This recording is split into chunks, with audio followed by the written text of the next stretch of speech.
Okay, I think we are finally live. After all of that, I think it is working. I'm going to find out. I'm going to go onto my channel, go onto the live one, and then hopefully, if all is planned and all is well, it should be working. Can I hear my voice?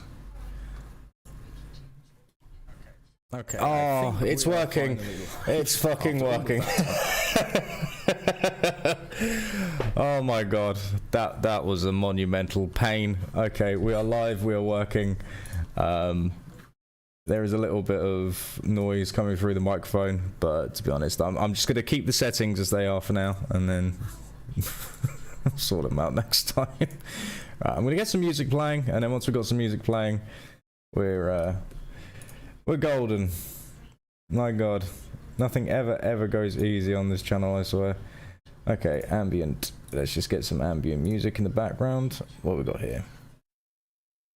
That's lovely. Just gonna turn that down because it's a little bit noisy. So I'm just gonna go like that. Put it down to about 30. Okay. Now just going to load up my stream again. I'm gonna make sure I can still hear myself.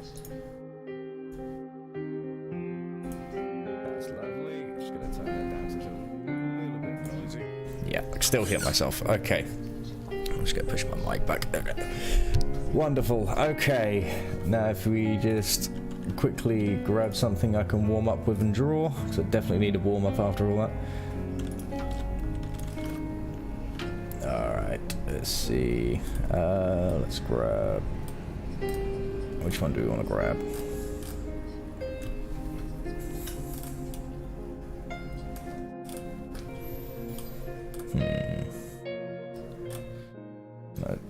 Grab a nice simple one here, and I'm not too sure.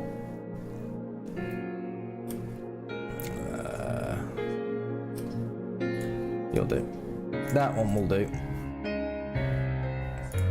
Okay, I'm now going to go like that. Alright, we can begin. After all of that palaver. Alright, let's see. Let's start getting this all set up and sketched. I'm just going to lower my microphone a tiny bit more because I feel like it's a little bit too loud. There we go. I think that's about better. Alright, anyway, so we're finally live after screwing around with my audio for about, I don't know how long that was, 45 minutes because it just wouldn't work. But I'm glad to say we're now finally up and running, and I hope everyone is doing well, in whatever time it is for you right now. Oh, why did my music... Why did my music cut out? Oh, that's fine. Okay, I'm just going to quickly make sure this is doing this, like that. Awesome sauce. And then I go like this, and then we put that back on. Okay. Right, and then if I go onto my live stream, I can have it running next to me. Yeah, all running perfectly. Okay. Alright, let's lower my brush settings because they're a little bit high. There we go.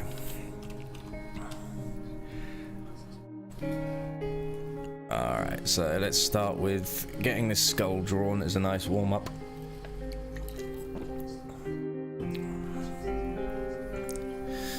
Okay, so I'm going to start with doing the Loomis method for getting this skull relatively accurate.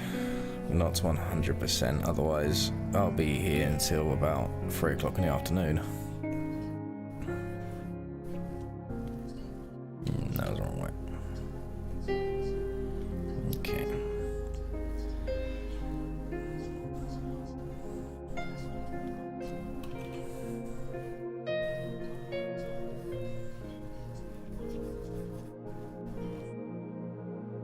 And then I think if I add it here, I can do this. I think that center line is a little bit off. Something like that. Yeah, that's looking better.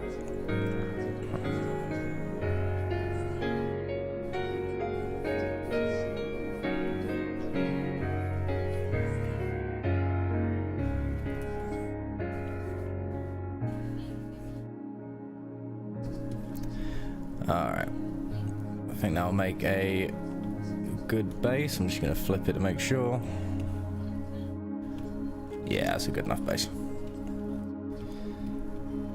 Alright, let's see. We need to now start getting in all of the anatomical pieces. So I'm actually going to try and try and start with the keystone, which I find easier to draw on standard portraits and faces than I do on skulls, which is kind of ironic considering skulls are what you're supposed to start on with portraits.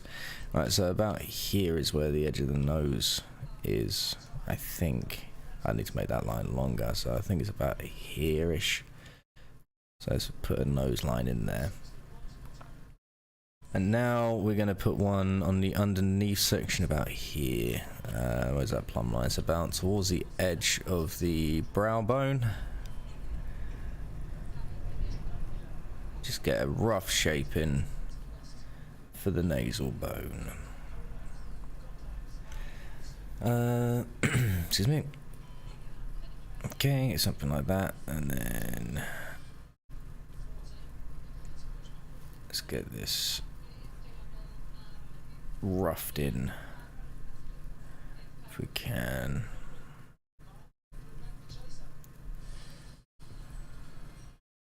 This is where things get tricky. It's always the other side of the skull where you really see how it forms.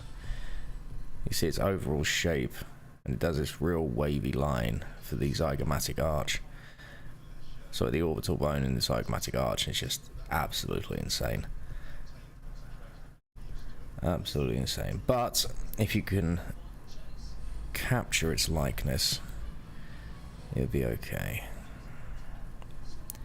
I'm now just going to get the overall shape of the rest of the skull in.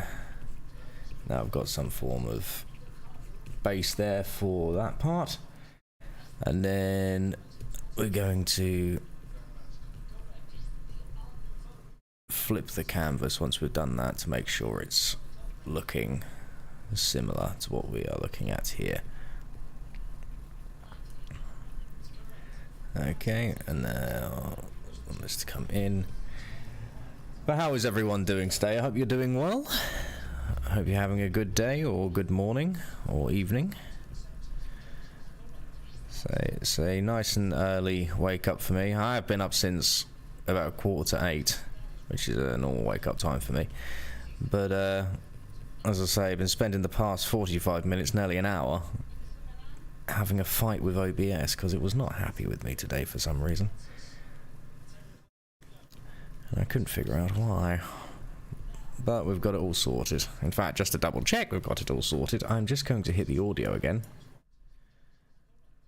And yeah, I can hear myself coming through. Yeah, so we know we're working. Oh, my music has stopped again. There we go. Alright. Let's see. So, we need that. We need that. We need that. We need that. Okay, it's definitely a shape there. It's this section here where the maxilla comes out and comes forward. That's where I need to adjust my sketch lines a little bit. Excuse me.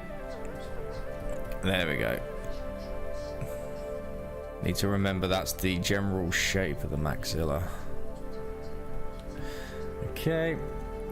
And now I'm just going to add in... I can never remember what this part of the skull is called. I want to call it like the temporal process, but I think that's wrong.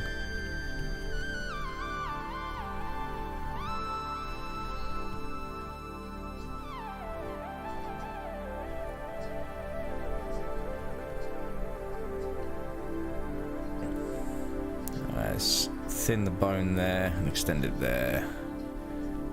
Add inclination, or indication, sorry, not inclination, indication that there is a deeper pit there. And then, of course, here as well.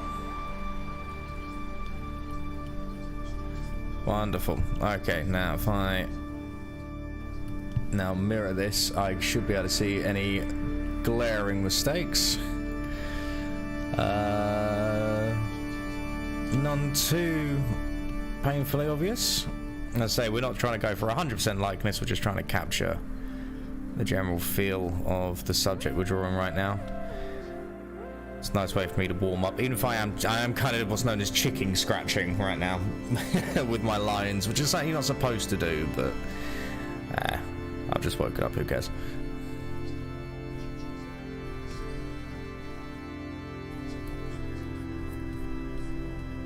There we go. Probably have a little bit of curvature to this part of the jaw, probably make it a little bit wider, to be honest. And then I think that needed to go back up a little bit more. Okay.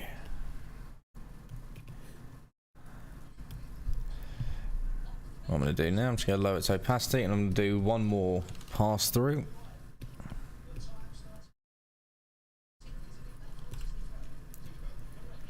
Okay.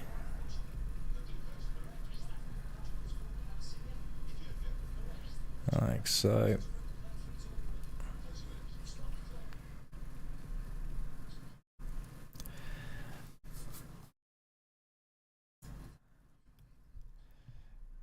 What I'm going to do now, I'm just going to lower its opacity, and I'm going to do one more pass through. Where's my music stopped again? There we go. Sinister Cathedral. What a lovely name for a soundtrack. Alright, I am going to do a slightly refined part of the sketch now, and then after that's done, I will then remove the reference, which is something I like to do in my morning sketches, as it stops you from getting caught up in all the details and overly trying to replicate the picture you have, which is something you don't want to do. At least not when you try and do a warm-up. Okay. I need to lower that opacity a little bit more. There we go. And now I want to add in some inclination that there is different sort of texture, and the fact that the line here isn't going to be smooth because it is obviously made of bone. Something like that. And then like that. And then like that.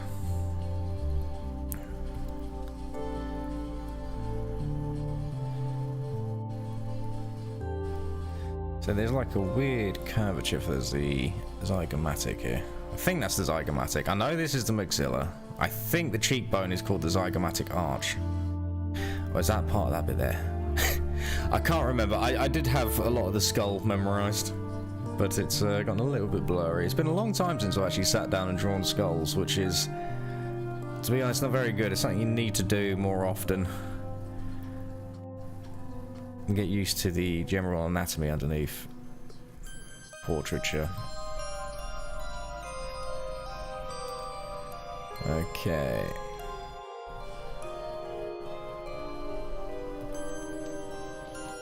So there's definitely a rhythm here.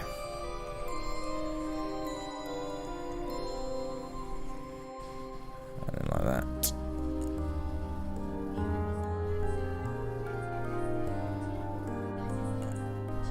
Right, there's a subtle line for that part of the skull.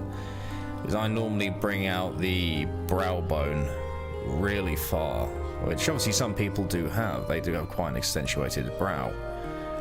But typically, it's a lot softer than we realise.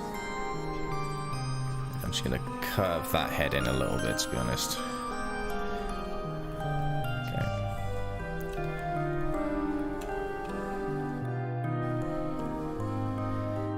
Like so. Okay.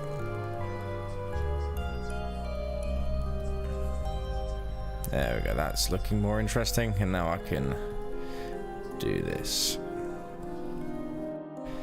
Now I'm just going to stick with doing the overall shape and construction for now, before I start going in for finer details. That needs to go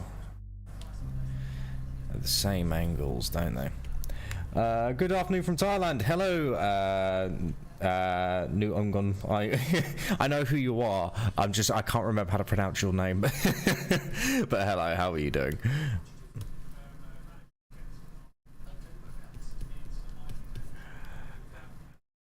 How is it in Thailand right now? Is it hot? Is it evening? Is it night?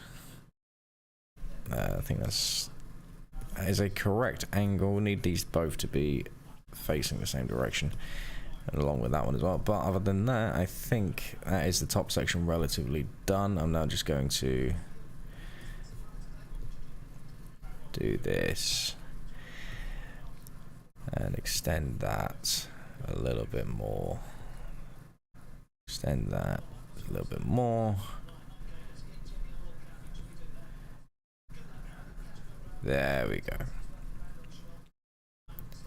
And obviously there will be an underneath section of the skull, which I'm not seeing. Okay, so I think from a sketching standpoint, that is relatively close to the subject I am trying to mimic. A little bit weak at the back.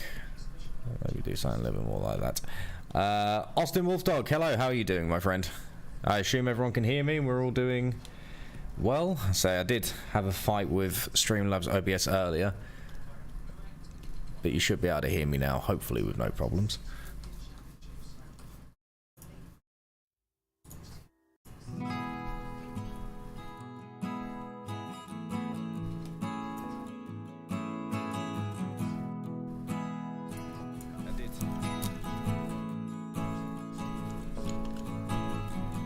Okay, this is definitely time for the final part, and then from there we'll start working on some stuff for Beyond the Dark, because my hands are waking up. So what I'm going to do now is I'm going to sketch over. Yes, I hope everyone is doing well. I hope you're gonna have fun sitting there watching me as I try and pull my hair out, as I get annoyed with myself when shots aren't going well. To be honest, I'll be alright. I've already got quite a lot of shots planned for the Beyond the Dark case I'm working on. I just completely brain farted. What am I doing? This is what I'm doing. Okay, so we want to go for a few simple lines.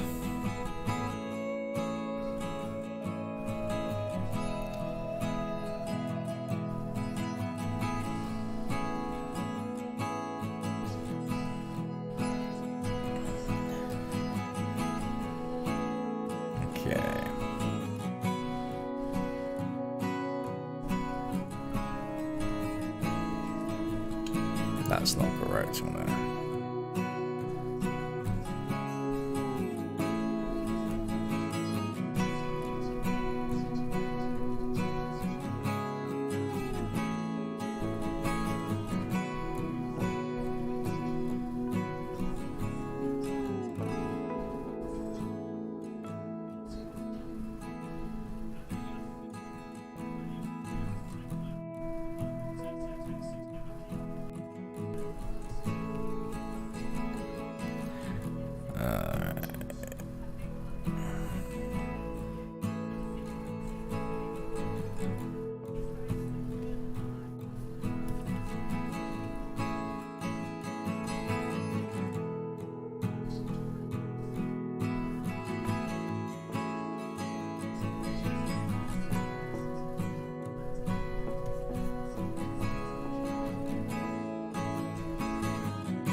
Okay, structure is definitely there.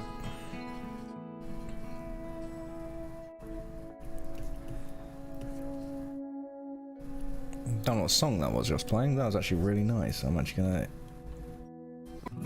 play that again. So I quite like that. Right, okay, so I am mainly getting the overall jaw shape in now, or the mandible, and then we are going to go through, probably give it a little bit of simple, a little bit of simple value shading, and then after that I will then start working on scenes for Beyond the Dark, because I'm starting to feel myself getting warmed up now. So there's the ink. So I'm going to go through just adding a few line weights and a few little bit of interest.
Okay, I think I'm now just going to add it in. And nice, I've completely smoothed out that bone there. I want to actually make that have a little bit more interest, and so do I want interest there. What is your favourite? My favourite Bond girl? I don't have one, to be honest. I'm not a fan of James Bond. Never really been a big fan of James Bond.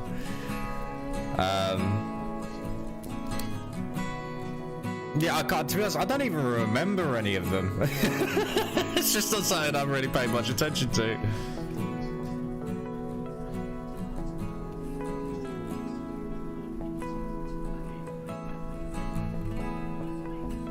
What about you? What's your favourite Bond girl then?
This is where things are going to get a little bit trickier to decipher for myself, but that's fine.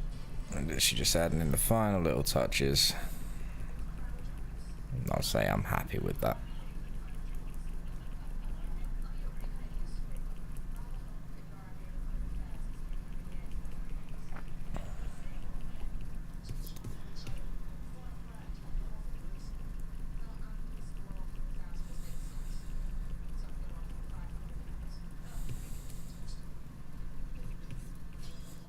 So this is very, very, very far away from being done.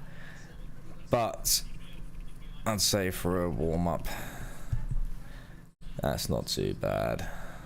Yeah, I'm okay with that. That'll do for a warm-up.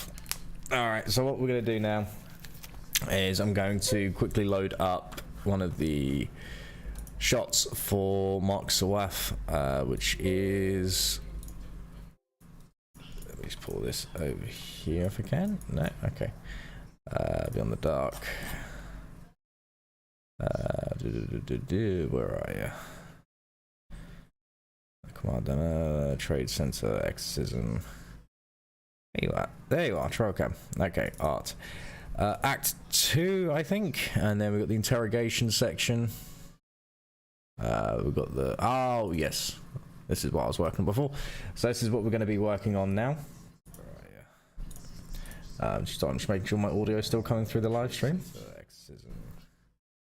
There you are. There you are, Trailcam. Okay, art. Yeah, it's still coming through nice and clear. Okay, and now we're just going to put on some more music. There we go. Alright.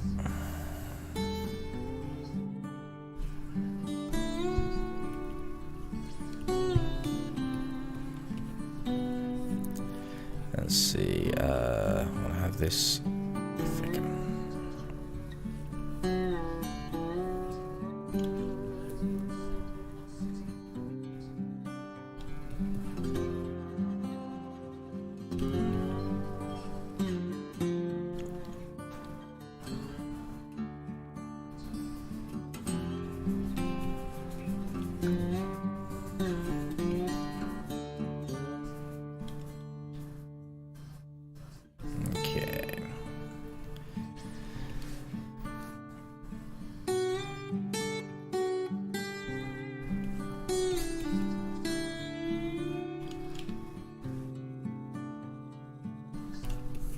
That's definitely better. Also, I want the main attention here to be on the building, so I'm just gonna add a little bit more of a thicker outline here.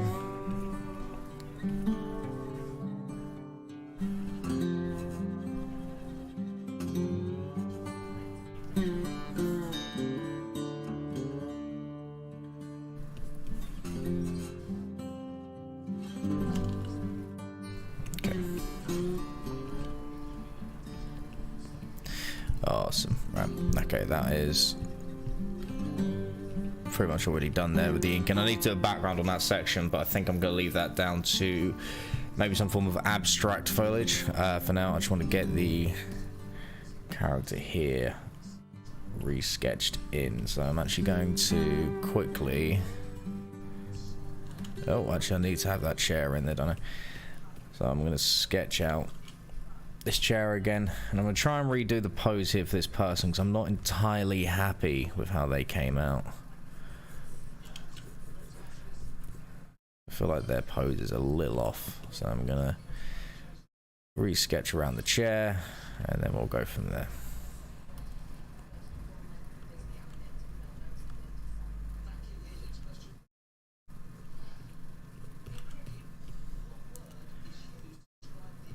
Okay. Alright. I want them to look like they're in distress.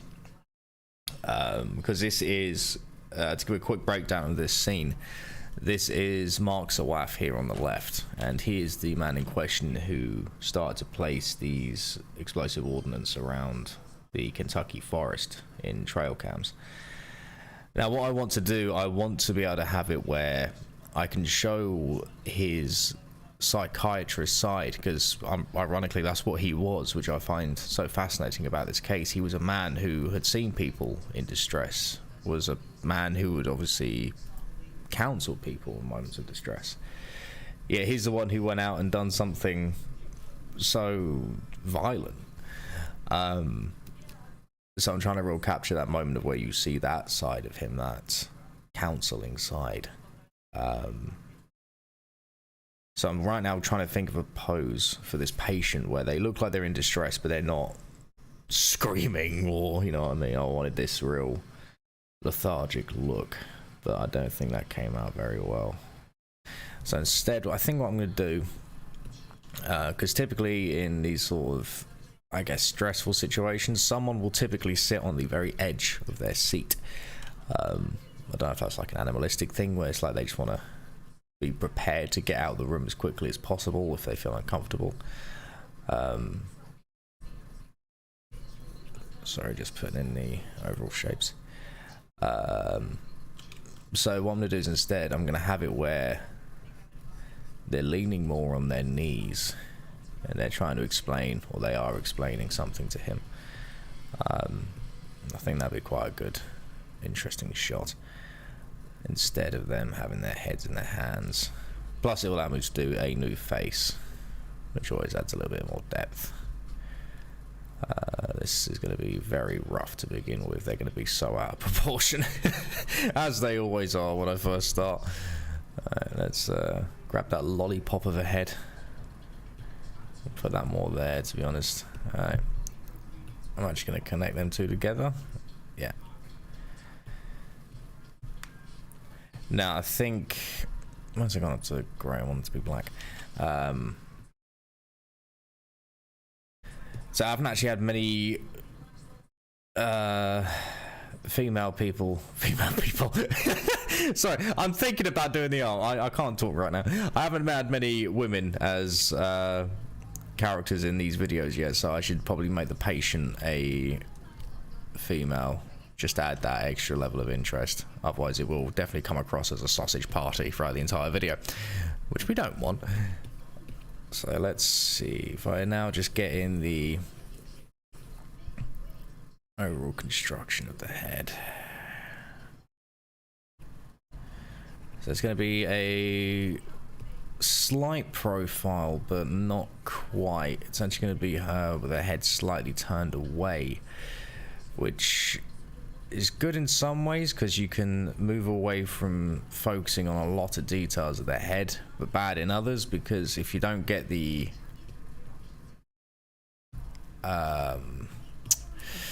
if you can't give the indication that the face is turning away from you with contour lines, it can look quite awkward and flat. So it's kind of a double-edged sword.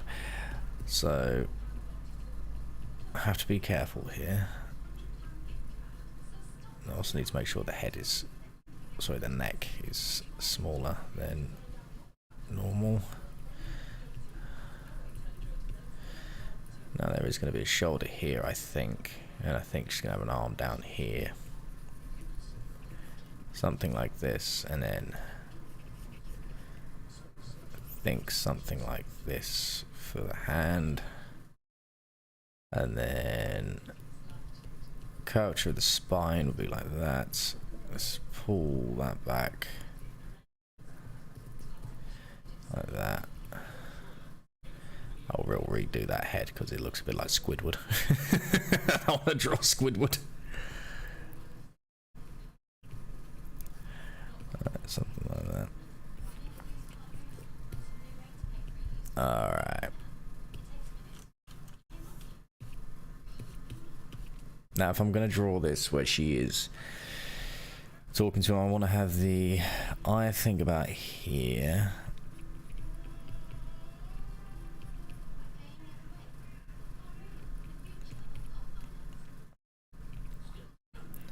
Now cheek,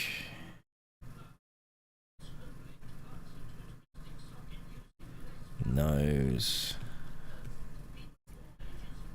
have the jaw here instead.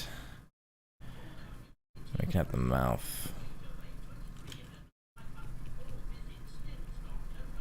like this. I think I might adjust that cheeks. It's a little sharp on the downturn.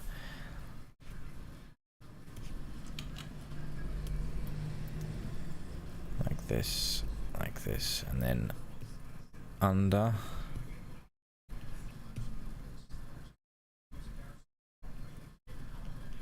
And then we go up. Now I think we've got a good indication. There we go.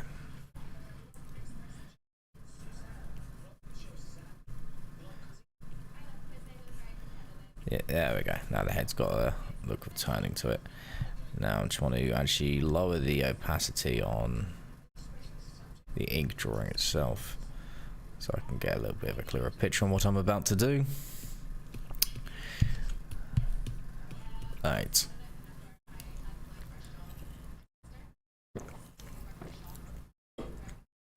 Now when it comes to the clothing she's going to be in, I'm not too sure, to be honest. I could just put her in a basic t-shirt, because you're only mainly seeing her arms. Oh, excuse me. Oh, there we go. So I could just put her in a basic t-shirt for now, which would probably be a smarter idea to begin with. She's going to be in. Which on the same hand, would that be a bit boring? I'm not too sure. I might also put her arms resting on the chair arms as well, because right now they are insanely long, which looks kind of awkward. So instead, let's just get an indication here of the arms. I think something like this, and then we want to go kind of thin, something like this.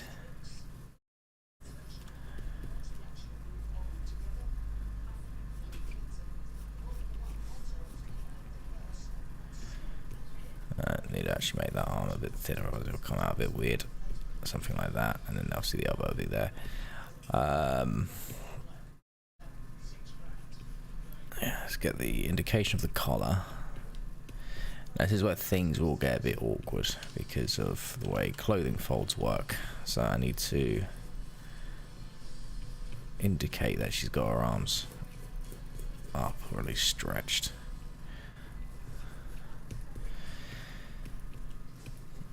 And let's also get the overall hand gesture in as well.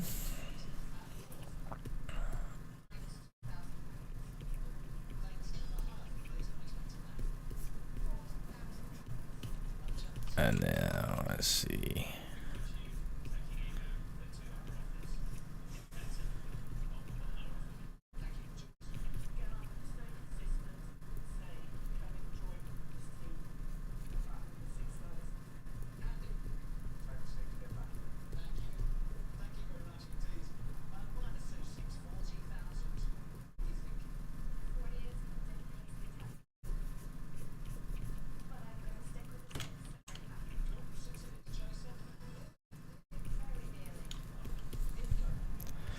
There we go.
Okay. Just need to get in the overall shapes of the face here.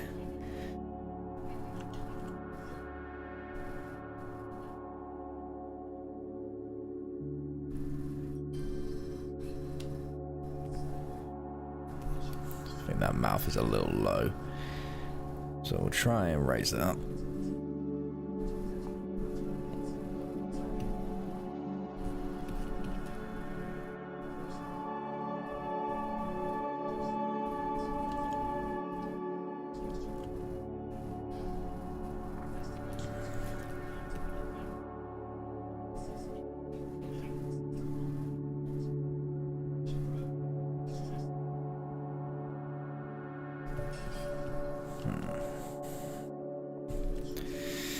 Something's not quite right here. Oh, okay.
Alright, I think I need to start focusing now on the general fold shape. So she is just a quick background character, so I'm not going to spend an unneeded amount of time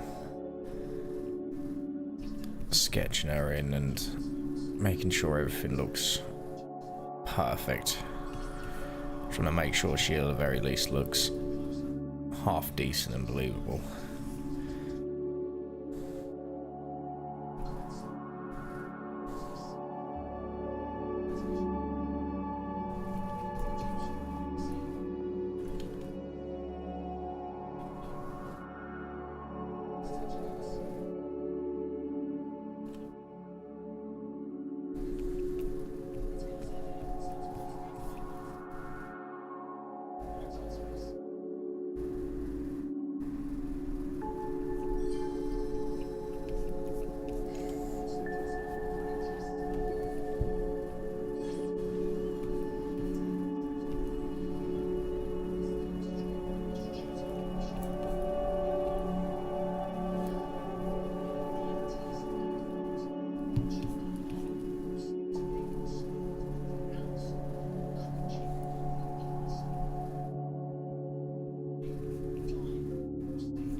Okay, I think she is done.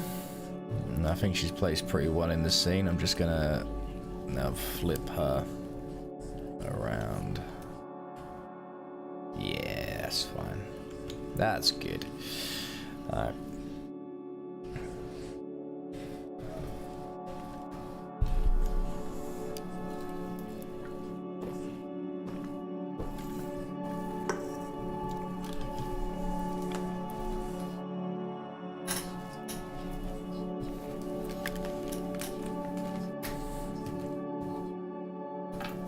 Let's see.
Right, I think now.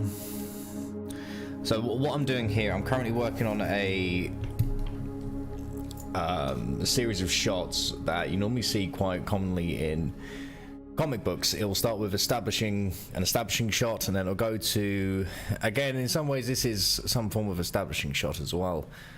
But obviously these two people are in mid-conversation.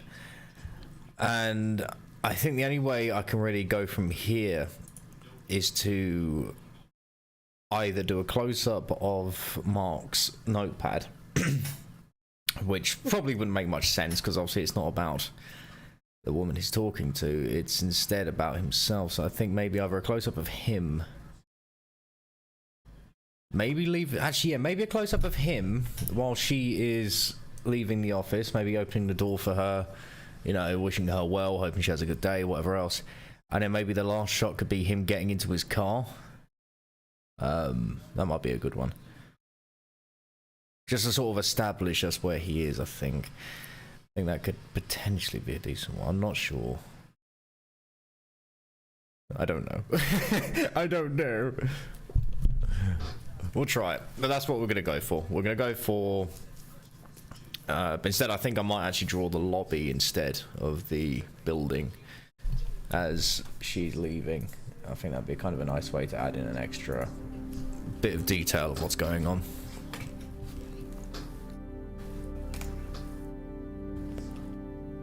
So I think we can get rid of that underlying drawing. Alright, so these are these ones.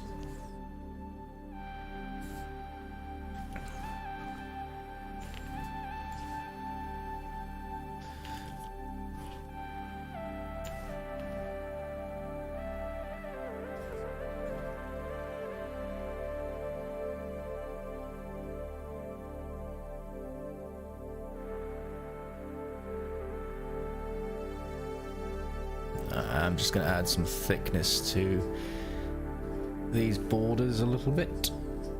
There we go. And this one here.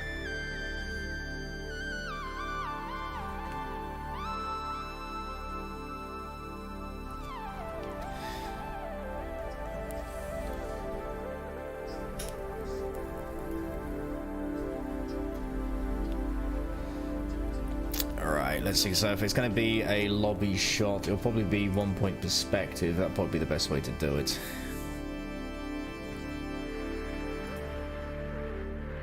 At the very least, that's what I'm thinking anyway.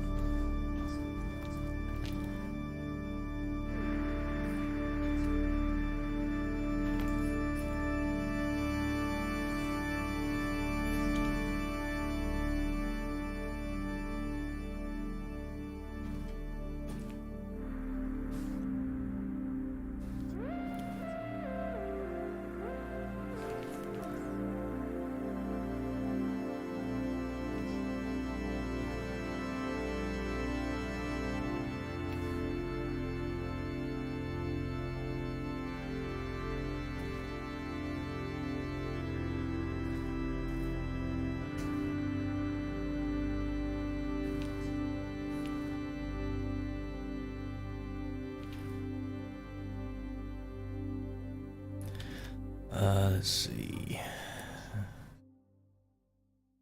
Trying to think of what will be. Okay, so if we have the building, maybe something like this is a floor plan. Let's say this is a hallway. Where are we going to want the figures?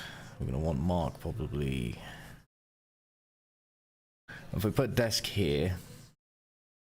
Actually, that will be good. Make it look more like a doctor's office. So maybe if I do something like this. Just gotta bring this mic a little closer. So something like this. Maybe some chairs here of other patients.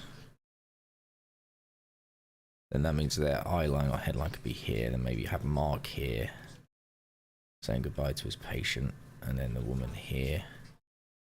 Maybe a desk in this section here, doorway here. Yeah, I think I can picture it, so I think that will work. So I'm just going to add an indication here for some chairs. Now I'm just going to try to sketch some of these in. So let's say if we go from here, we make them more like a bench instead.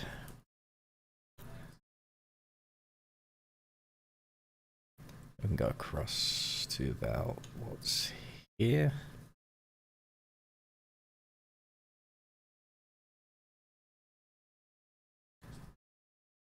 And then say,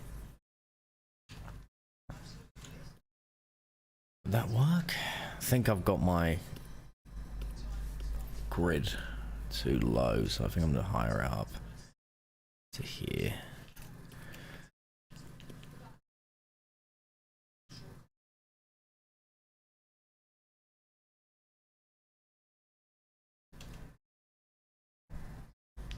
No, this is always the hardest part.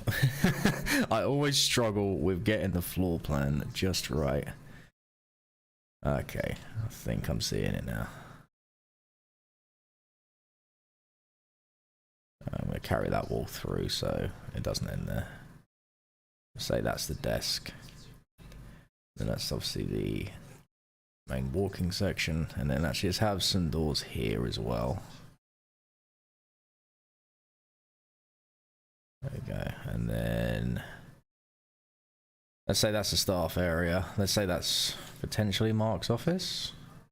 Or something like that. And let's just put an indication of some form of frame there. But where would we put Mark? So we could put Mark here. And then we can use this section here as like a framing device of this patients maybe on chairs. All right, let's just get a few blocks in. Basically just going to use some primitive forms here really quickly so I know what I'm working with.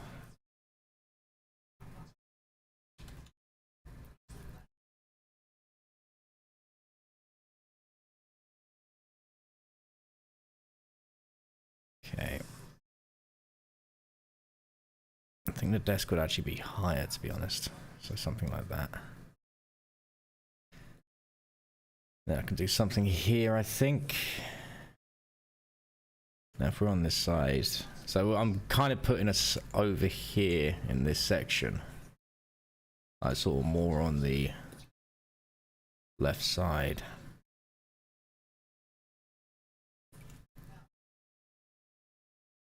So because of that, I could actually put a window here. Okay, that's definitely working better for me. Right, okay, I'm gonna now start putting in the receptionist desk. Just try to get something a little bit more interesting going on.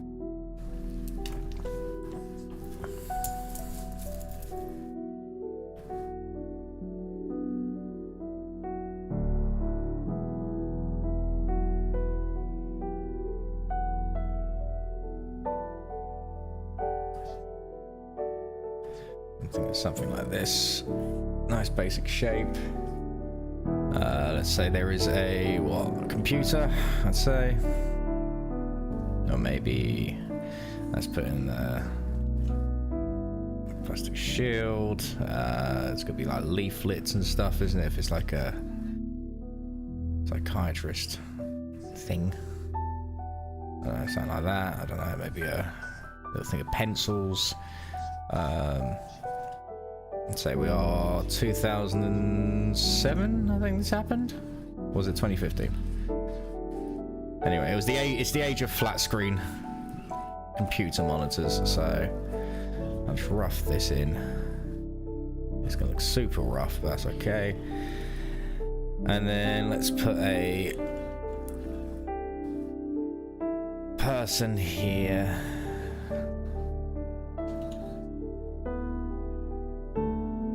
Looking at the monitor.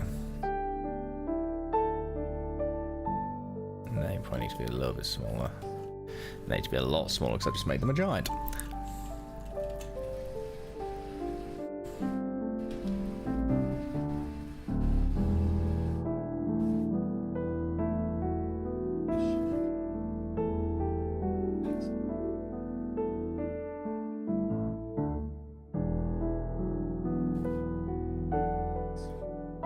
Okay, and now if I have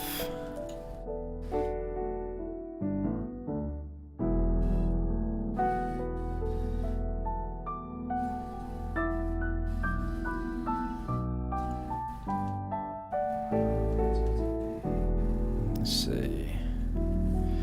Let's put Mark here.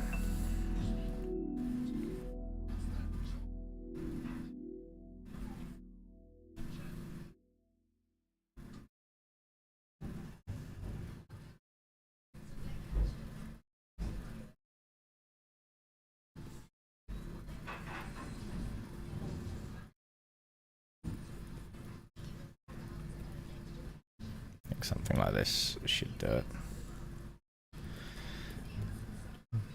I can adjust his pose later on. So if he's standing there, that won't work. Oh, I don't like that. Me not like that. Okay. I don't know if I'm feeling this shot now.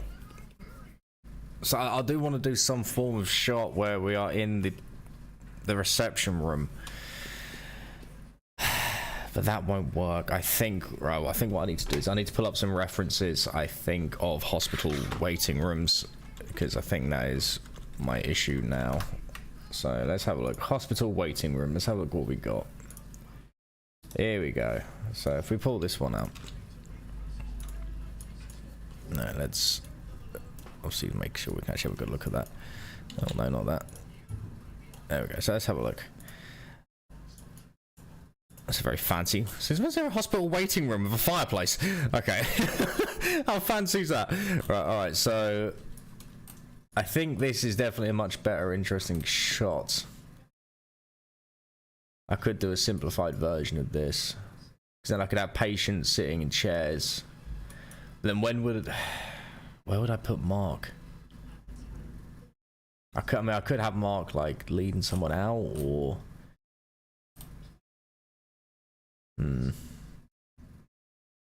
I don't know if that would work, to be honest.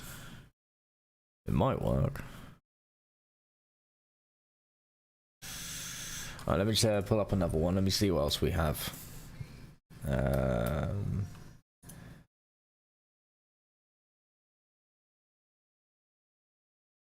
Okay, so I could either have it where he's bringing in someone else, like he's calling up someone else to come into the office, which would look a little bit more interesting. But I want then the next shot to follow to be him either leaving or going into his car, or it could just be a close-up of him. To be honest, I could just do a close-up.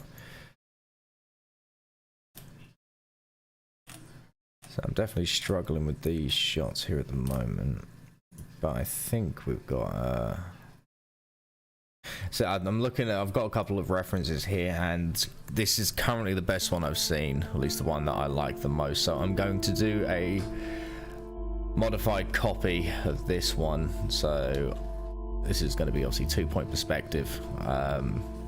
It's about middle eye line, I'd say. Where's my other point? There's my other point. Alright, so we are going to be working with something about, yeah, so it's about here, and then it's kind of a slightly longer one. Make the frame a little bit higher. Something like that would give us something that is a close resemblance to what we're looking at here.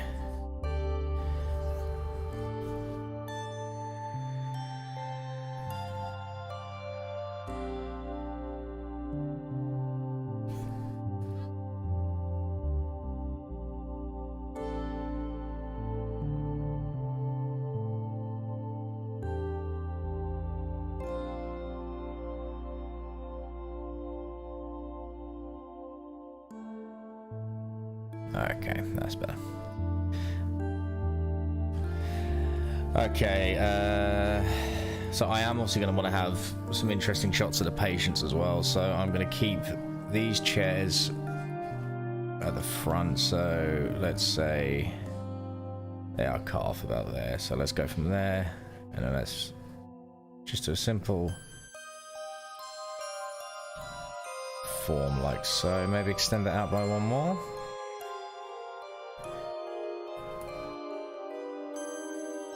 So they are going to end up being like this. Now, see, that's going off frame, but that's okay. So I can now just cut that away. Alright, so let's say that's those chairs there. And then let's say these ones start about here-ish. They're mainly going to be covered, to be honest, by people in the chairs.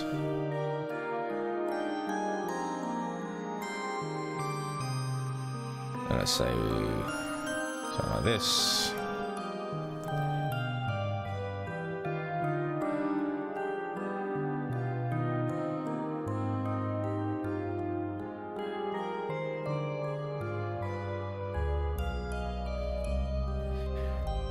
Okay.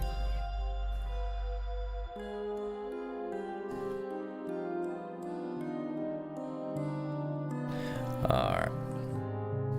Now I'll start roughening some of these chairs.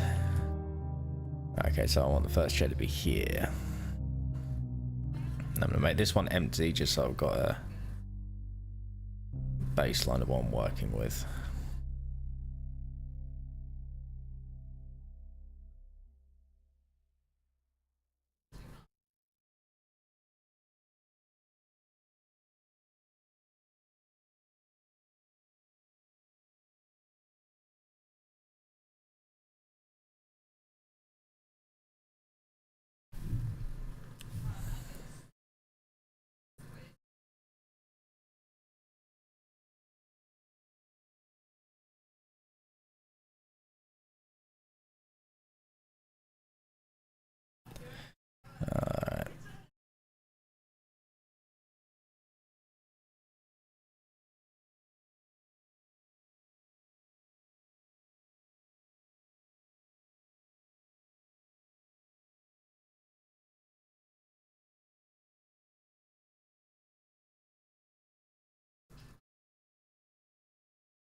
Alright, let's now put a couple of people in here that will give a little bit more interest to the scene.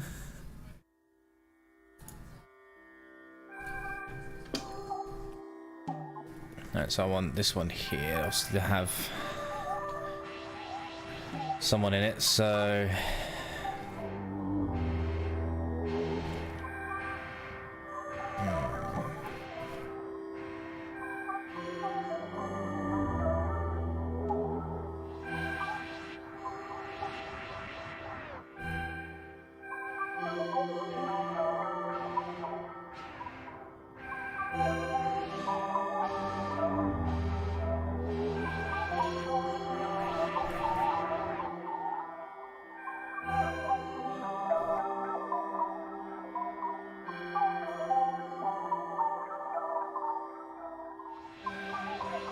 I'm gonna have this person here probably reading a magazine or something. I think that'll make it kind of an interesting shot.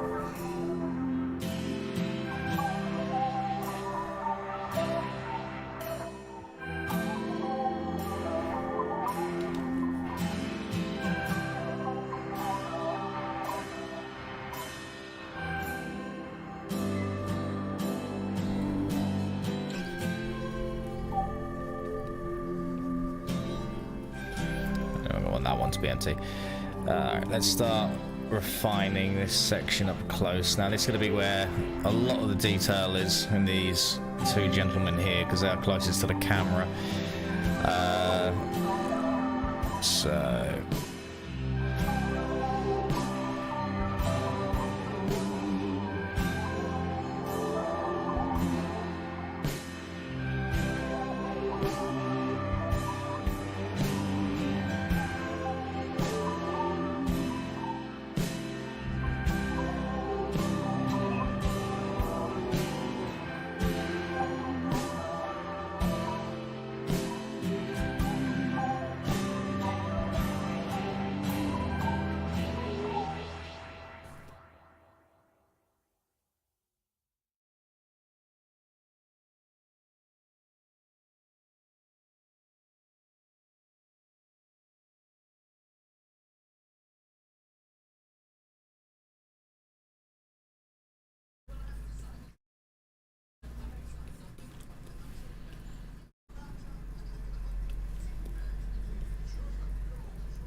Oh, sorry. I had my microphone turned off there for a second. God, I got. How do I pronounce that? Serious. Sorry. Yeah. S. Well, thank you for joining, and I'm glad you love the work. As I say, I'm currently trying to do quite a large establishing shot here for the Mark Sawaf case. Let me go. Assume you have no problem hearing me right now. I'm trying to make sure that my microphone is working properly still, because I've had nothing but issues all morning with it. And just to make sure, I will type in here, just to make sure.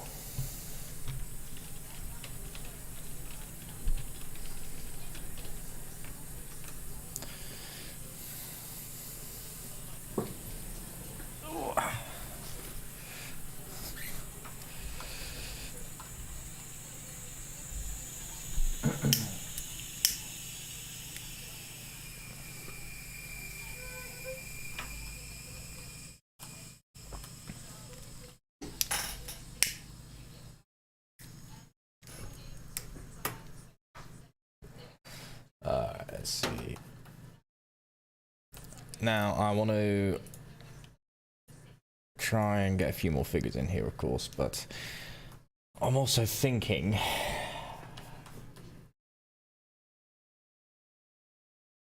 so I think I don't need to. You loud and clear. Ah, perfect, wonderful. Okay. So for the first 40 minutes of the stream, I had no idea why, but Streamlabs was saying, oh yeah, your mic is not recording, but your mic is coming through. Obviously it wasn't. So I managed to fix that now. Alright, so right here I'm thinking, see, because I've got a reference here obviously of a hospital waiting room that I'm going to modify for myself, so because to be honest, I'm sat here for 20 minutes trying to get a decent shot of one. So I think what I'm going to do is, instead of going from panel 1 to panel 2, which will be, so let's say this is 1 and this is 2, I'm going to reverse it so it goes panel 1, panel 2, panel 3, because I feel like these two next to each other are quite a good link when going from the establishing shot of the psychiatrist's office or the building to then jumping into one of the rooms. Just doesn't really connect, so I think that'd be a better way to do it, and then I can go from here to then a close-up of Mark, and that should solve all of the issues I'm currently having right now. So I think that is the best way to do it. So I'm going to go through and I'm going to sketch in all of the interesting characters in the background, and that also takes a lot of weight off me because I don't have to worry about trying to put Mark in this scene. So what I'm going to do is I'm going to have 2 or 3 high detailed characters at the front, so these guys here will be the focal point. We're also going to have some receptionist people in the back, maybe someone coming into the entrance, some nice looking windows, a few more people here, a few more people here. I think I need to lower that down because I feel like that's floating at the moment. Roof tiling, this and the other. So right, let's carry on sketching this through. And I'm also going to put on some more music, because every time I click out the tab it turns off.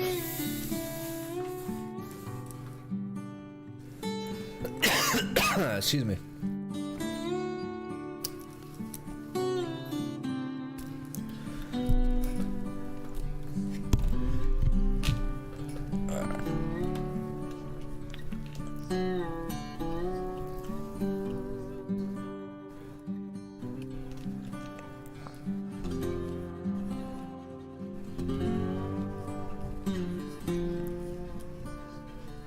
So I might put a person here in the back doing a similar thing of reading, because that's all you ever do in hospital waiting rooms.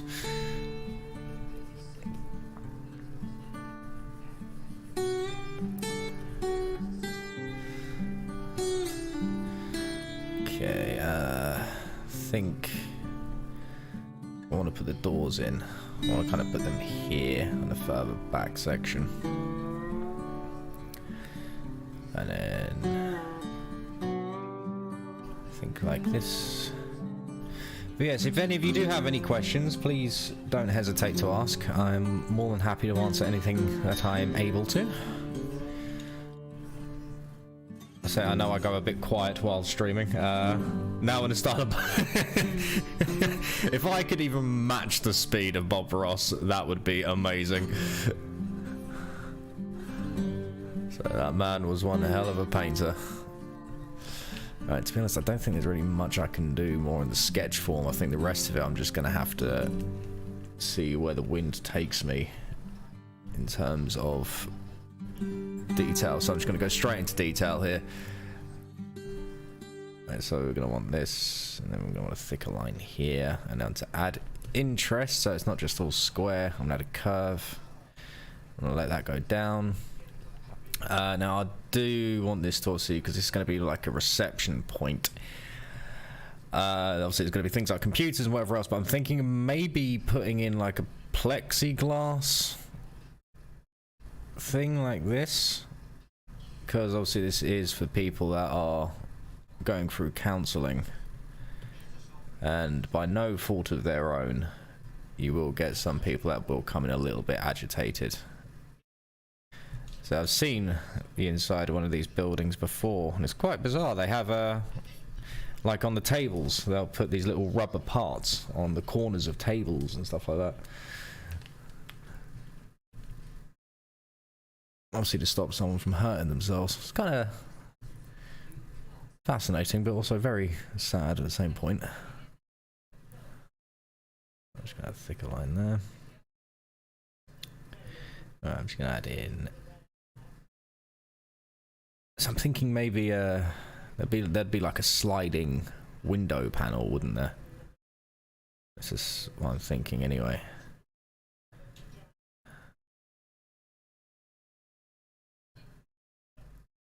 Thinking like a sliding window panel here. I'm going to turn off my perspective line grid thing, because otherwise I'll get completely straight lines, and if you get overly straight lines, it loses a lot of energy and makes it look really sterile in the drawing process, which you don't want. But some of my favourite artists I've ever seen, they will go between using heavy perspective guides to then doing a lot of it freehand. So they get that ever so slight hand tremble when they draw. And it really, really does make a difference. The truth is, there's a lot of details you can omit in 95% of your pieces. Okay, actually I'm going to add in a thin line there. And then I'm going to add in a contour line to signify that's curving. Just a little bit. Now I might not actually put anything behind the glass. I might just do something with glass-like texture to save time. And then we're going to do this, and then do this.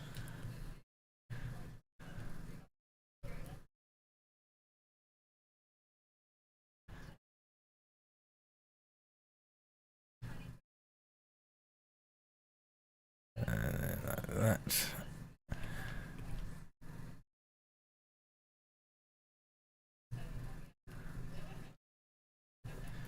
Okay, and then just get a little bit more of these, whatever the hell these things are called. I can't remember. I know they're called a dido rail if they're halfway across the wall. But I don't know what they're called when they're at the very top or the bottom of the wall. Right, okay. Now, I think my floor plane needs to go a little bit further down. I think it needs to be about here. So I am just going to draw through some of my sketch characters here, just so I can get this established. That needs to go back, that line.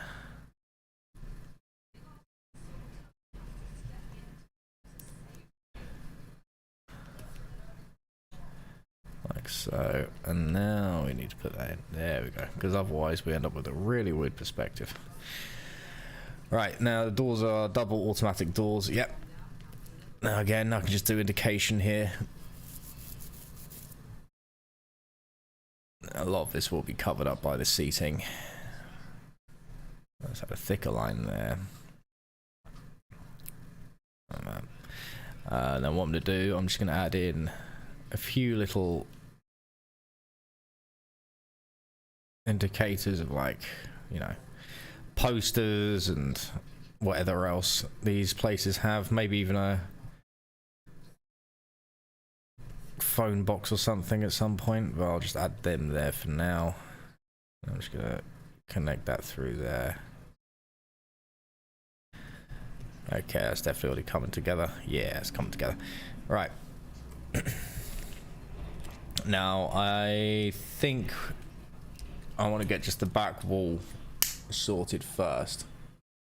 And then after that, I've done the back wall, I can then start shifting my focus forward. So if I want to do this side, I think what I want to do is I want to add in the door for the reception area. I'm just going to add a thickness to there. Right, so let's say if we're doing the reception area, I think I'm going to go for about that sort of height. And that'll be the average height of a person. Or not the average height, obviously a person will probably be about more there. So I might actually lower that down just a little bit so it's not too tall.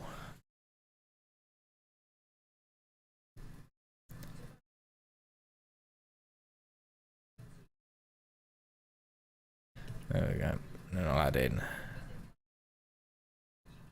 nothing there. And more of these.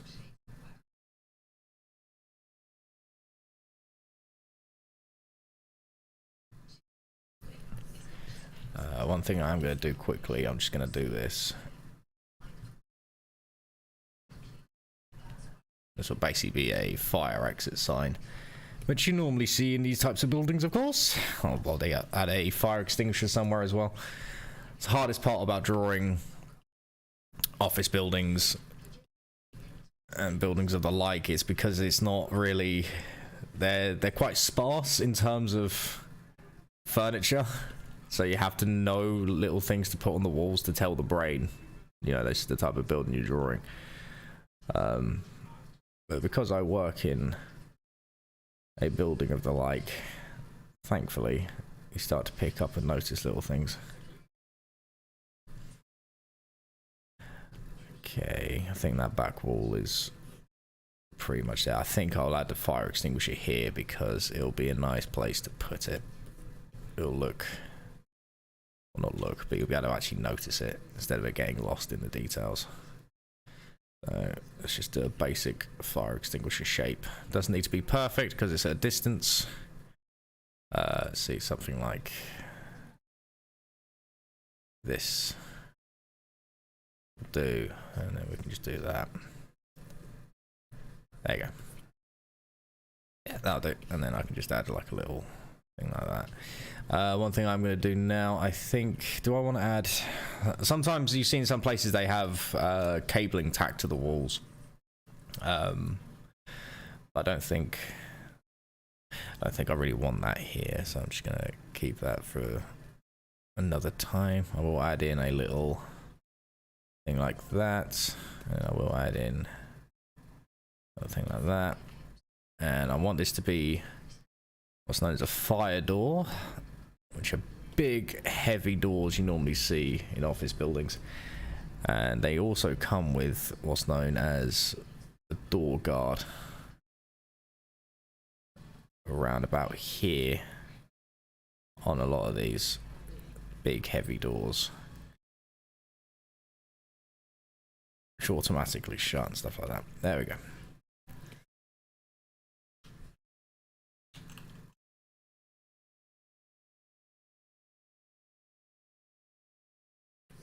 Alright, that's definitely looking a lot better. I'm just going to add in a couple of little indications here and there. And also going to start getting the roof pattern in. We'll have to put in a bunch of lights as well. They can come in a minute. Excuse me. My music has stopped again. I didn't notice. What's the next one? Here we go. It's just 23 minutes long. That's what we want.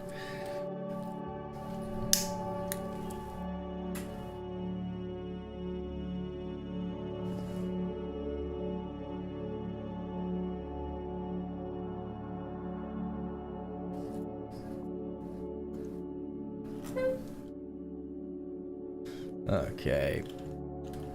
Let's start putting in the windows, and then we'll start moving on to the main meat of this piece. They were too long. Let's actually get the floor plans in for these first. So where they're going to stop, they're going to stop about there. Okay.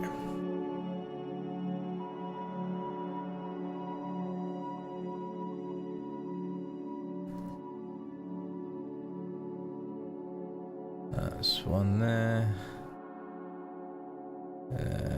Second one here, I think. And let's put the third one here.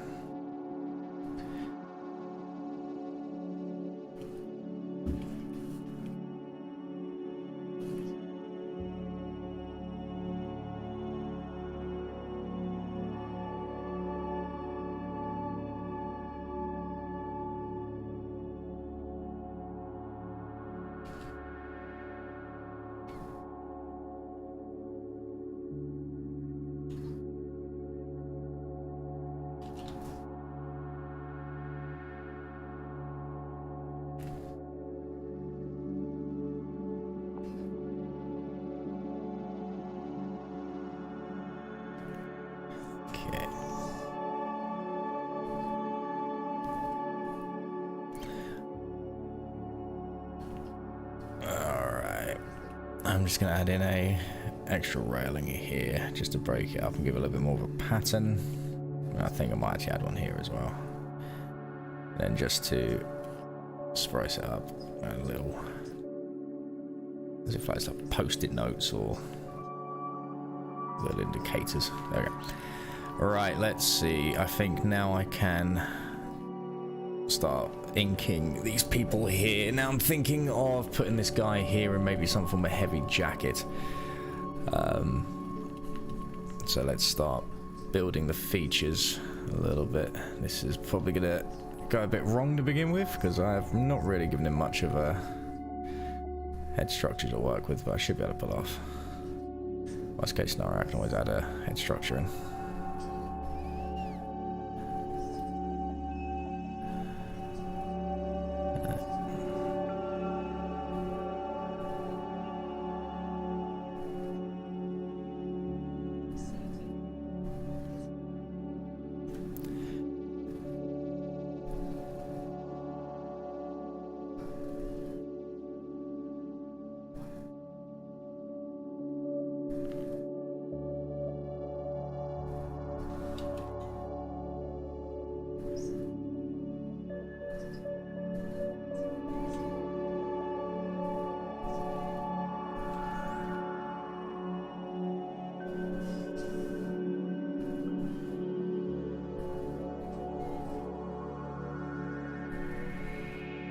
Okay.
Where's the arms? The arms are going to be here.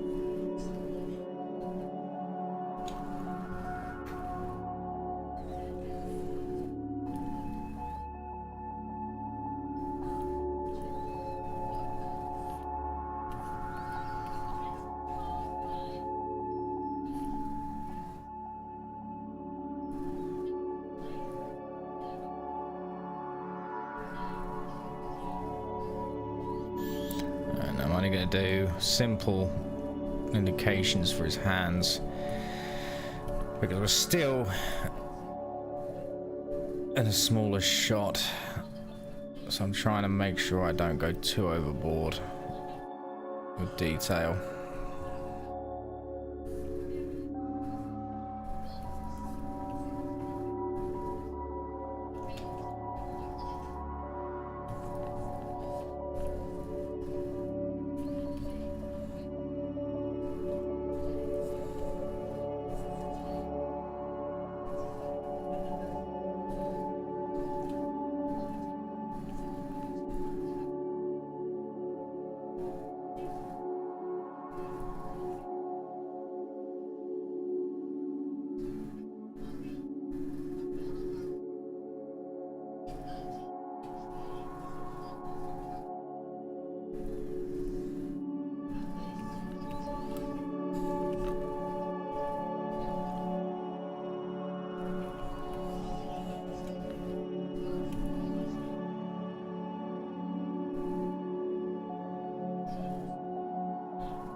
I'm just gonna now flip him and see what I'm missing.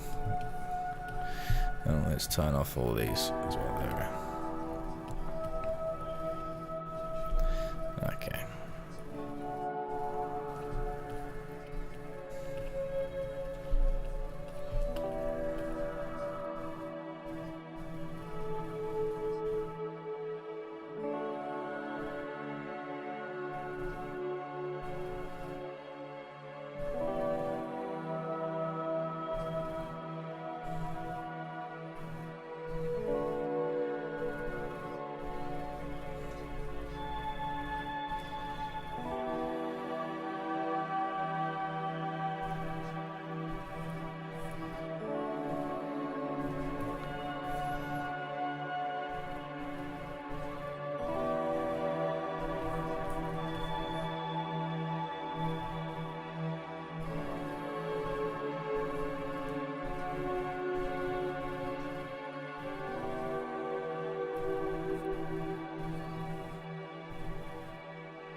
Okay.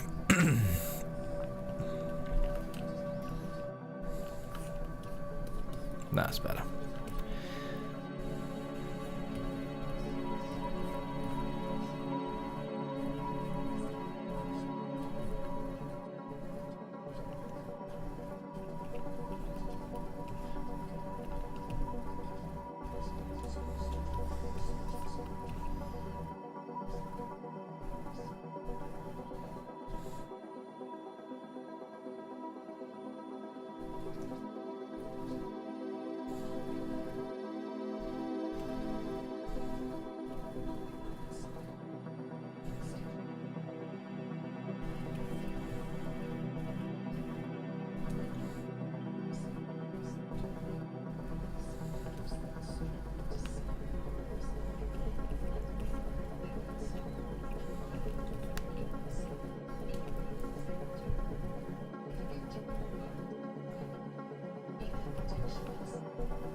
just gonna quickly grab myself a drink. So I'm literally gonna be like 30 seconds, and then I'm gonna carry on sketching out this bloke.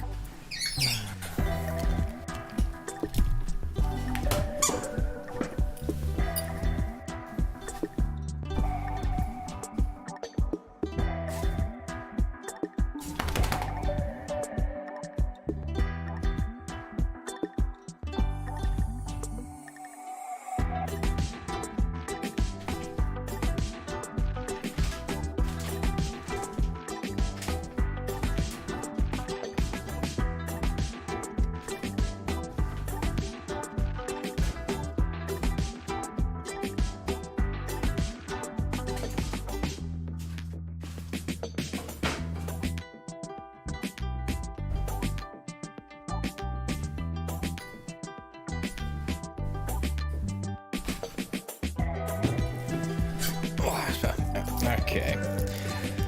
This one is slowly getting there, so I'm just trying to get in a couple of the main focuses, which will be the patients in the front. Now, the reason why I've effectively detached this guy from the frame and moved him over to the right is it's always a good idea to flip whatever it is you're drawing once in a while, because then you can see whichever what mistakes you've made. And right now I'm in the middle of making him look more structurally sound. Now I don't want them to look perfect, because to be honest they won't.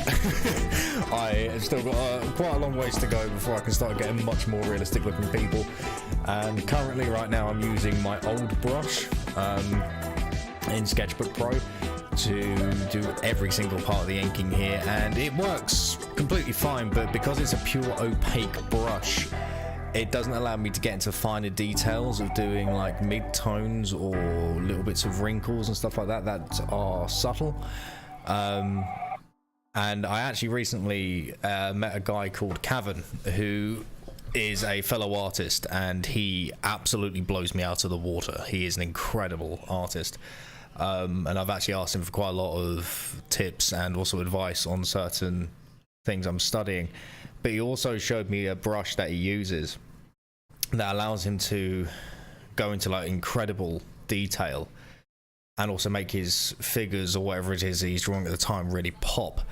And literally within 5 minutes we managed to figure out what brush he was using, and I managed to make a sort of cheap copy on Sketchbook because he uses Photoshop. So what I'm going to be doing for now is, once I've finished this episode of Beyond the Dark, which is obviously Mark Sawaf, I will then start transitioning into the new brush, which will probably have a little bit of growing pains, because it, as I say, it does allow me to get more interesting detail. I'll just then have to teach myself not to detail everything, otherwise an episode just won't come out.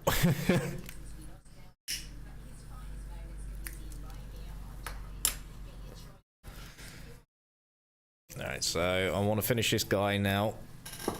I want him to kind of look a little bit annoyed at waiting, which I think he does. I was going to put him in a slightly more interesting clothing, but clothing right now is definitely one of my more weak spots, or weak points, whatever I was going to say.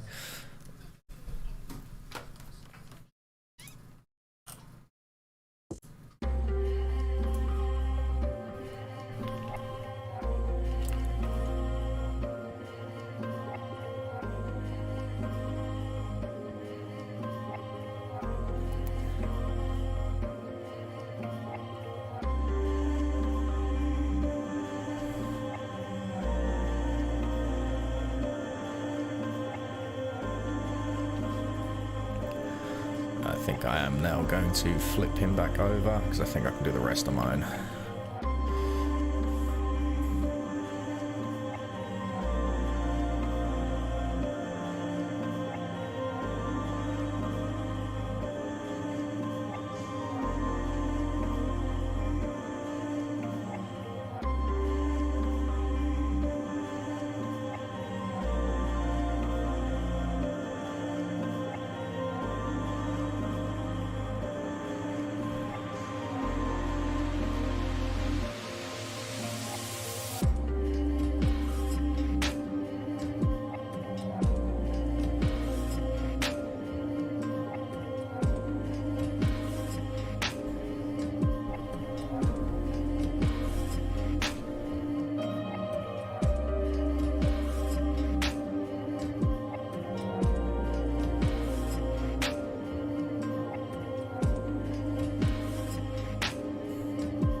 Hello, virus. I don't know what happened there with my voice. How are you doing today?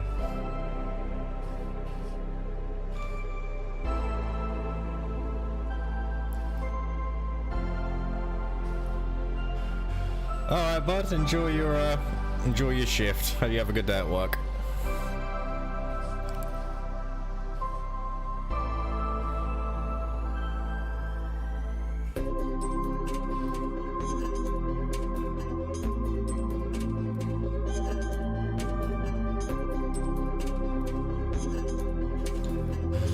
Say Virals, we're just having a nice chill stream right now. This is pretty much going to be a new norm now because I've got my internet upgraded.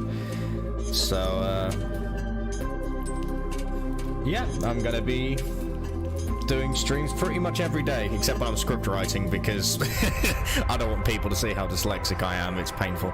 And I'm doing very well. I'm a little tired. As I say, it's got that Monday feeling.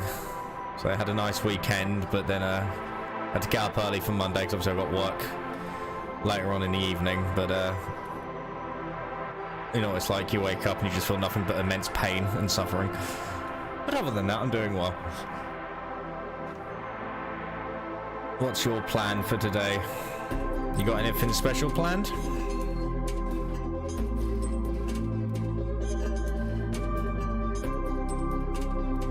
I think he is looking as structured as I can get him, or at the very least want him, so I'm just gonna finalize this chair and anything else I want to add.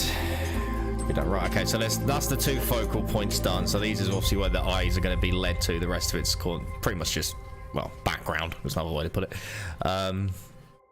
So now that those two gentlemen are in, I want to obviously put in the empty chair. And then from there we want to start adding extra little details. But I think we are getting there. One thing I am also going to add, I'm going to add in...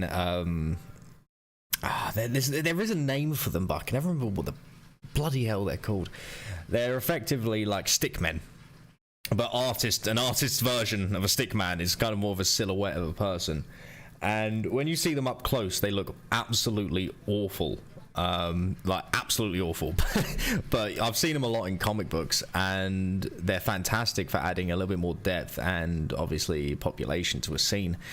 Problem I'm having right now is I think this camera angle I'm using, and also the camera lens type, which is probably sitting at a 50mm lens type, I think, they will stick out like a sore thumb, so I may have to make them a little bit more detailed than I normally would. Well, except for spending the day with the love of my life, fair enough. I think I will be going for a walk later. Fair enough. Sounds good to me. Let's say right now it's just me and my dog. While he... Can you stop nibbling your leg, Juno? There you go. Me and my dog until about 4:30. Well, my wife leaves work at 4:30, and then she'll get back around about 1:45, and then that's when we're going to have dinner. But at 2 o'clock, I'm going to be taking my dog out for his walk. And then that's pretty much where I'm going to end the stream each day from this point on, around about 2 o'clock, because then I can just spend the next 2 hours either sorting out cleaning or whatever else before I have to eventually, unfortunately, go to work like a normal human being. But I'm glad you've got what sounds like a pretty chill day planned. Sounds lovely. Right, oh yeah, let's do the chair before I start moving on and getting focused on something else, otherwise I'll end up in a weird situation. All right, let's just get a basic chair. So I'm currently using YouTube's audio library for music. Problem is, with the tab minimized, I have to reopen it for it to keep continue playing, which is absolutely annoying.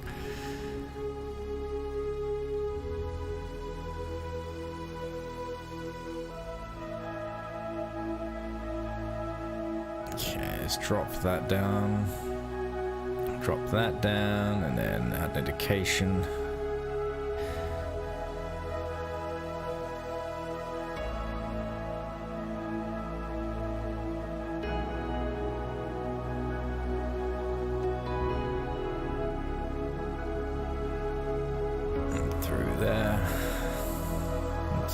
there we go.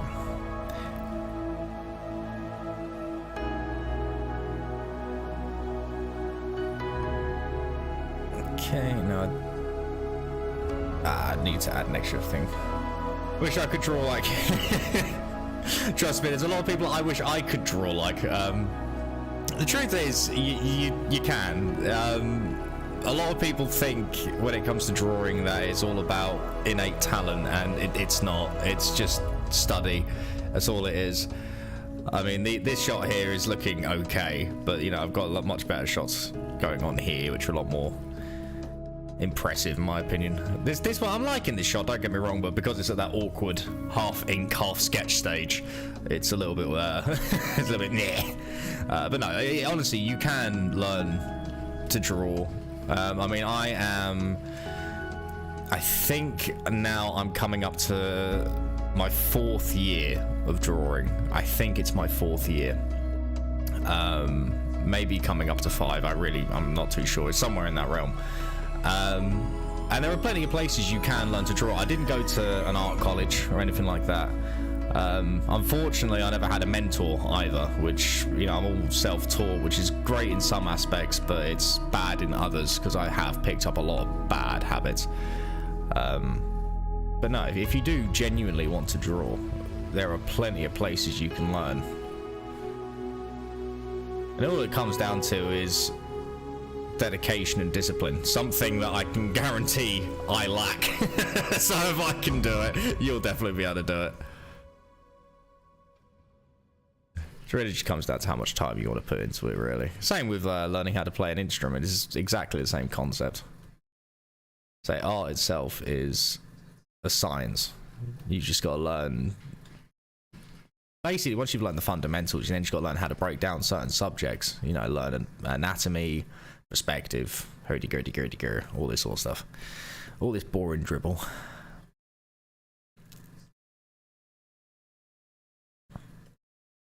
There we go.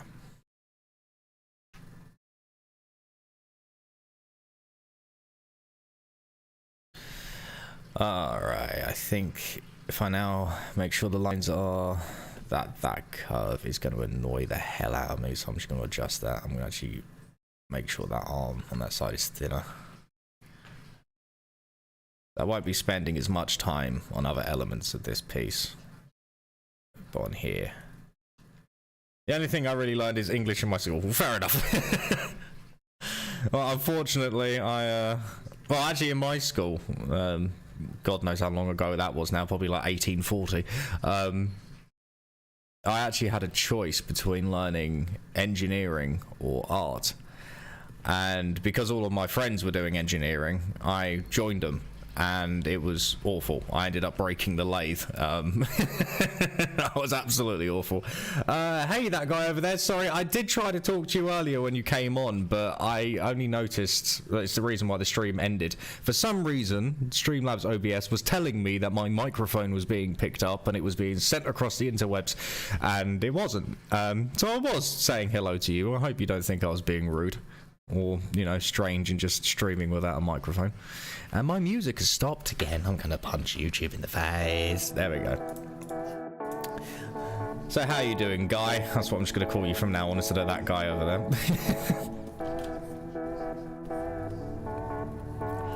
Alright, those two blokes are looking good. Nice bit of a focal point going on there. So let's now start getting in the... Oh, actually, I wanted to add this bloke here, didn't I? Because always adds interest if you can get that sort of small, medium, and large in your shot. So I'm just going to add an indication that there is a second set of chairs behind. Nah, it's all good. Well, I'm glad.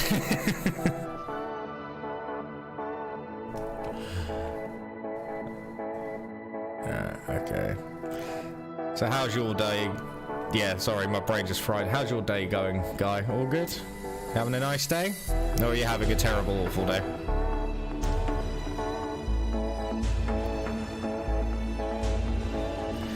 I hate drawing the back of people's heads. Let's see. Ear. Like this. I need to study the back of people's heads more. Jaw. Under the chin. Neck. Actually, let's go collar first. Oh, good, good. I'm glad. Glad you're having a good day. It's always nice to hear. Face.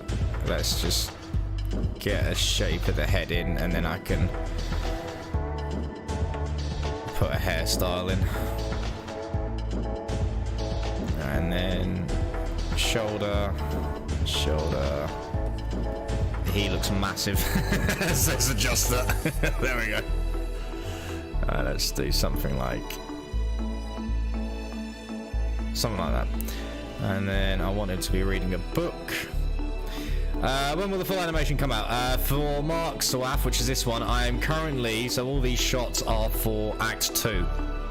And it's going to be a large video, unlike when I'm not punching my microphone, unlike the last ones recently.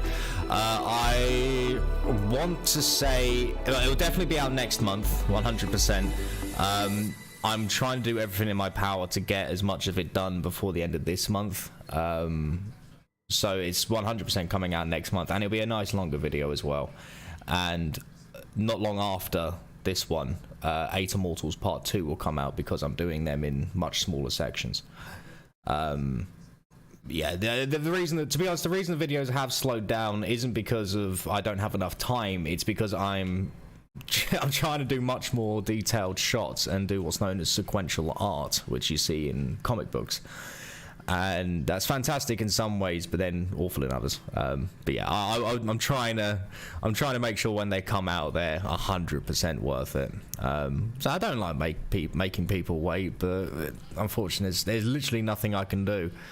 I've tried doing like smaller, shorter cases, which ironically this one was supposed to be, and I just can't bring myself to, excuse me, to just cut out or omit all these details. I just feel like it's wrong to gut a case. That's just a hang up of my own. I try to go big each time I do a case. But yeah, no, so I'm gonna try and get this one out sometime next month. It'll probably be around about, yeah, probably the 24th of next month. So 'cause I need to obviously do all the values and rendering and whatever else. And then I'd say 8 Immortals will follow that, and then I'll try and get Yoshiwara Part 2 out as well relatively quickly. And again, those two should happen at a much faster rate, because they're like 3 or 4 minutes a piece, because I'm doing them in parts. But this one is happening in one big go. And I've kind of decided that's how I'm going to do videos from now on. Quality over quantity. Yeah, to be honest, that I've tried so hard to find that balance of where I can do both, and what I've come up with is kind of what I'm doing now. There'll be a large video like this one, followed by one of the part videos, so 8 Immortals, and I think that's kind of a nice balance, because it's still quality, but then one of them just being, you know, sliced up a bit. I think that's kind of a nice balance. Nice way to do it. And then I do have a super special, well, by the time it's finished, it will probably be around about 1 hour and 45 minutes. It's still in its storyboarding stage, but I have a very special case that I'm working on.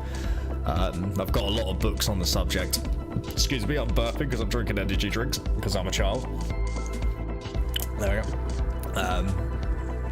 So yeah, I'm very excited to have that one. I don't know when that will be done, because that's going to be a monster of a video.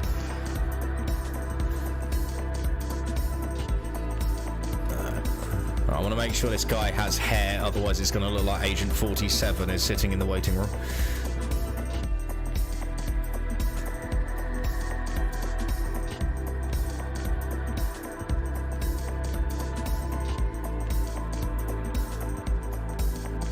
Yeah, this is another reason why I'm glad I can now do live streams every day now, because I say I got my internet upgraded. So I'll be in constant contact with everyone. There's no more waiting week by week, month by month for me to put up a community post. You would be able to see it all happen live, including the editing process. I wish you a wonderful day. I'm gonna go lurk and do some stuff around the house. Go for it, my friend. Enjoy your lurking. Say hello to the lovely wife from me. She'll probably go, who the hell's that? Who's that? I don't care. Leave me alone.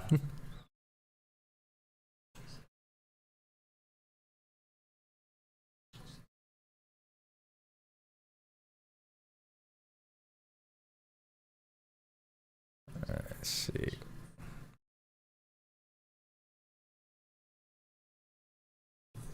There we go. That'll do. Yeah. Yeah. Okay. When do you think, excuse me, when do you think part 3 of Campo Delgado will come out? Actually, I've been thinking about that a lot, doing the final of not only the Pizzetto Massacre, but also the Camerata Massacre as well. The reason why they stopped was I really wanted to give the finale of both them videos as much emphasis as I could, as much impact as I could, and I just felt like my art wasn't ready at the time.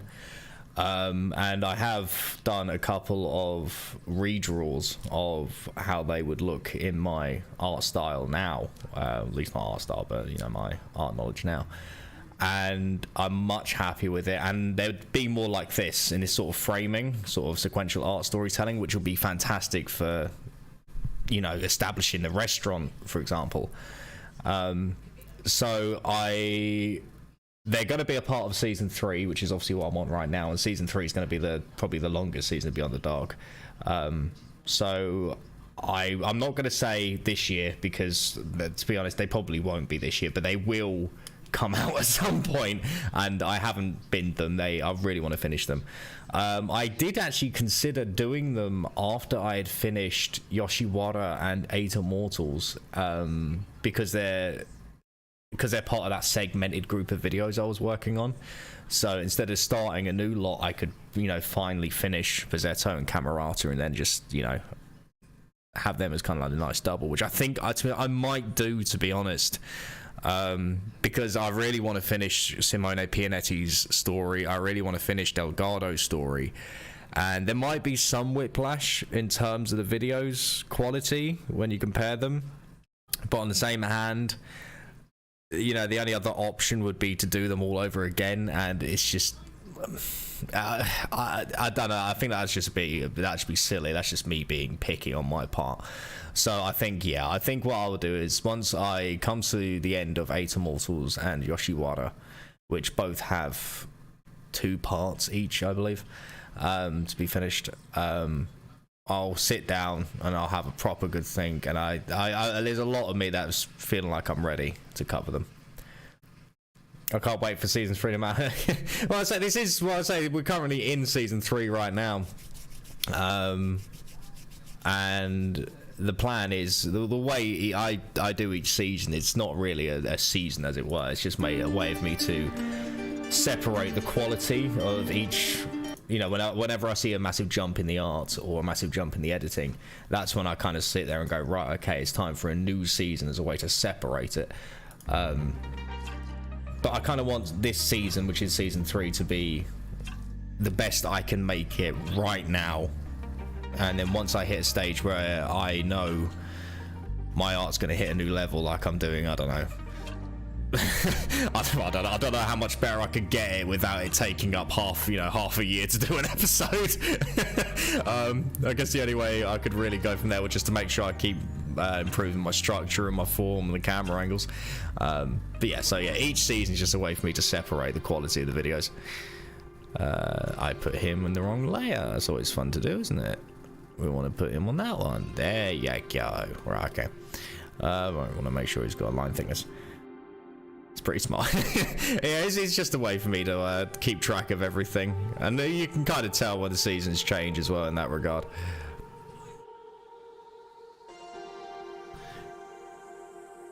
But season 3, the finale of season 3, will be multiple videos that I'm classing as Beyond the Dark epics, because they will be insanely long, but they'll also be, you know, so I use Blender to do a lot of my 3D shots. It's literally just using 2D images and then putting them in a 3D space. And when Beyond the Dark Season 3 finally does hit its end, there's going to be a lot of Blender shots, even using some 3D objects that I've then digitally painted. So for example, in one of the epics, there's going to be a steam train, and it's a 3D model, but instead of it looking like a 3D model, I'm using hand painted textures, as it were, to make it still look like it's part of the art style. You see a lot in animation that when they work with cars and whatever else, because it's easier to work with 3D model than to constantly draw a car.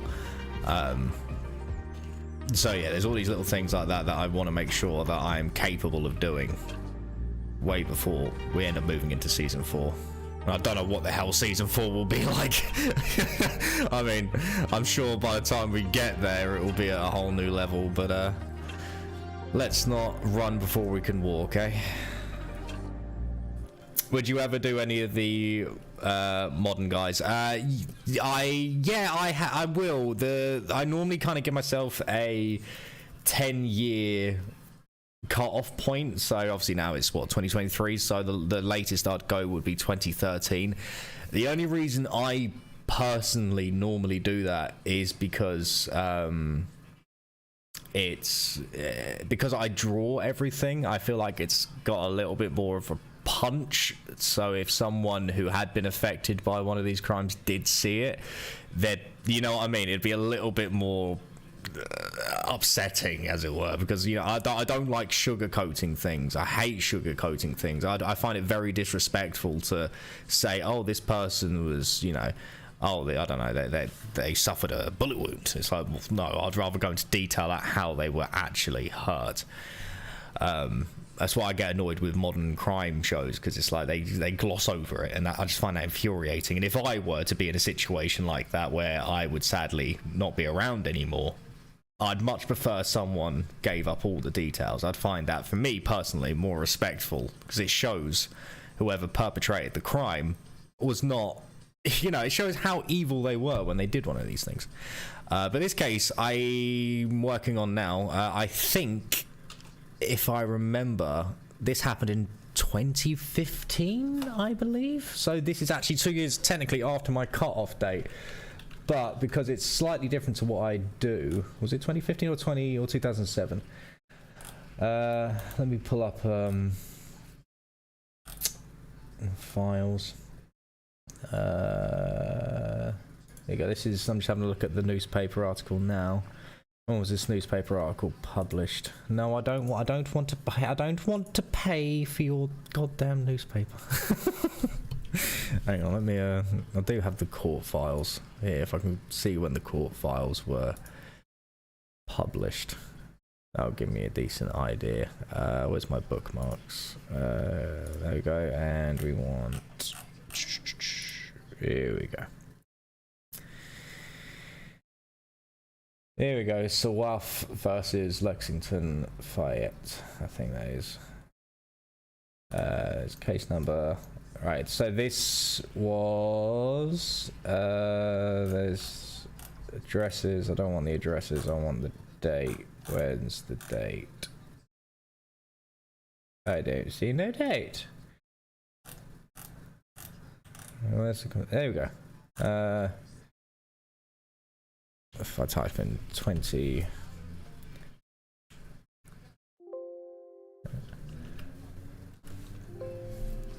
God's sake, I will find this. I know it. I know it happened not too long ago.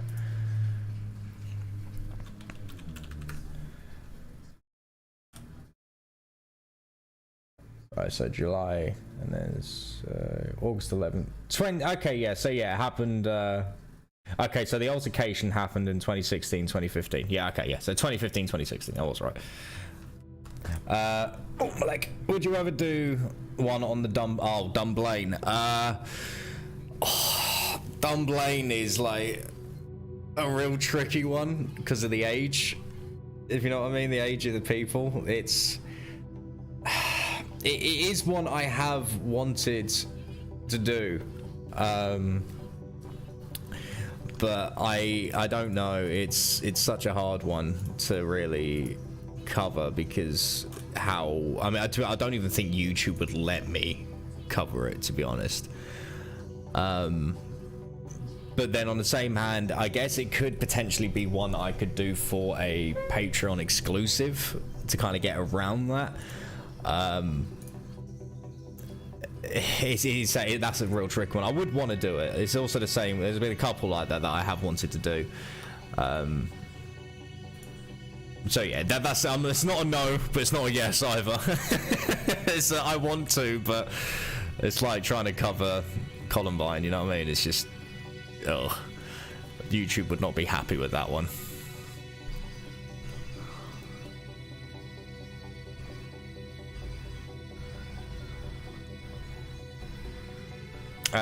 Hungerford, best description. Hungerford is actually one I would like to do, because that one was, again, like, unfortunately not just Dunblane and many others. It was a perfect storm, you know, the phone lines being blocked.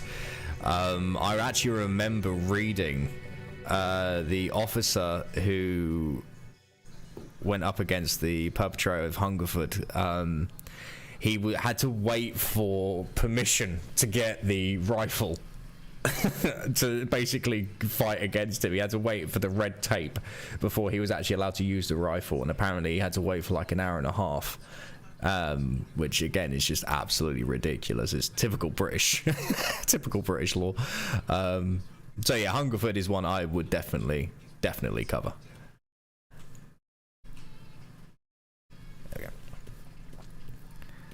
Alright, let's add in a...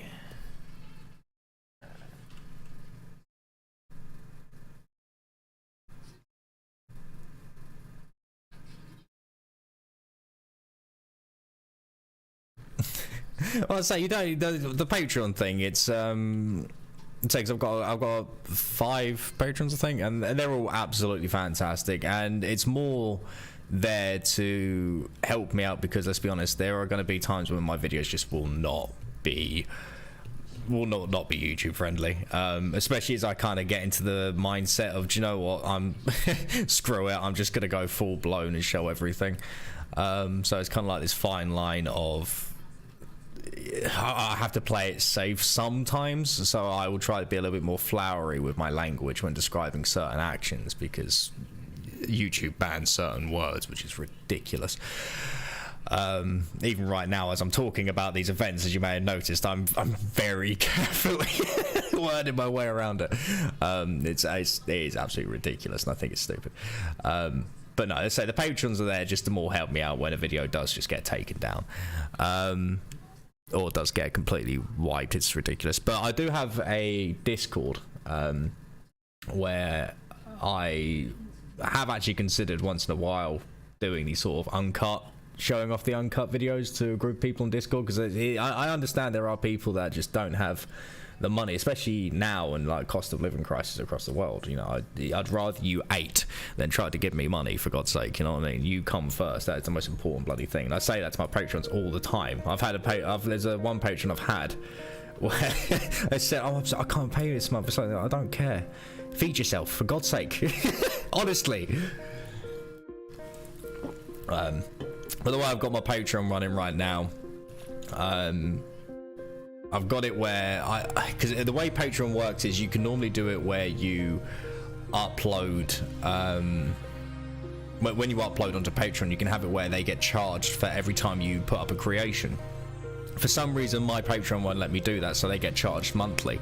But thankfully, I can freeze it, and that's what I've started to do now. Basically, if they don't get a video that month, then they don't have to pay, because it's not fair. I don't want to be one of those types of people that sits and goes, well, I've been working, you deserve to pay me. It's like, no, they're sure getting behind the scene footage, but or behind the scenes stuff, but I don't feel like that's worthy for, you know, $5 or whatever it is.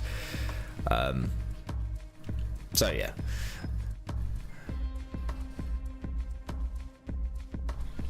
And yeah, everyone does need a steady stream of money. It's why I ended up getting an evening job, because Beyond the Dark, it doesn't pay. Beyond the Dark, it is 100% a passion project. I absolutely adore it with all my heart.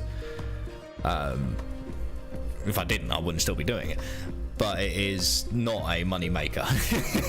Maybe sometime in the future, and maybe these live streams will help, you know, give a little bit of income. But for the most part, it is not a money maker.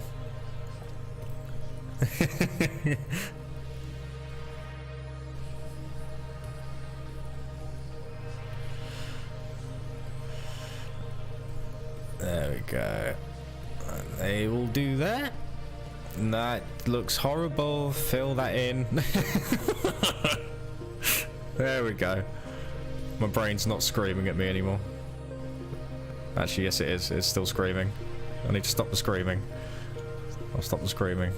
I'm stopping the screaming, brain. There you go, brain. Happy brain.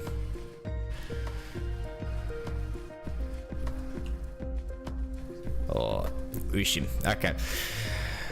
Alright. Let's get these. I won't lie, I hate drawing chairs. I don't know what it is about them. I just find them so finicky.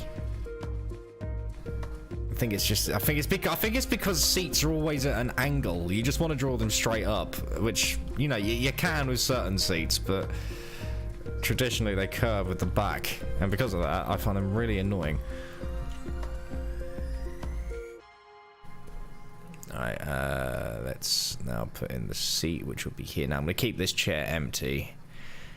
And the reason why I'm keeping this chair, chair empty, because if I were to put a person in it, it would be known as a tangent. The eye would be drawn over to this chair a bit too much, and you don't want that. You want to make sure you can keep the focal point as strong as you can. So by keeping these chairs relatively empty or even relatively low detailed, you can keep things nice and tidy. So I'm just making sure. There we go. I'm just going to put that in there as well. And then by now, if I clear the background. So these shots are taking me much longer than normal because they're all very large shots. I've actually got quite a few frames done already. I mean, all of Act 1, I believe, for this case is done. But these shots, because they take up quite a lot of the frame, especially this one down here, the bigger the frame they take up, the more detail I have to go into. It's just basic comic book composition. But I'm still getting used to doing like simplification techniques and whatever else to make sure it stays at a certain level. But otherwise, yeah, I mean, I mentioned to someone earlier, I did get a new brush that was given to me or helped me create. This person helped me create it. I can speak English, I promise. And it's a guy by the name of Cavan. And he's this awesome Swedish bloke I met about a week ago. Fellow artist. He absolutely blows my art out of the water. He is absolutely phenomenal. And I love his work, and we get on like a house on fire. We aggressively come on to each other. Must be an English and Swedish thing. And he actually has given me quite a lot of tips on inking and whatever else, and he also showed me this brush he used that I'm going to transition into in the next few episodes. And it just allows me to do much more detail, and also add like smaller features that I can't do with this brush I'm currently using because it's opaque. Cavan, Kavan. I'm gonna start calling him Cavan now. I wish I could draw as well as you. My only work is on MS Paint. When I was 5, I was saying to Viral, I think it was, everyone can learn to draw. I'm only nearly, I think, 4 coming up to 5 years now into my art education, and by education I mean self-taught. I have never had a mentor, which is more sad than good, because there's a lot of bad mistakes and habits I have picked up on that need to be broken. But you can learn it. Excuse me. There we go. I never had any innate ability to draw when I was a child. I drew like, you know, everyone else, bloody awfully.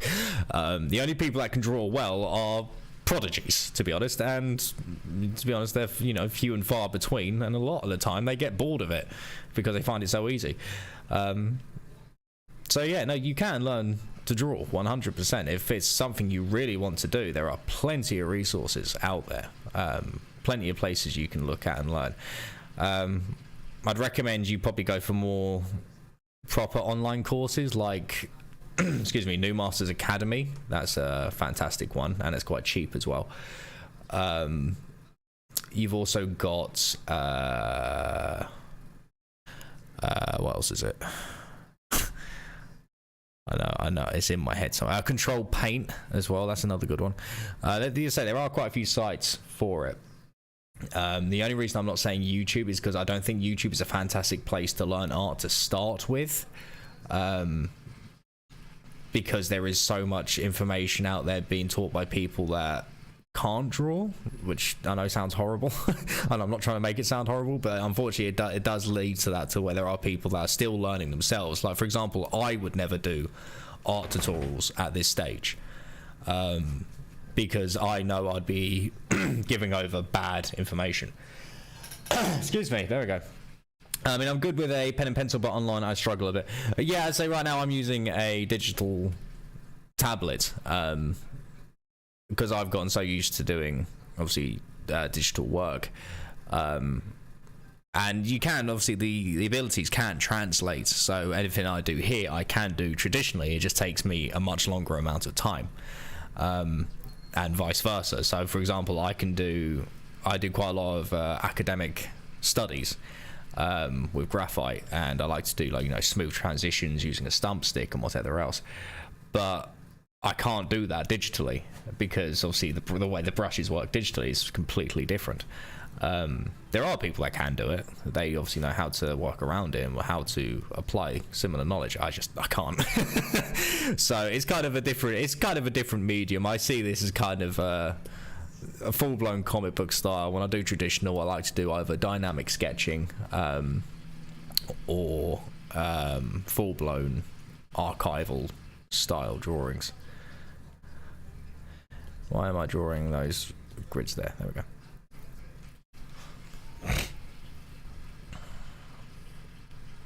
And so now my music stopped again. I'll put it on in a minute. I just want to make sure I've got my grids in here. But there.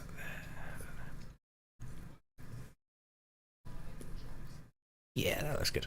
And then I want to have another pair of chairs or seats around here, because that'll be a nice way to block out the scene. There we go. Do you ever just draw for fun, or is it? Oh no, I always draw. I used to always just draw for the channel. Always just draw for the channel. Here you go. Let me just save this while I'm here. So let me pull up a couple of stuff from my desktop. So for example, one I done yesterday. My desktop is an absolute mess. it needs clearing. So I've recently done was this one. So I actually done that one yesterday. That was after talking to Cavan. That is using the new brush, and as you can see, there is a monumental difference in the way everything comes out. And I started studying the faces of John Grello, who is a artist who works on the Assassin's Creed games, and he does his faces and that sort of style, and I absolutely adore it. So that's that one. And then other ones I have done, let's see. Oh, my nose is itchy. Oh yeah, this is me studying the artworks. Actually, that's the, let me load it. There's a better one. I've got that one. So this is me studying the artworks of fellow British artist Karl Kopinski. There we go. And I absolutely love his work. I want to do a much more bigger breakdown of how he does all of his studies. But yeah, so this is me studying Karl Kopinski, and this is literally just done with the pencil brush, which I normally just use for sketching up my guidelines and whatever else. And I can't stand for, no, do you know what, I'm gonna actually just use it to tell myself I'm doing sketches. But yeah, no, I had a lot of fun with these ones. I was really happy with how this guy came out, and this guy here. I always felt like the mermaid, she came out well, but she needed a little bit more oomph. I feel like her form was a little bit too blocky and a little bit too masculine. I thought maybe if I make the arms a little thinner, the shoulder a little bit smaller, maybe pulling the rib cage, accentuate the beats, that'll probably make it look a little bit better. So yeah, no, I do try as much as I can to draw for fun as well. You have to have the perfect balance, otherwise you will absolutely resent it. It's simple as that. And it's actually by drawing for fun I learn a lot more.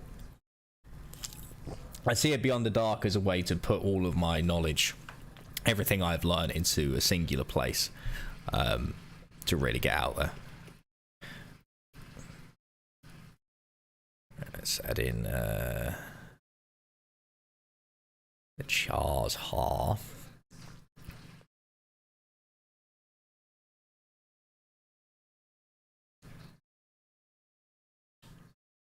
So I did actually for a while. Excuse me.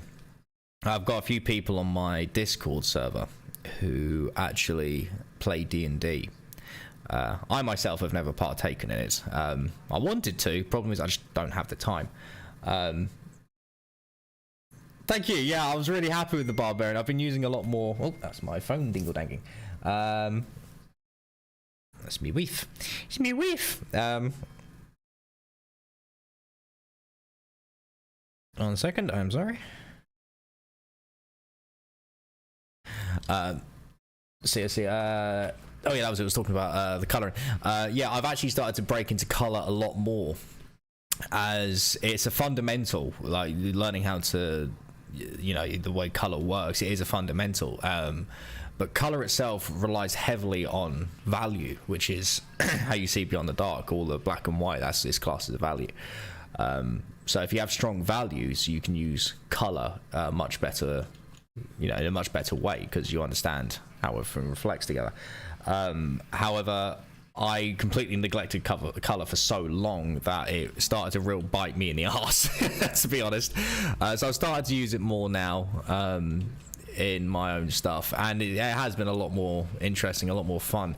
And one thing I've started to do for the Patreon videos is actually build them all in color. So when you see them on YouTube, you obviously see them in black and white, but on Patreon I wanted to give them something a little bit more, because I wanted to do uncut videos, but I just didn't have the time to add in these extra parts. So I thought, okay, if I can't do complete uncut, then why not do it in complete color?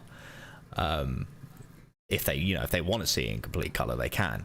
And it does add an extra level of depth to a video that I'm normally missing. So that's something I started to do there. But yeah, the Woo Bum Kun video, that one is still a personal favorite of mine. I really feel like I really hit the nail on the head on that one. It does sound really special with the Woo Bum Kun video. And I actually do plan to do a video in a similar style, where I cover Tianminmen, who done the Trafalgar Square massacre. He was excuse me, he was a very unpleasant gentleman before and obviously during said event. And I want to do a video again very similar to Ubum Kun. We need to have a middle section here, don't we? I've kind of made these chairs a bit different than these ones, but you know what? These are far enough away that I don't think anyone's going to notice. So I'm going to just keep that there and then do that. And then do that. Oh, okay. EE keeps messaging me because, you know. Thank you, EE. Could you go away? There we go. Let me put some music back on because I'm sitting here in the silence, which is really awkward. Oh, I'm just going to stand up for a second because my bum's gone num-num. Oh, so Guy, what was the first video of mine you saw? Sorry, I'm just going to stand up. You might hear squeaking from my very old chair.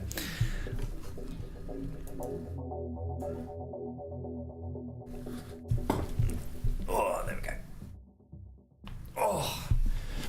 Oh, needed that. Okay. Var vi.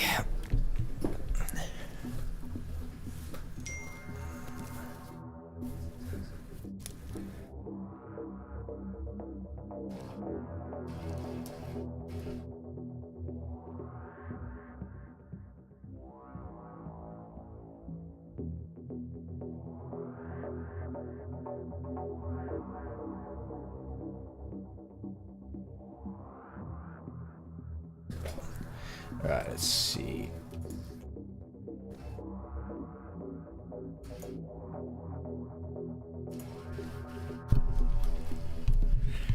Alright, let's get this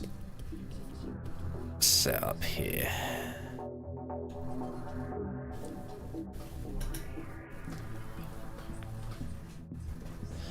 I'm going to keep these chairs in this direction here, nice and simple.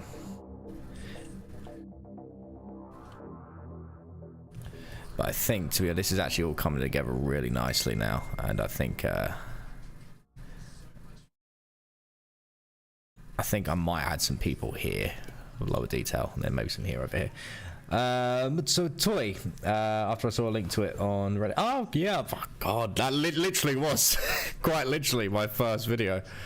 Wow, let's go back some. I was so nervous. I was so nervous in my first, and you can hear it in my voice when you listen to it. I was like talking really fast. My artwork was all over the place. So you've been here since the start, or at the very least since you saw the first upload. God, my life was so different when that first video started. It's in a different place. Lived in a different place, and yeah, long time ago.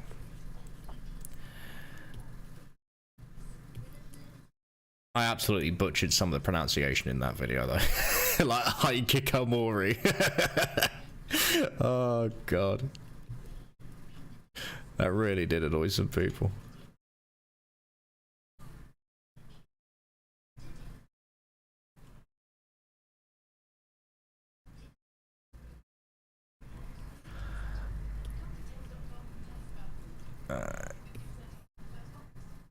Oh, this is hurting my brain. But I nearly got it. I'm just gonna stick these like this.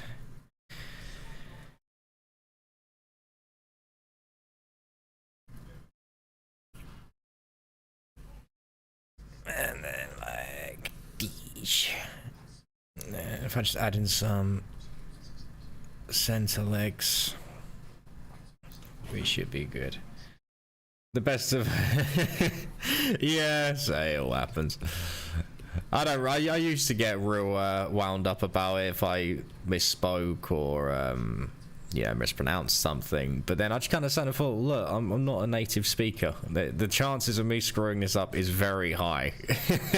If it bothers you that much, then you know, everything else I put all the work into, I think you can forgive me for screwing up and screwing up a pronunciation of a certain word.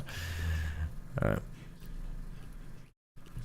Now, if I can just eliminate the background, I can now get a clear picture of these seats and figure out if I want to put people in or on these chairs, which might be a good way to do it because they are lower quality.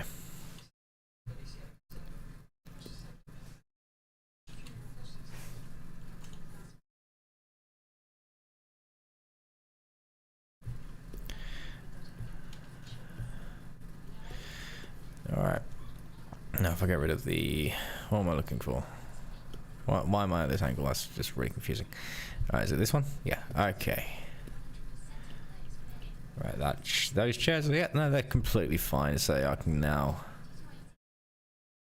I might put a couple of people around. So I don't want this to look like a really, really busy center, because this is supposed to be in a really rural part of Kentucky.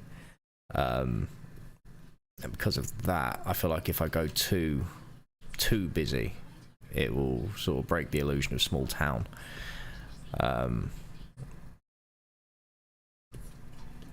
This always happens. It always happens.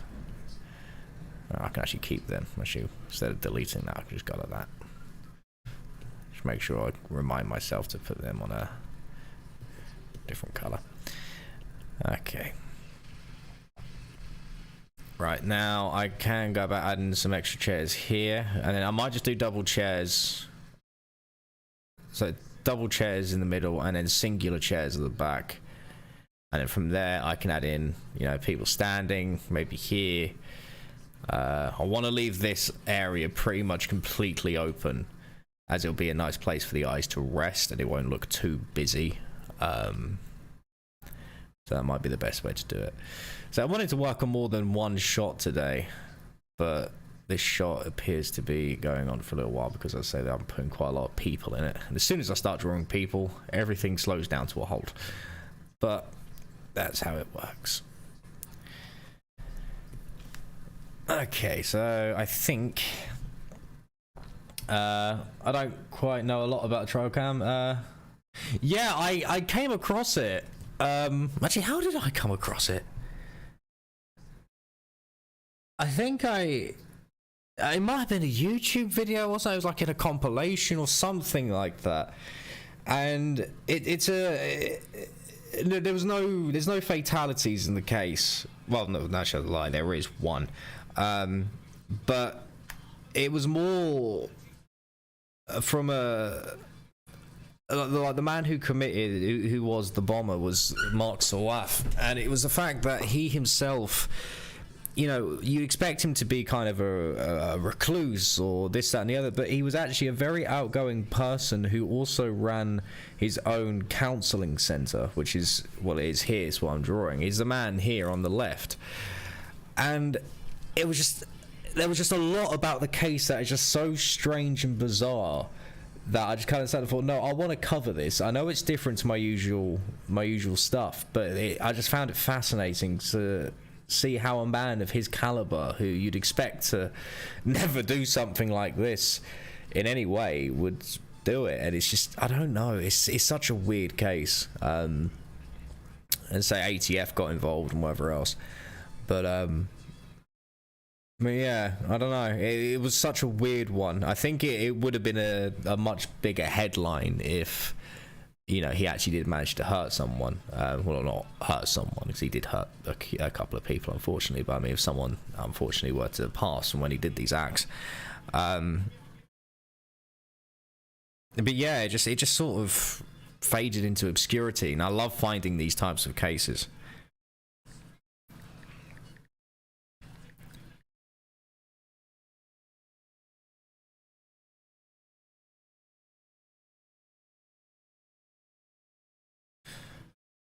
It's like the only other YouTube video on it I found didn't really go into much information, and with like very minimal digging, I actually managed to come across the court files from the entire case, which is absolutely fantastic when that happens, because you're just getting pretty, I mean, you're not getting the complete truth, of course, but you're getting pretty much a blow-by-blow account as much as you can. So I was very happy when I found that.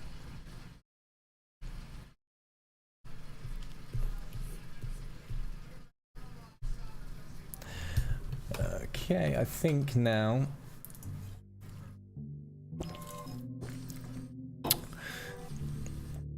I'm going to take a quick break from this shot because my concentration on it is starting to wane, but yeah, I'm liking that. That's looking good. Focus is definitely all here, which is what I want. Which is why if I am going to add people here, I need to be, you know, if I do decide to add, like from this chair, obviously not this chair here because that'll be a tangent, but like from this chair in front, behind it, and here, that might be, you know, might be a good way to do it. I could go like, so your focus goes here and then guides you to here, and then maybe a singular person here, and then lastly maybe someone by the door, so you get this sort of zigzag pattern that guides you through the frame. It's kind of what we want. So I think I might do that. Nice zigzag frame, yeah, of course. The ones you least expect are the ones you, yeah, to be honest. But even that, I mean, obviously, you can sort of see when someone's got a background of something like that's about to happen. With Mark, it was even less so, you know, it was so, there was just no indication. Well, actually, no, that's a lie. There was some indication in the months leading up to it. He did come quite withdrawn. But as someone who was in the field of mental health, you thought he himself would know the signs and know what he was thinking about was not healthy. But lo and behold, no.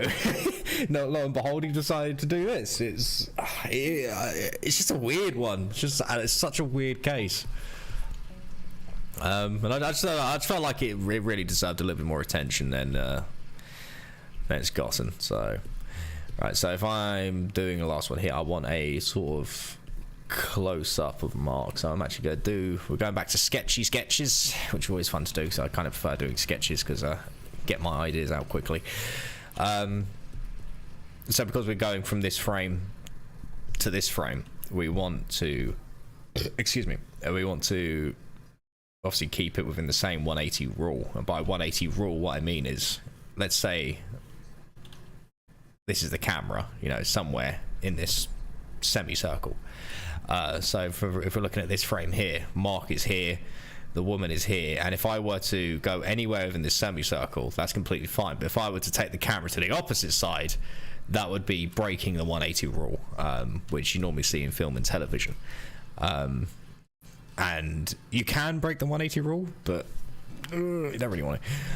That's what I'm trying to think now. It needs to be something in sort of line with this frame. It can either be the next part, so him, you know, seeing her out of the door, hoping she's well, whatever else, or it can be a close-up of him, or, you know, you have to... It's a sequential storytelling. Sequential storytelling. So I'm trying to have a quick think with my little noggin, and I like the idea of him seeing her out the door, because that would kind of be kind of a nice way to do a sort of tense shot, especially if I do it from a different angle. But then I could just be kind of cheap and do a close-up, and close-ups are fun.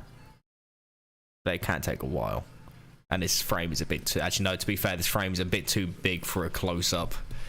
If I was going to do a close-up, it'd be like... I'd like split the frame in half, and it'd be like here, you know what I mean? And then maybe like here would be the woman, which I could do, but I don't want to.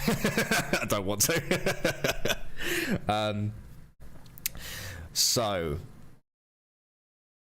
kind of at an impasse here, aren't we? What should we do? I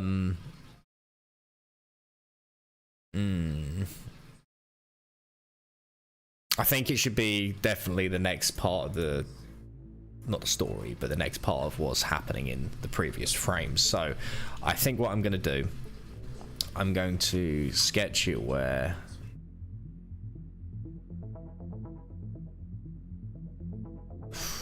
Maybe from behind the woman's back with the door over her shoulder. Behind the woman's back. So what you mean... so behind the woman's back, so obviously she'd be like standing here. And then you mean like the door... here. If that makes sense.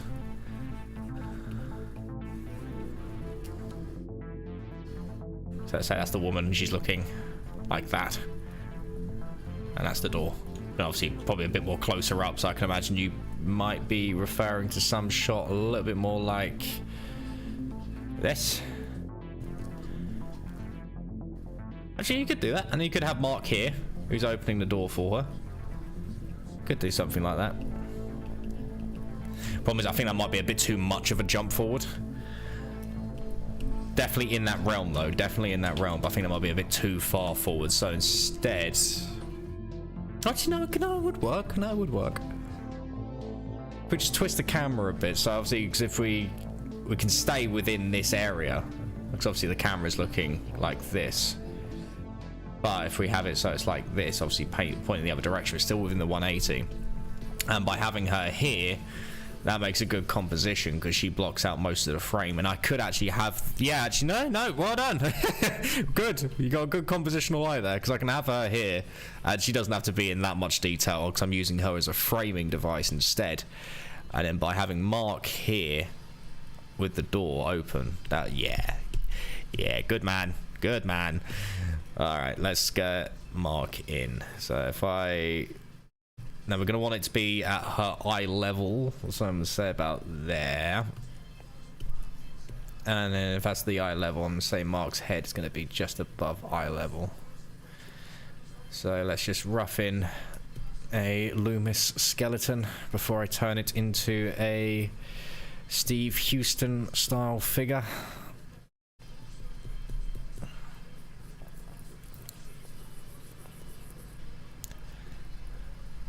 Right, so I want him to be doing 2 actions, opening the door, or at least having the door open by holding its handle. So say the handle's there. I could have the door, you know, sort of semi-open like that. That's a very thin door, so I'll just still the sketch. It's still the sketch brain. Calm down. But then we want there to be a nice contrast and angles for his shoulders, so I'll do that. Now I want him to be kind of open gestured, because that's a signal of friendliness. So let's go about here. Again, we want it to, actually no, we want it to be a contrast in his angles. So we'll have him leaning on his left leg, which means his head needs to go further back, but I'll do that in a minute. I'll put that leg there. That leg can go there. Let's grab that. Excuse me. Put his head like that. Okay, now if we now make a construction of that figure.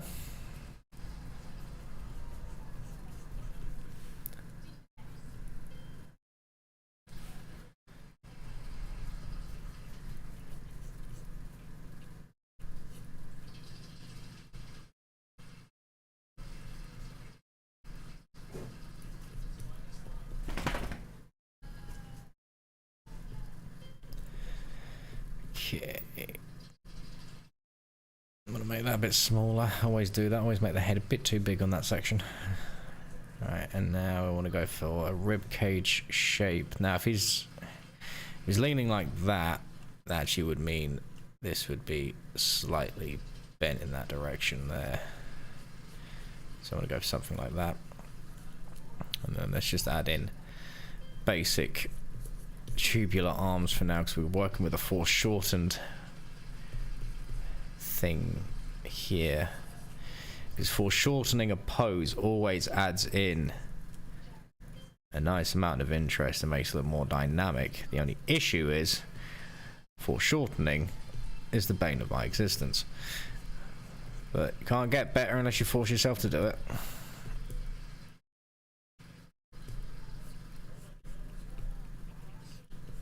Okay, now let's add a curve like that. Actually, his pelvis needs to start there.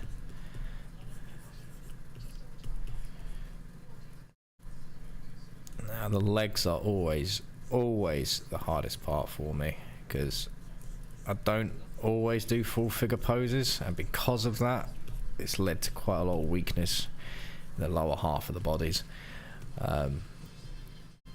So what I'm going to do is I'm going to cheat a little bit, stay within compositional rules, because I don't want to cut him off at the joints.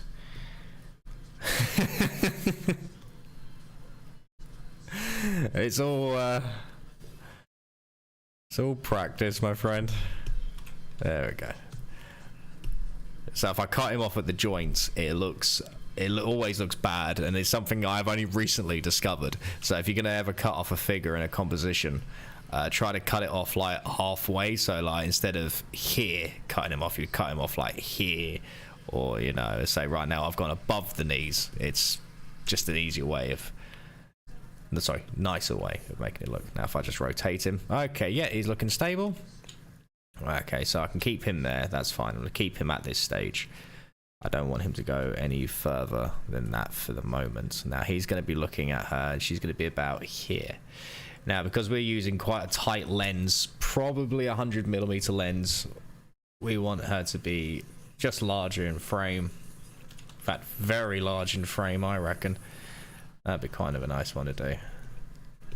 And we can say, right, this is the underneath of her jaw here. Say this is her ear here. Now she has got her hair in a bun, so I'd say the bun's about here. Then I can just add in a simplification of the hair and say, right, okay, well she has got a shirt on. So if I just add in a neck shape, like so. I'll see the neck's curving backwards and then down, and then say, okay, like that. Now I want the shoulder to stoop, something like that. Now if I do this, let's increase that size even more. In fact, there we go, that looks better. Like that, like that, like that. Let's get rid of that bit there. Now let's just refine that a little bit so it looks okay. She got an earring in? Yeah, she has got an earring in. Actually, that would be nice. The earring will make for a nice bit of interest in this shot here. That's going weird. Ears are always a weird one to do. Right, if the earring is that way, it means it could be like this, I think. And then the ears like this. It made the ear a little bit weird. But, oh god, can we turn? There we go. That's okay. That's okay. I can come back to that. In fact, I'm actually going to reduce that because I've kind of given her a whopper there. There we go. Right, now because she's got her hair tied back, we need to make sure we signify that. And then obviously there's going to be some form of bun here because I wanted to have sort of curlier hair, but then straight hair at the front, almost like she's tied her hair back and straight in the front of it. And then I just need to make sure I indicate the jawline here. And now I need to make sure that part of the shirt has got a decent amount of form. Now if I get rid of that, yeah, there we go. And now I can actually start adding like indications to myself that this is where some strands of hair are going to be. And I might cover the front of her face up with this part of her hair just so it gives me an easier time. Okay, now how does this work compositionally? That is the main question. So I'm just going to move Mark a little bit more to the right. And now if I minimize all the others, because otherwise I'm going to flip in, I'm not going to be able to see. Like that, like that, like that. Alright, so if I now mirror that. Okay. Yeah, I like that. Okay, so what we need to do now is obviously make sure Mark looks less like a mannequin. Sorry for my silence, I'm just enamored with the process, alright? But it's basically how I always do it. You try to build up a figure to this sort of mannequin, and if you can get it up to the mannequin stage and it looks, you know, to be honest, for me personally, as long as I can get the mannequin looking decent, I'm happy. Because it's gonna take me a while until I've got it like completely perfect. So yeah, you do a gesture, construction, or mannequinization as it's classed as, and then from there you can just do whatever the hell you want. I pretty much went into more of a deep sketch. Right, so let's say if the door is here, so this is our perspective, I'm gonna say the door is open, but only slightly. Actually, I want the hat. If the handle's there, then the door should actually more be like there, really, shouldn't it? And then I don't need to worry about so much of the background because this is just a psychiatrist's office. Maybe a poster, and I don't know. Won't really see a light switch. Maybe a light switch here, but I don't want to go too much there. Maybe I don't know, some form of cabinet or table there, maybe. Actually, no, that's too much of a tangent. I think we might leave that space pretty much around them clear, so they've got breathing room. So I don't think they need anything surrounding them, otherwise it looks too cluttered. Right, so we're now going to go into the secondary sketch phase before we go into the inking phase. So I've already got a good idea of Mark's facial features already, so I should be able to do this without too much of an issue. All right, so I'm going to just indicate shadow here. So that's all I'm doing. I'm not actually drawing the features, I'm more drawing the shadow shapes of the features. Now I know Mark has got a more rounder nose than his peers.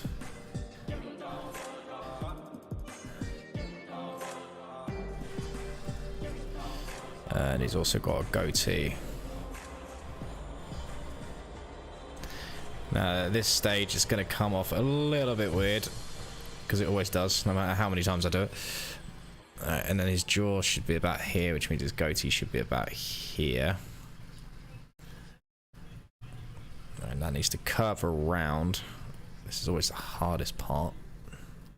That nose actually needs to come here and be more like that. Did you say you were going to be doing this every day, or am I remembering incorrectly? No, I'm going to be pretty much every day. The only time I won't be doing it is if, one, I'm too tired, or if I'm doing the script writing. But no, I'm pretty much going to be doing this every single day. It's a way I see it, it's a nice way to stay in contact with everyone. And it'll be a great way for them to see a video come to its completion. Okay, like that. And now Mark's kind of got this hair that ironically I saw in the Fargo TV series by, was it Lorne Malvo? A sort of swept forward hair, which is really weird. It's a really weird hairstyle.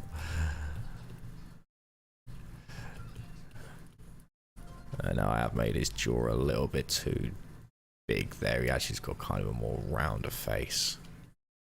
I've actually made the goatee a little bit too big, so I'm actually going to cut that down and make it more close to his jaw shape. And then make his ear a little bit smaller. Well, then I'll be an active. Oh, good. He'll be nice. I'll get lonely otherwise. Let's see.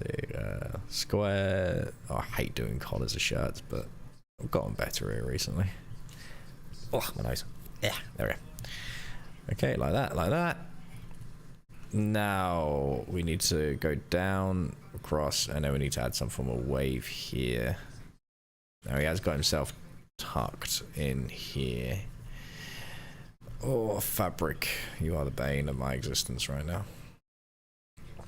Right, now he has got his arm extended. So it would come here. It would rest. It would come down here. And then let's say the collar. Sorry, not the collar, the cuff is there. And this is where it kind of goes a bit all over the place. And there's a tension point. We go up.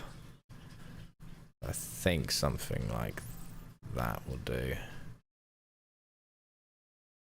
Right, now this arm needs to actually be up here, actually. So I've made that too long, so I'm going to go like that. Now.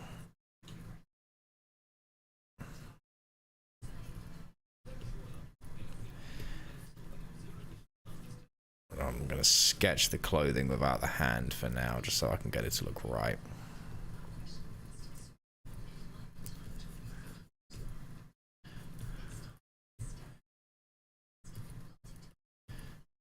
That needs to come across more. Something like that. And then it needs to come across here.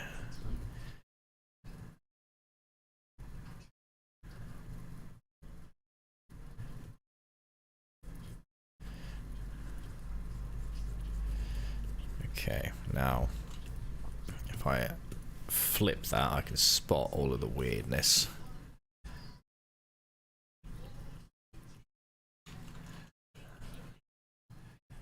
Okay. That needs to go around there. Alright. I think I can ink my way through him without too many issues.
Okay.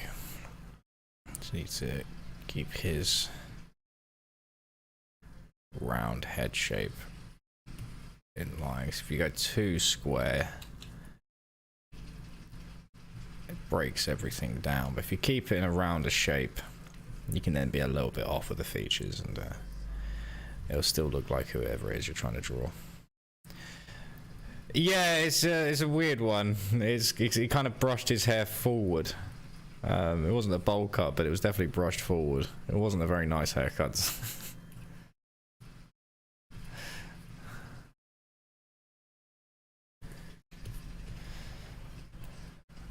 Yeah, now if I open up the other shot. Yeah. Might add a little bit more height to it, just so it's in a similar vein.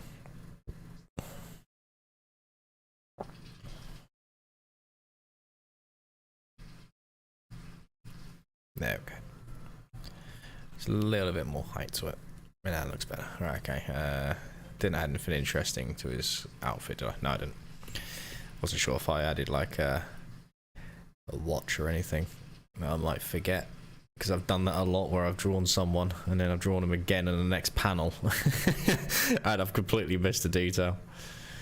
That's why you always need to have a good editor. Alright, this is always the hard part. You need to do like a zigzag curve, something like this. And then that goes behind, and then that comes out.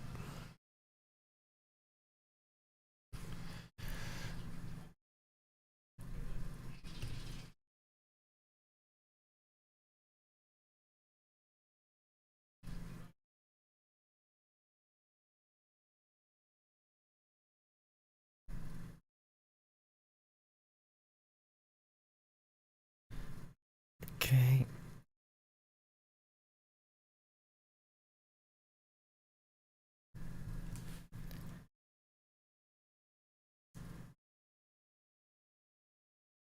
All right.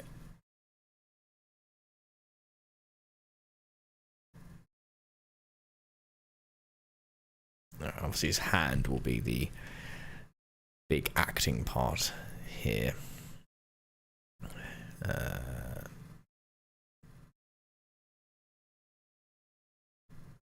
Add in a indication there of that. I'm just going to add an indication for his pectoralis. There we go. And then something like that. Something like that.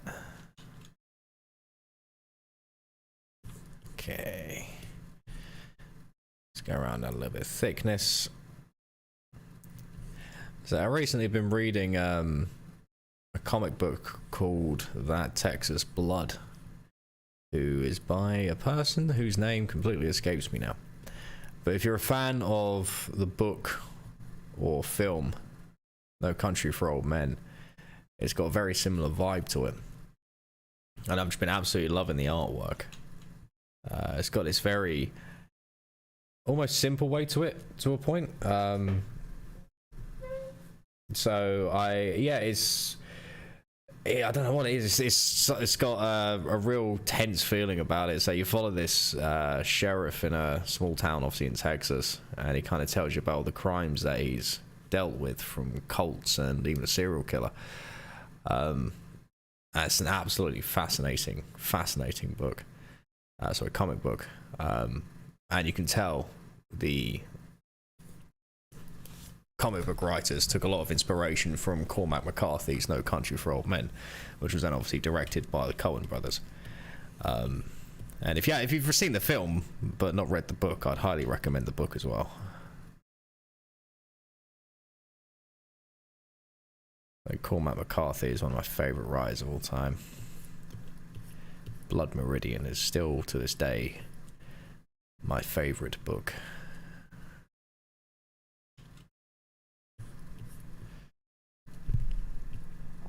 Okay. Where's the other... Is that the one I want? No, where's the back... That's the background. Okay. I'm going to keep his hand. Not give him any hands for the time being, because as every artist knows, hands are fiddly little things. I want to get everything else drawn and in place for now.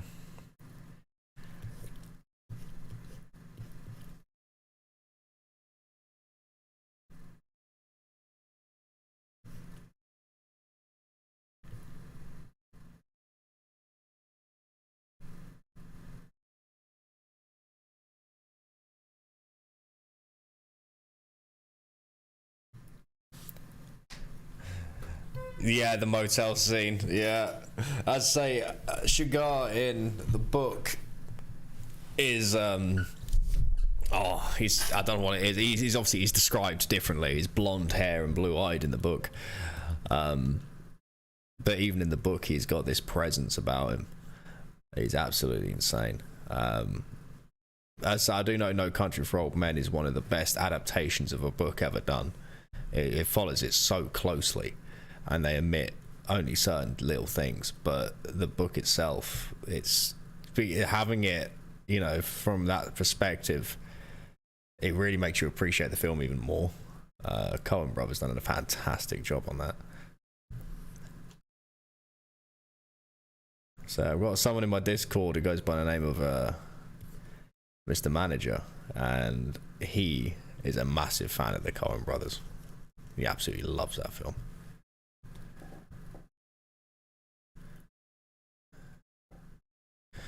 Alright, I think that'll obviously rub that out because you're not going to see much of that. Okay, let's just get the line the legs in. So the legs are always a bit finicky, so it's better to stick to the less detailed there.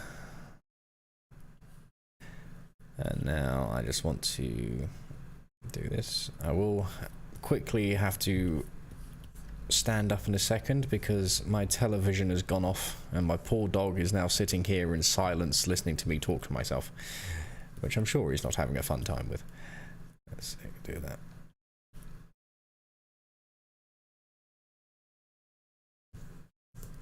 I'm also just going to quickly save. There we go. There. Hang on, bud. I'll turn the TV back on for you. And I need to stand up anyway because I can't feel my arse. Right. Should I put the TV on for you, buddy? Put the TV on.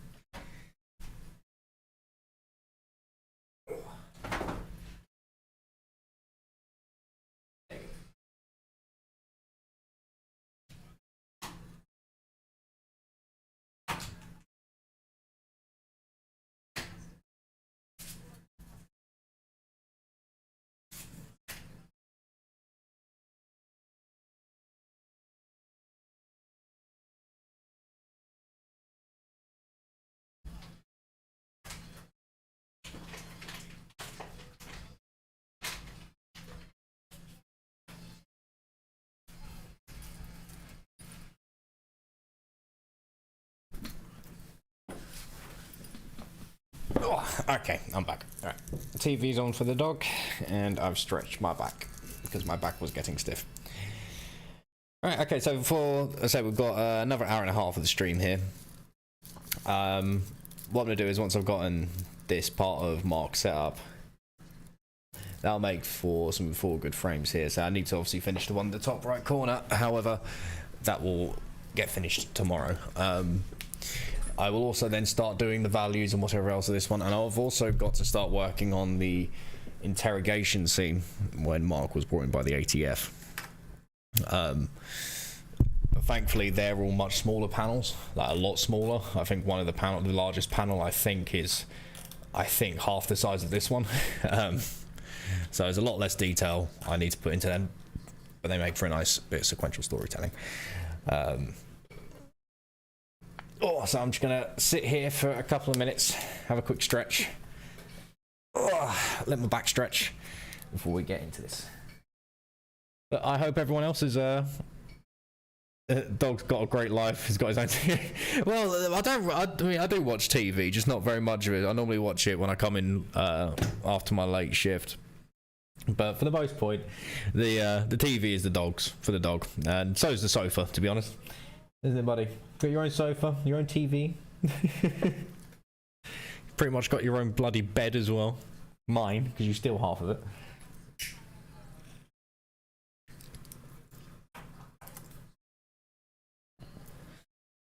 Oh.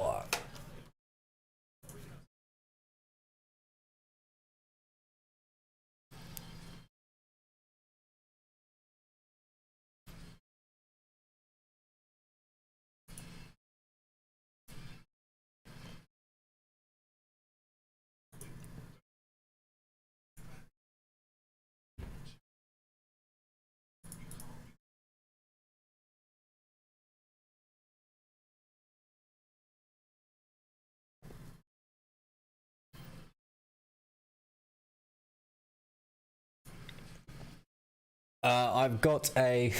Well, when we got him, we were told he was a pure blood Springer Spaniel. Basically, my wife went to get an MOT for a car, or get a car, you know, checked to make sure it's could be maintained on the road. She went to get her car checked, and then she came back with a dog. And they said to her that he's a pure blood Springer Spaniel. He's not pure blood. He's a black Springer Spaniel, but he's clearly also half Labrador. We recently got him groomed because he was getting really fluffy, which made him look adorable, but he needed his hair trimmed. And when they trimmed him, you looked at him, you went, yeah, you're not pure blood. Which doesn't bother us because pure blood dogs don't just, you know, they don't live as long. So we're actually glad he's half lab. What other cases are you considering? Oh God, there is a monumental list. Let me pull up my list here. I have actually got, obviously I've got Beyond the Dark file, which I'll just drag over here. So there's a lot of cases here that are obviously been done, and then others that haven't. So we've got the Amityville murders, which obviously one of the most famous murders of all time. I'm also going to be doing a video on Aokigahara Forest. That one is going to be a bit of a tricky one to do, obviously, because it's quite a sad subject matter. So I'm trying to approach that one as tactfully as I can. Obviously, Om Shinrikyo, that is currently on a hiatus because I plan to actually reboot that from the very beginning. Daniel Carmega Barbosa, also known as the Beast of Chinakota, I think his nickname was, or his moniker was. Horrendous South American serial killer. I've got the Batan's Death March here, which is an empty folder. Someone recommended it to me, and I made a folder, but I can't for the life of me remember much about that at all. Elizabeth Bathory already done. I've got here the Bellagio double heist, as I've called it. There was recently not too recently, a jewelry heist, quotation, smash and grab that happened in the Bellagio Hotel and Casino. That I thought was quite interesting. That I'm actually going to be covering probably as the main big video after Mark Sawaf. And then there was also the biker bandit who managed to steal a total of $1.5 million from the casino.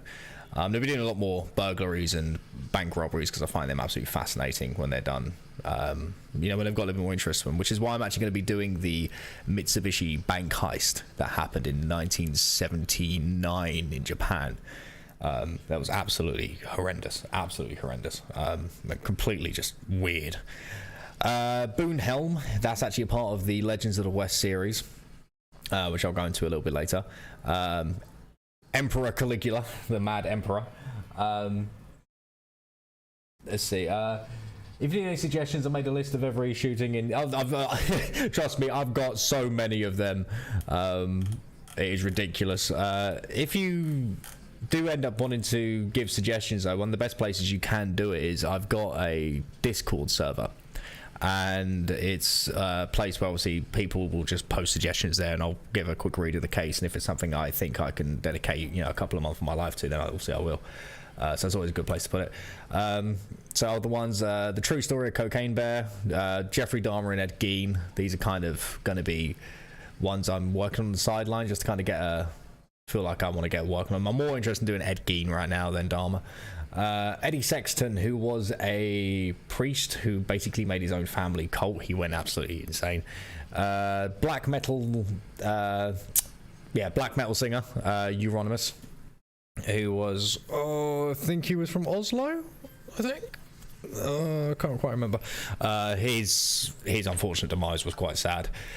Gary Tyson prison break, again a very insane prison break that involved Gary Tyson's family coming in for a picnic and breaking him out of prison. That was quite insane.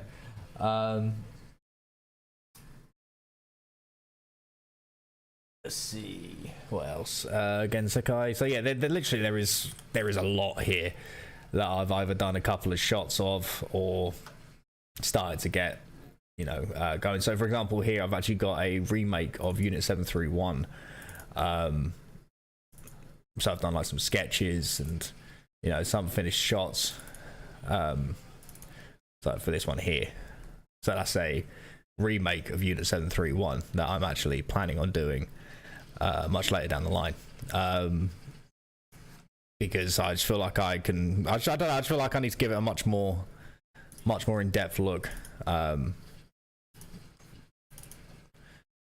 So yeah, so yeah, there is quite a lot I'm redoing.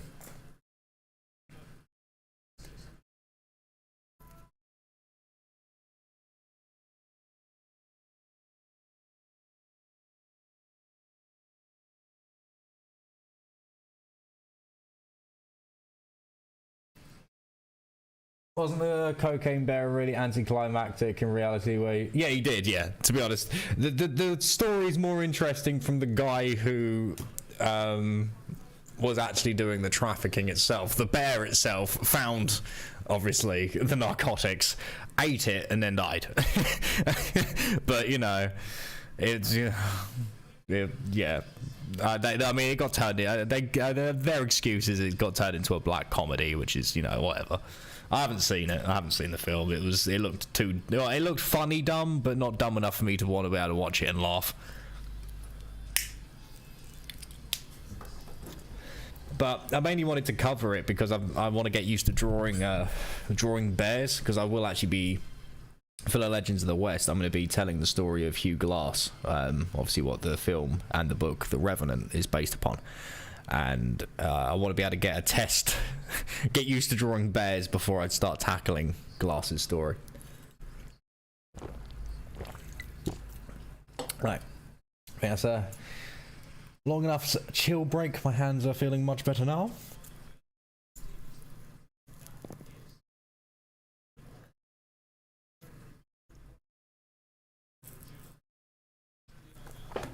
Right, let's see.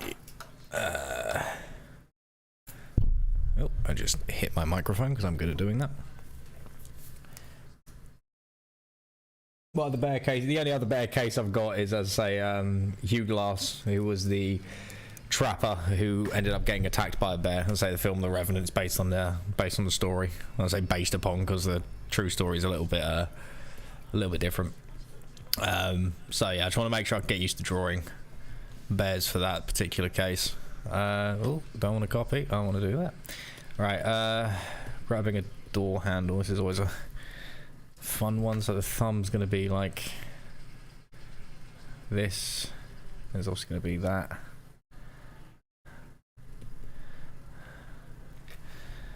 And then the ring finger, sorry, not the ring finger, the index finger is going to be curved around.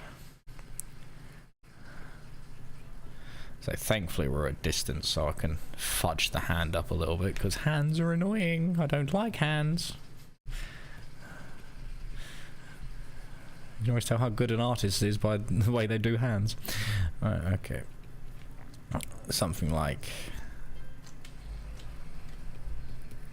this ought to do, because this isn't the main hand that's grabbing your attention in this shot. It's going to be this one here, which is going to be a almost like mid-conversation hand. So we're going to want straight thumb, straight finger,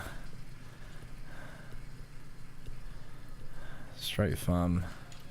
I might have to rotate this hand actually. Straight finger, and then there's going to be a couple of curves here.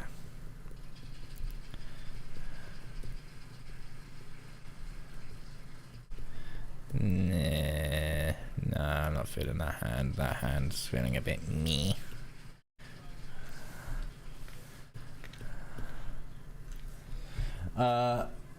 I heard that hands are really hard but easy when you find out how they're done. Yeah, when it comes to hands, because they're one of the most expressive expression part of the body, expressionative part of the body, English, there we go.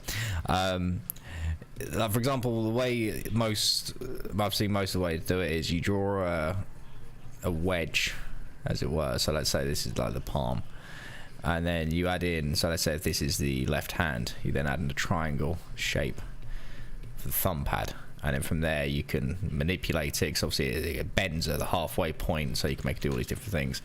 And then you add in the axis points, and then some people will draw fingers more cube-like in the sketch phase before rounding out the forms. Other people will draw them skeletal.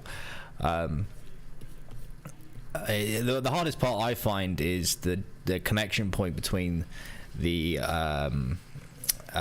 ulnar and the actual hand itself, that like real part, that the real wrist section, because the hand does something really weird. It goes in, and there's like this really weird just like section here where if you can get it right on certain parts, like on certain gestures of the hand, it looks fantastic. Are you going to show the whole table or each image on screen for a couple of seconds for the video? The way it works is, so because this is done like a comic book, you'll first see this image, and it will obviously remain, and then you'll see this image, then this image, then this image. So it takes up the entire screen. Like all 4 images will take up the entire screen. And it's a nice way, obviously, to keep the sequential art going. One thing I do want to do in the much later future is animate certain elements of certain shots, so maybe like have birds flying over, and that'll be something that constantly happens as like the shots are on screen. I would like to in the end, or eventually, add in like low poly 3D models for like real long shots of like cities, which I can do in Blender, and I could have like tiny little 3D cars driving around from a very long distance. But it's it's not only trying to figure out the perspective, but it's also finding the time to draw a bunch of these low poly cars, to add a little bit more elements.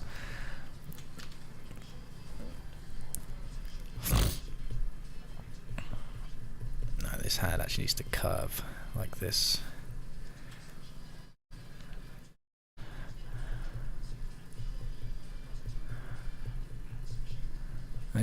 He's doing the Spider-Man there. God's sake. it's always this angle, and it's always this type of hand gesture I'm trying to do. So what I normally do is I'll sit there and I'll look at my own hand and I'll twist it around, and I'll figure out what it is I want to do. So if he's like that, and I'm trying to think, the hand would probably be, it would be more upturned, and it would be more like this. We would see more of the back than the front, to be honest. There we go, just something like that. Just we need something simple for now, because I want it to be simple. To be honest. Something like that. That will do for now for the sketch. I'll figure that out in a minute. Now I think for the actual framing itself, I think I just want to add in a slight poster thing here. Again, that doesn't matter. Slight poster thing here.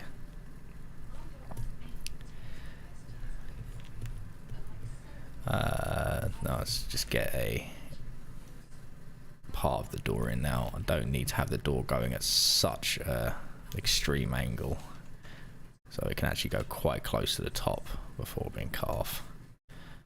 There we go, because that looks more open. And then a little indication here. Now we want to add in something like that, just to show that the door is currently being opened. That can go all the way down. Now these doors are pretty plain, to be honest. They don't really have much inside. I'll probably add in like a separator here. This entire section here I'm just going to make black, because there's no point trying to add in mass detail in the background there, because it'll just get lost and it won't really add anything to the scene. If anything, it'll just make it look a bit cluttered. So I'm just going to fill that in black. Oh god. I'll just make a rough shape around the hand. There we go. Does look like he's welcoming her to the abyss, but that's okay.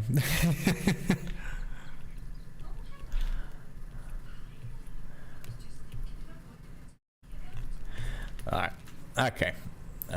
One other thing I have also been working on as well, in my spare time, I also am working on a webcomic as well, a horror webcomic, because it's kind of a, it's all comes back down to that whole point of drawing for myself and drawing for fun. Because obviously I don't really get to draw anything really heavily horror related. So more class, you know, true crime is true crime. So actually I've got a webcomic on a webtoon that's slowly being updated. So if that's something anyone's interested in, I can always post the link for that if you want to give that a little read. So I'm currently working on episode 1 of a series I've called Blood of the Lamb, and then I've also got another series, or more short story, focusing on an art gallery with a very strange painting that starts to do pretty horrific things, which I've called, I think that one's called Lost Edges, which is a term used by artists when literally, like, let's say if you're drawing doing a painting of a skull, like the back of the skull and the background of the actual painting itself, they would merge, and that's what's called a lost edge. So yeah, me being a bit of an art nerd there, decided to call it that. Would you ever do one on Breivik, Anders Breivik, or Breivik? I have considered doing one on him. The problem, I think it's, I don't know, it's such a weird one to do. I mean, I do know, I think when it comes to doing someone like Breivik, it would be best to find someone who can speak the language, so then I can get a little bit more information, because I feel like that's a case I'd really have to go into mass detail with. It sounds like a Goosebumps type of story. Yeah, well, there, if you're a fan of Junji Ito and his short horror stories, that's kind of like what I'm going for with it. I've got, the series is called, as a whole, is called Dark Was the Night, which is a reference to blues guitarist Blind Willie Johnson, who had a song called that was called Dark Was the Night, Cold Was the Ground. And me being a blues nerd, thought that'd be a great name for an anthology of horror stories. But yeah, no, when it comes to doing Anders Breivik, that is one I have considered, but Breivik is kind of up there with like Dharma and Bundy, you know what I mean? It's kind of the more well-known ones, and while I do want to eventually cover much well-known cases, I still like to stay on the obscure side for now until I've built up a good amount of a good catalogue. So then when I do start covering the much bigger cases, people then who do find my channel because I'm covering said big cases won't suddenly realise, you know, they've got no videos to watch. Do I have a link to my stuff? Yeah, I'll put up a link to my webtoon now. I'm trying to update it every weekend, because the weekend is my own time. It's kind of a rule I set for myself. I want to do my own things at the weekend. One of the things I do is work on a comic book. So this is the Blood of a Lamb. I'll put it in there new. There we go. And that should just send you straight to Blood of the Lamb.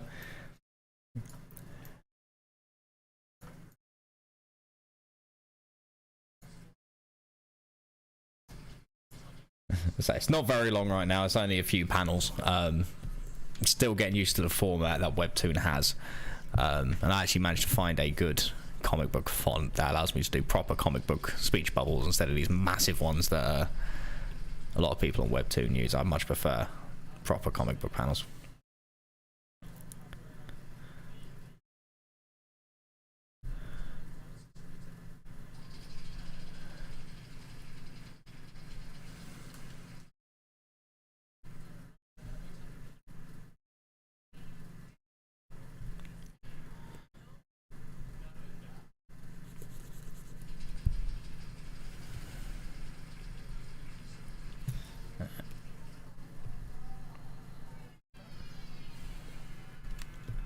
Okay, that's fine for that hand. That was a weird thing I just did there. Let's try that again.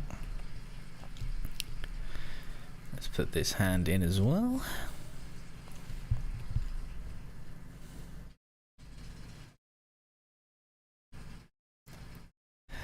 So basically the story of Blood of the Lamb It's going to be a classic exorcism horror story. But instead of it just, following the traditional route, priest turns up, exorcises the person, go. I wanted it to be a case of where the family themselves, which is the man you see barricading the door, they themselves are actually, the reason they're barricading the door is not because they're terrified of their daughter. They're terrified of the demon because the demon's getting impatient because they've promised to release it. And the idea is that the reason why the priest turns up is because they want to trap him there, because one of the rituals to bring this demon forth is the blood of a priest, a man of the cloth. And I like the idea of, I've called him, as I say, Father Kessler.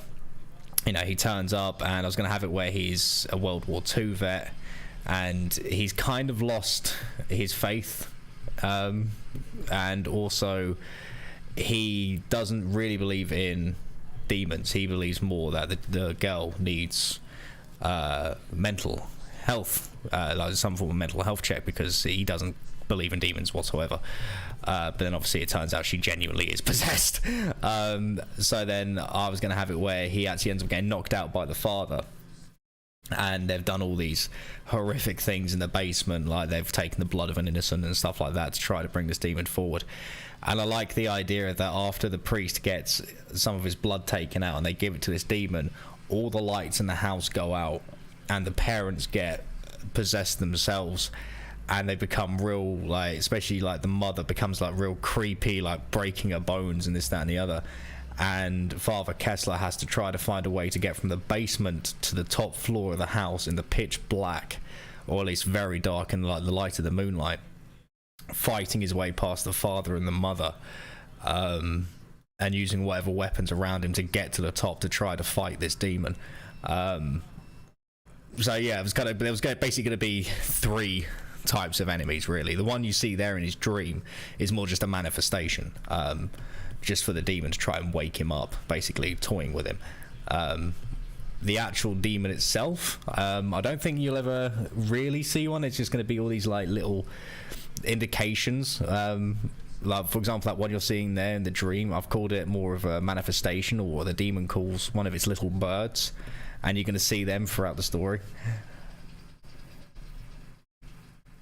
Yeah, so it's always good to use, I mean, every comic book I've ever read, they always were, there's no original ideas. There haven't been for a long time, so it's always best to work on something that had a good foundation and try to change it as much as you can. Obviously make it your own.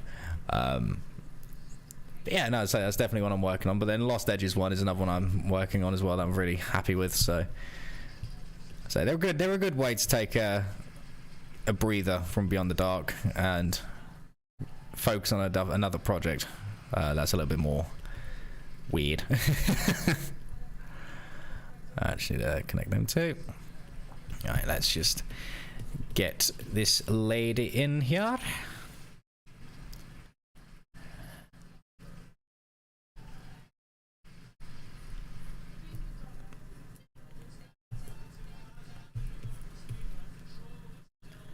Alright.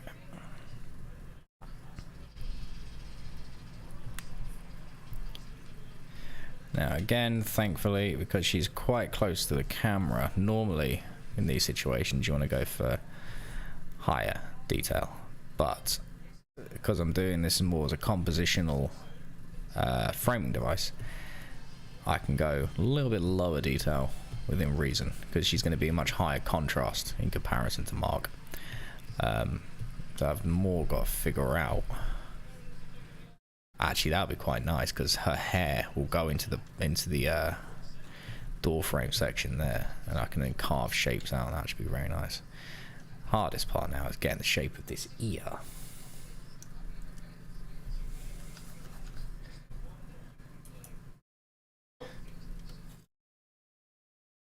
Oh.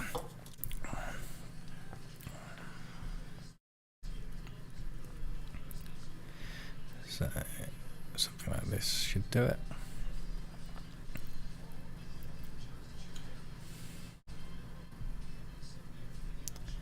So it does not need to be perfect, Probably one of the hardest things about doing art is you have to learn that not everything has to be perfect.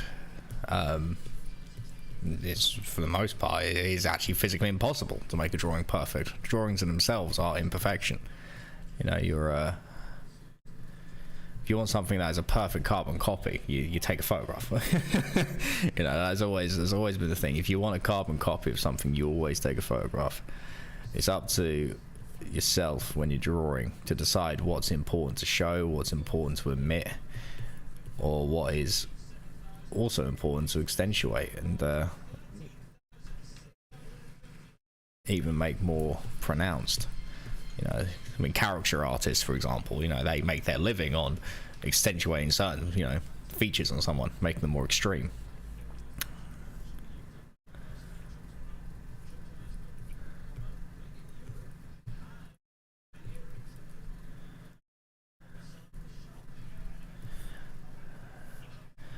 But even so, with all that being said, it's still very difficult to tell yourself it's okay if something,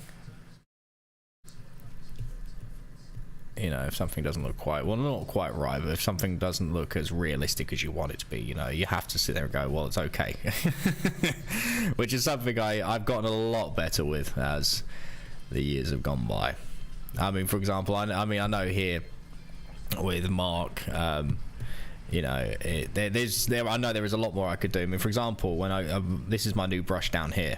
This is the one I'm going to be using in later episodes. You know, what I would be doing later on is, you know, sitting there and adding on all these indications of like planes and, you know, contours, all this sort of thing, just to give him a little bit more, as you can see, a little bit more depth to his face.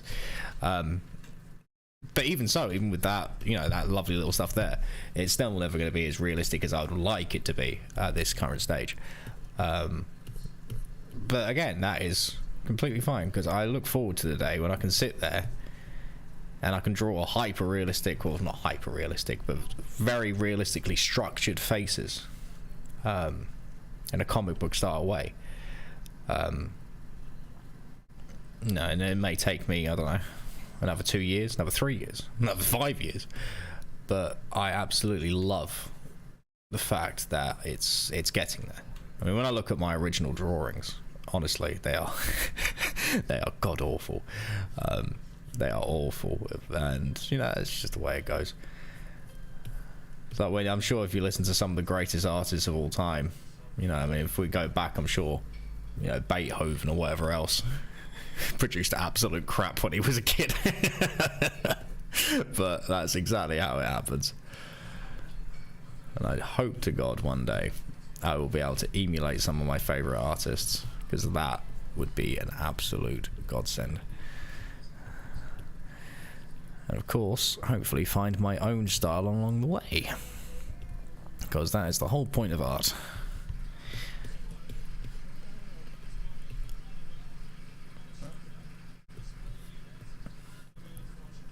Yeah, it's one of the things I've always struggled with when it goes to go from a sketch to a much more the inking phase, is sometimes I'll find myself spending so much time in the sketch phase, and it will never look right. But then I'll suddenly you know, I'll just sit there and go, screw it, I'm just going to go straight into the inking and I'll see what happens, and I'll do it first time. It is because there is this mental barrier of, you know, when you're sketching with the pencil, it's got to look rough. But then when you're inking like this, it's supposed to look a little bit more refined.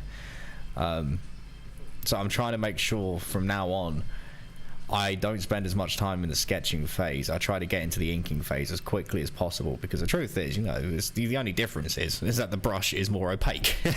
That is literally it. Sure, it doesn't really handle that much differently. It's just that the texture and is, you know, just slightly different and it's more opaque. So I just get the jaw shape in there. Excuse me, I need to make a disgusting noise with my nose. Oh, okay. Where's the layout? There is. I think that's ready. Let's just rub this out. So yeah, a lot of it is trying to find ways to stopping yourself from wasting time on a piece when you don't need to be wasting time. And that is definitely one of the harder parts to get to grips with. I mean, some artists out there can, I mean, like Kim Jong-gi, for example, before he sadly passed last year, was an absolute god at being able to just go straight into ink and be able to make these beautiful drawings. What mic do you use to record your videos? It's this one I'm using right now. I've currently got it on a couple of different settings, but it's a, sorry, I'm stretching, give me 1 sec. Oh, there we go. It's a Audio Technica an AT 2020 plus USB plus. So Audio Technica AT 2020 USB plus. I've had it for quite a while, at least, I don't know, 6 years. I love the mic. It was about £120 when I bought it. I don't know if it's still that price or if it's cheaper now. I will eventually upgrade to a professional Rode microphone with a proper audio track mixer. But for now, while this still works and the sound quality is, you know, fine, then I don't mind. But I would like to upgrade to get a little bit more of a professional sound in time. Alright, I think that shot's pretty much done. I think fine. I'll just mirror that shot just so I can spot any weird inconsistencies. Yeah, he looks fine. His hand does look a little bit meh, but I'm not gonna beat myself up because I need to study hands much more, to be honest. I haven't studied many hands in my lifetime. And that is definitely a part I need to do. I've mainly spent most of my time studying faces. And it has helped, don't get me wrong. There are trying to make sure I can break what's known as same face syndrome. I still suffer from it a little bit though, to be honest. But yeah, we're getting there. I'm getting there. I don't mind. I'm still a baby in terms of art, and that's okay.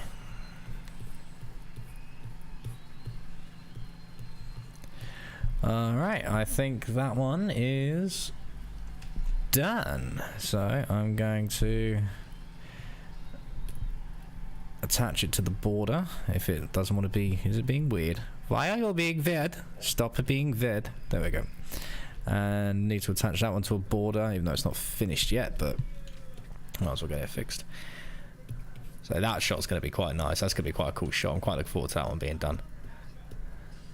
Oh, I know, one thing would probably be a good thing to add in this shot would be like signage, wouldn't it? Like things hanging from the ceiling, little signs. Make them all look like, even though it's not a hospital, it's a counselling centre. It'll still look quite cool.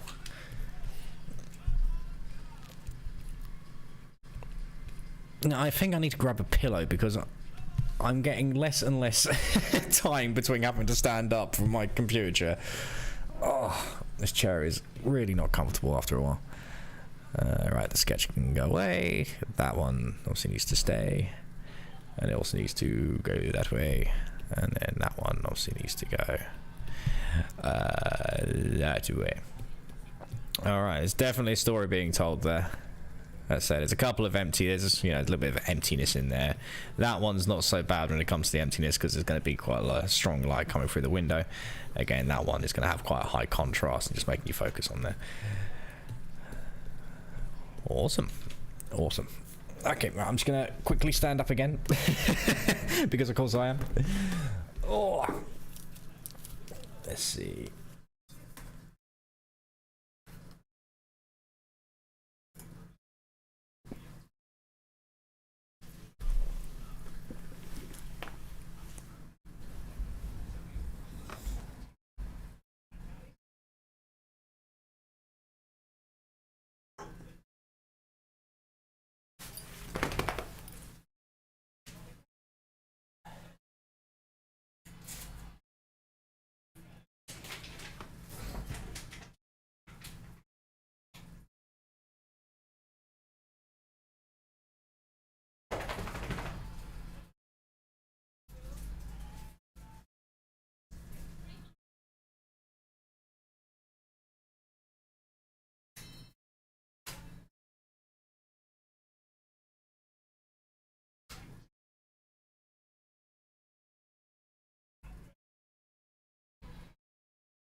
Bear. Why don't you walk a lap around your house? That'll wake you up. It's not my legs, it's me ass.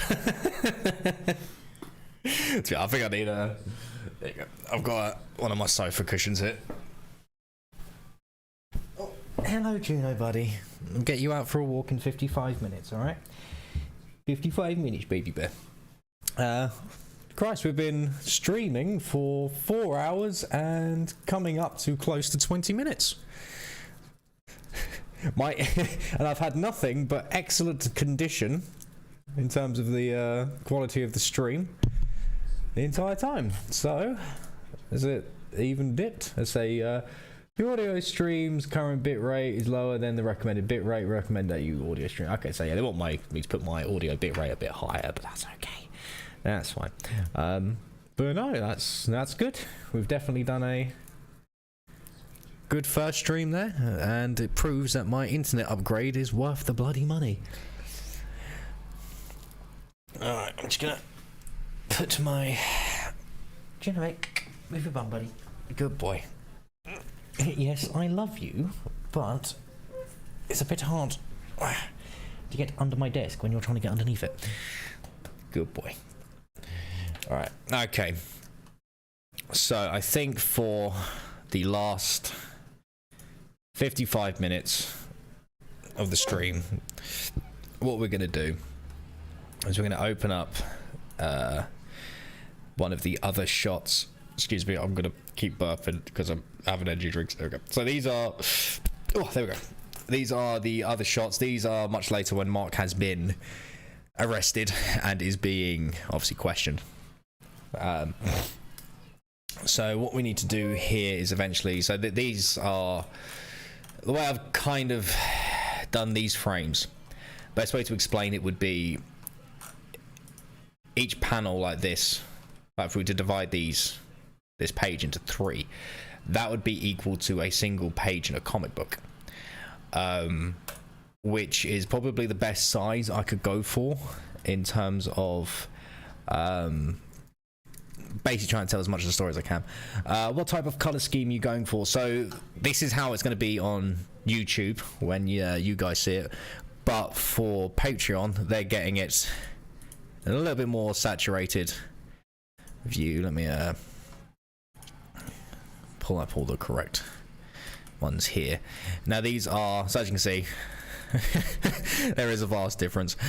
This was actually a little bit before I started to take some color theory lessons, so they're a little bit off. They're a little bit he looks a little bit sickly, but that, you know, I'm just going to leave these ones how they are.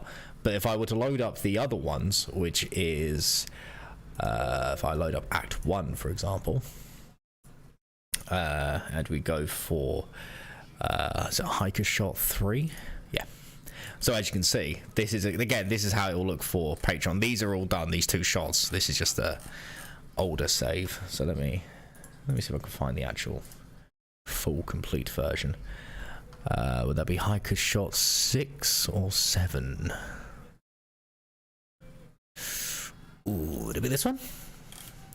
Okay, yeah. So as you can see, a lot more vibrance when I start using color here.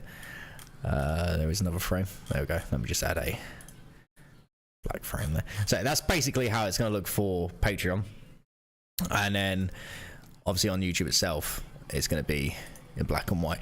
Now the other reason why I'm putting it on black and white for YouTube itself is it does allow me to get away with showing a little bit more, not having to worry about the bot going ape, because, well, in black and white, blood is black. And that means I could use a lot of it and it doesn't really know what it's looking at. But with color, yeah, well, I mean, I've done a shot a little while back where literally was just this one here in the middle. So this is a guy called Aaron No. He's the one who finds the trail cams.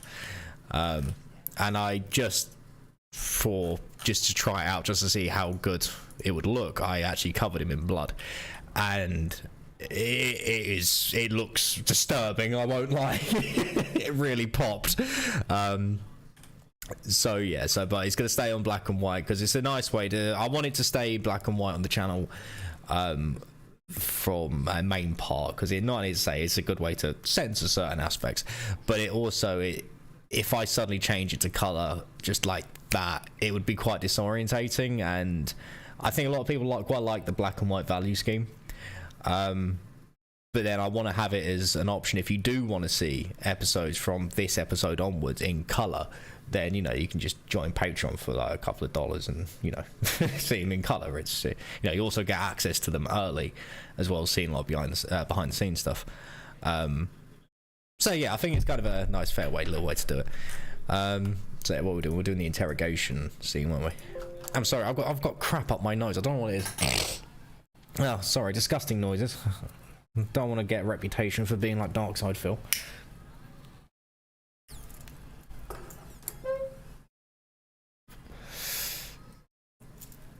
Hello, Juno.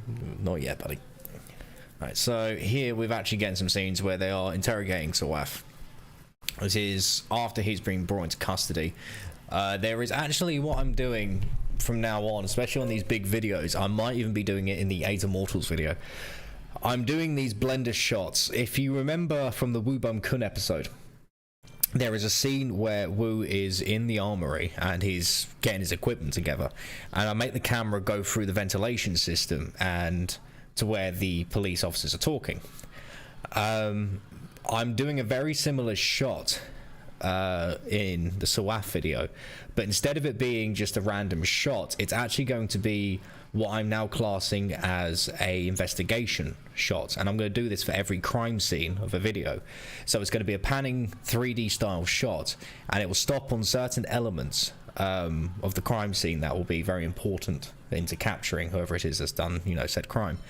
And when it stops on one of these elements, let's say a knife, it will then do a high detailed insert shot of the evidence, and then I'll be able to give a very big breakdown of what they find, like fingerprints and whatever else. I would also like to, at a later date, do X-ray shots to show specific damage. Certain events take place, but again, that's more of an idea right now. It's not entirely possible, I don't think, because that would require some serious editing skill. But I think I know how to do it. But again, that is something I'm gonna play around with and experiment with. Maybe if I'm doing like an autopsy part of the video, I could do like X-ray shots and describe like fractures and whatever else. I'll probably have to brush up on drawing skeletons because I know anatomy, just not very well. The anatomy fundamentals is one of my weakest spots. But anyway, we are going to carry on here.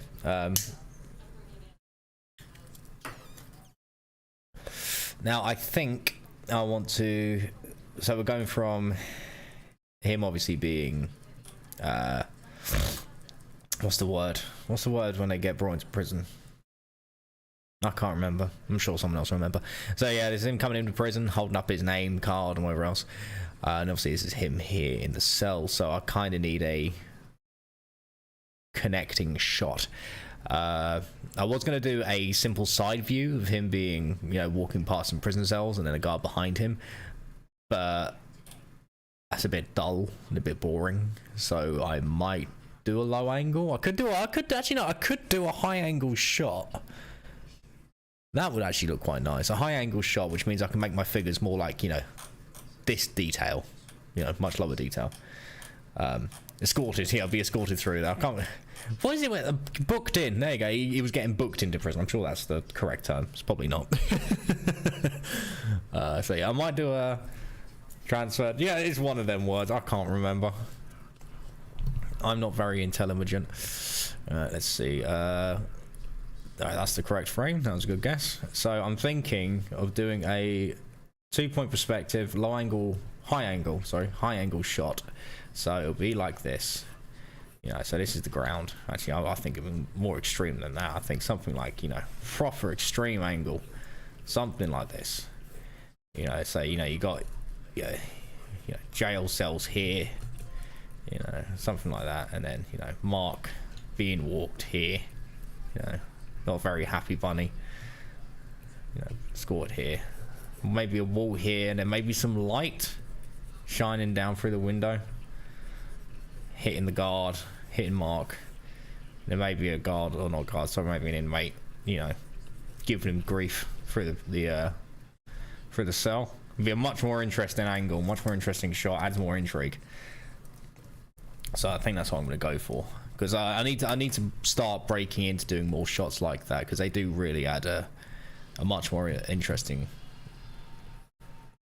much more interest, shall I say. So we want to go for an extreme angle, so we need to go quite high up in terms of the horizon line, so something like that. So I can't do this traditionally without using the perspective grid here, but it just saves time. It saves a whole lot of time. Right, that is now too high, because that's nearly bird's eye. We don't want a bird's eye view, we want a near bird's eye view, but not a perfect bird's eye view. So something, yeah, something like that.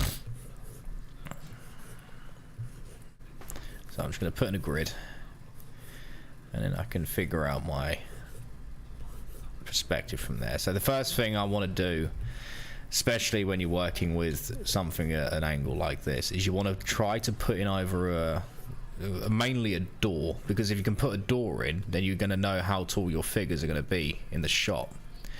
Now I want,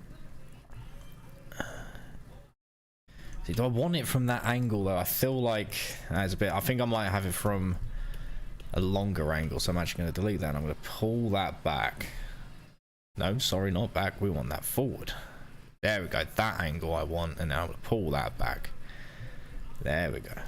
Now we get a much more in-depth look down the corridor into the cell block. There we go. Now again, because I'm working at a much smaller frame, I don't have to go as intense on the detail, because one of the big things I did hear someone quite a while ago talk about this manga artist that they were a big fan of, and they mentioned how, you know, this manga artist used to get into a lot of trouble with his editor because he'd spend hours upon hours detailing the background on like frames that are this big. And to me it didn't ring true, because if you were to do that, it would actually make the image look awful, because you've over detailed it and it actually can give you a headache. It doesn't look clean, it looks messy, and it looks very unprofessional. And I can't remember who he said the manga artist's name was. I can't recall off the top of my head, but I remember looking at their work and zooming in on like backgrounds and stuff, and it was untrue. They looked detailed, but that's because you were looking at them from far away, and that is mainly how a lot of artists will do it. They'll almost do a abstract level of detail, because if you think about it, there's no way you can draw every blade of grass. It's just physically impossible. There's just no way you can do it. Same with doing hair. So I'm going to say this here is the jail cells. I'm going to say that's the top of them. Now, if I was a human being, I would say I'm about, well, I am a human being, I think. But if I was a person in this scene, I would say I'm going to be about this tall to the ground plane, which means I'm going to go like that, and I'm going to go like that. And that means I want Mark to be somewhere along this line. Now, following the same rules of composition, I'm going to use the rule of thirds, which a lot of photographers use, and I could put him here, but if I'm going to put Mark here, then I'd actually probably extend him out a little bit more and put him like that, which would be good because you get a nice, you know, nice clear shot of him. And then I could actually, and then what would I do here? I probably could extend that and then actually put him on maybe a railing, as if this is a second floor. Now, it doesn't matter how long I make that, but I could probably actually curve that in like that. I think that actually look quite good. Yeah, that's what I'm gonna do. So I'm gonna lower all that, and I'm actually gonna go straight into the ink, because this is such a small frame. I don't have to worry about so much in terms of detail. So I'm just gonna do that, and then we're gonna go like that. Curve that in. Whoa. Like that. And then we're going to go back. We're going to go like that. Okay. So that... Now I don't want to complete the line there, but I do want to complete the line here.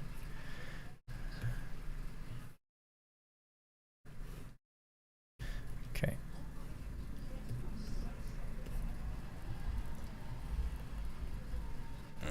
Okay, something like that, something like that, something like that. And then carry that one through. Oh, no, not like that. A little bit there for the door. Something like that. Something like that. Make that one thicker because it is further away, so we can't see the inside plane. There we go. So that will give us an idea of what we're working with. And now I want the gangway probably to be like that thick, which is probably a little bit bigger than it would be in real life, but we're not drawing real life, we're drawing a comic book illustration, so we can bend the rules a little bit. Now I do want that to go down, and what I might do, just for shits and giggles, I might add in a few people down at the bottom as well. Maybe a table, actually, yeah, like that. Maybe a, you know, like a classic prison table, you know, something like that. You know, a little stool, whatever else. If I didn't do that, actually, I'll get rid of this pillar. Let's say these shots here, I like to keep them in a more simpler route because it makes it more fun. Let's say the smaller the frame, the less time you want the viewer to look at it, which means you don't have to go as intense on the detail. I mean, some people do, don't get me wrong. If you're working on your magnum opus, then, you know, do whatever the hell you want. But I personally like to stick to a certain realm of detail depending on the frame size. So I know I'm zoomed in quite a lot here, and I probably will come back and do it in a...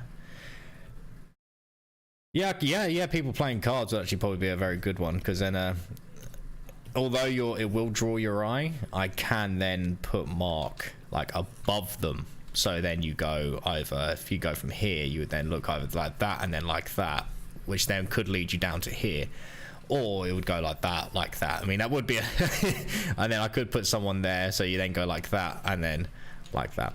But yeah, I definitely think I will add some actors, as it were, playing cards. So I'm just gonna sketch in the basic idea of that there. Now I don't think that, yeah, there's no way in hell you're gonna see the other side of the cells there, so that's fine, but I will add in like just to tell myself that's a wall. Alright, now we do obviously want this bit here to be railed, because I mean, it's not going to save your life. A lot of prisoners, unfortunately, get thrown over these anyway. But that's okay. I'll just add these in. Now, I'm just going to do this on the wall sections to add like a break in the flooring in the walls. And then here, I actually think I want to add... not like that, because I'll add a tangent. A little bit more in frame, but not quite like that. I can have that as like words saying cell block, you know, or like cell block 13 or something. You know, it don't matter. I'm sure if I went hunting, I could find the actual cell block Mark was in, but you know, there comes a limit to how much I'm willing to go hunting for things like that. Right, okay, so now what I'm going to do here, one thing you can do when it comes to drawing characters in perspective, especially when you're in the sketching stage, you can draw these sort of cone people. They're kind of a nice way to do it. So what you do is you draw a circle, and then you draw a cone like this. And by doing this, it kind of it kind of gives you a good idea of where you can place your actors and what they're going to be like. So, for example, I'm going to place them like this. Now I'm going to bend.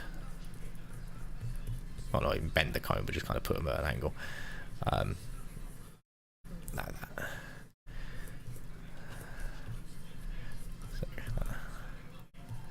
So that is actually, by doing that, I've now just seen that's actually quite a large table, even though the people probably aren't in the same size. So what I'm going to do is I'm just going to bring the table in and then bring them up. And then I can, what's no point doing that? So I'll just do that. And then we can sort of indicate that there'll be something like that. And then maybe something like that. And then, do I want to add, sometimes I like to add like cables or something like that into the frame, even though, you know, they're just jet black. It's kind of like the idea they're just in front of the frame. What I'm going to do is now I'm adding the officer, so he would be probably, I mean, he'd be close, but not quite. Well, technically, yeah, he'd probably be here, yeah. Something like that. And then, so Mark's going to be obviously going into here, so this prison door is going to be open. But then what I am going to do is I'm just going to put a inmate on the other side of these bars here. There we go. Now, compositionally, that is a much clearer read. So my eyes actually do get drawn to Mark more than it does the table, which is actually good. So what we're going to do now is I'm going to start seeing if I can ink it. Let's see, so if Mark is here, so I'm trying to think, we need to go for, so he's going to have no actual facial features, because we're that far away, drawing facial features it's just not worth it. It's just going to look muddy and horrible. You can probably add in some shadow indication. I mean, I could probably do like something like that, and maybe under the nose as well. Yeah, I'll do that. But that is as far as you ever want to go with something like this. Now I'm going to need to add in an indication of his jumpsuit, so something like this. Now, because he's walking, we want one arm to go forward. Now, this bit may take a couple of little goes. Actually, instead of walking with both arms going like that, I'm actually going to still have him in cuffs. So something like that. Add a simple line for a shirt. Probably a couple of little lines there just to indicate creasing. And then we want his legs to go back, and then have one leg going slightly forward. Now again, these sort of, I don't know what they're classed as, long distance figures, I guess. You want them to look decent. Some people will go like really, really intense with these and actually be able to make them look amazing, even though they're absolutely tiny. That's because they're really good at understanding gesture and whatever else. I'm just gonna make his head smaller. Oh, a bit too small. There you go, something like that. Then I'm just going to curve like that. So again, these don't really matter too much. And then add that there.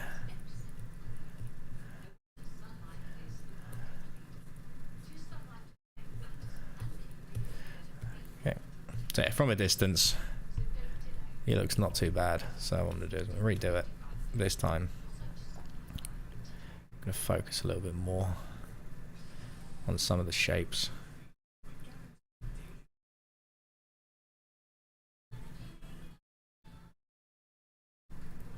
There we go, that's better.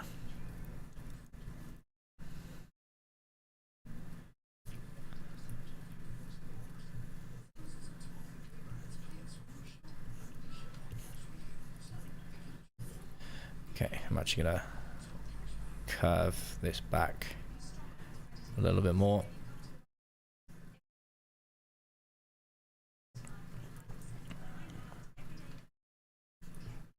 That's a weird foot.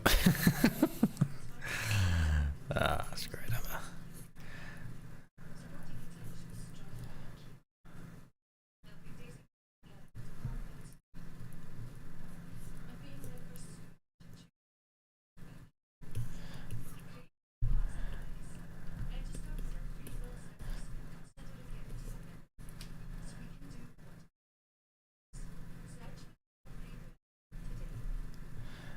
So the more important thing apart from it getting it looking decent, is of course making it look like Mark from a distance. That is the most important part. I think that leg needs to be more straight, to be honest. So yeah, even though I would say personally these little characters don't look fantastic, it really doesn't matter. From what even when I've seen, you know, genuine professional artists in published works do this, if you really look at them, half the time they do look a little bit derpy, but it's almost like the brain can forgive it because it's so far away, so the brain almost makes it look less weird. That's pretty much what art is, really, about fooling the brain into thinking it looks like something else. So there we go. I think that's fine. Now what I'm going to do is I'm just going to mirror it, because I've been staring at that for a little bit too long, and because of that my brain might be getting used to some mistakes. I mean, that leg comes in more at this angle, doesn't it? But other than that, that's fine. But I'm just going to ignore that. I'd say that's fine. All right, okay, so there is long indication of Mark there. I think what we really need to do now is start obviously fleshing out the top section. So you want to put in a few little things here. Now what I'm going to do is, for the railing on this side, I might actually... No, I won't pull that. I'll pull that in a little bit, but not much. Now, it'd be tempting to sit there and go, oh, you know, it's curved, it's that, there's another curve there. But again, because we're at such a long distance away, I'm just going to effectively silhouette it and not really give it much form, because I don't really need to. So that will make my job 1,000 times easier. The only thing I will do is I'll go back through it with a second bar, a second line, so it's looks a little bit more secure.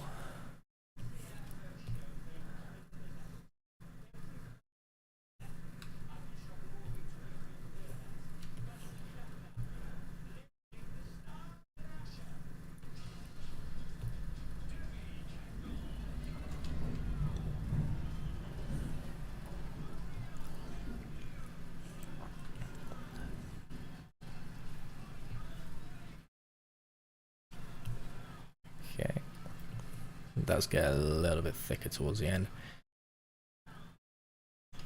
What I'm going to do is I'm just going to run a thick line there. Yeah, that gets really out of whack there, doesn't it? Oh, we've gone upside down. Why have we gone upside down? There we go. All right. Let's do that, and then let's...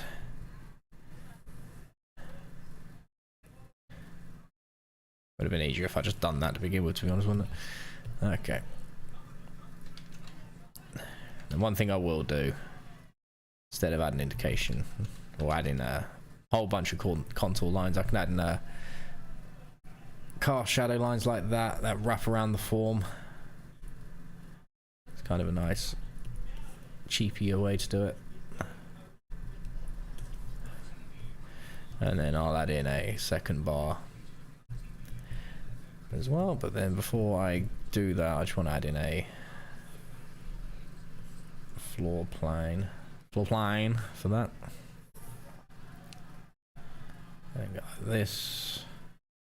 Kind of imagine this being almost like a raw iron, so maybe like it'll curve in and then come down like that. I've only got to add a couple of contour lines to give off that effect. That's how I picture this one, and it'll add in that little bit more interest. Add a couple of little dots here and there. And now I'm going to add in the second bar, and now we're going to add in the... use this to clear the details. There we go. And now the only thing I need to do is pin these to the floor.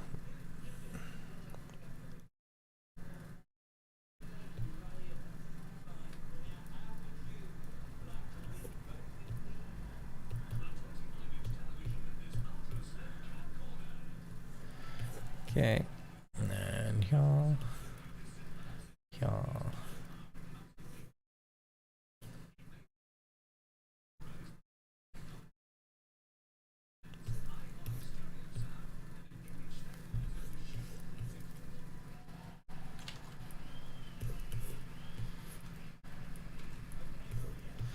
Okay, there's that. Let's see, we're gonna want to add in that section there, but first let's get in the column here. I think we want to have this have some depth to it instead of it just being a square block. I'm actually adding a sort of lower support onto it, just so it doesn't look so boring.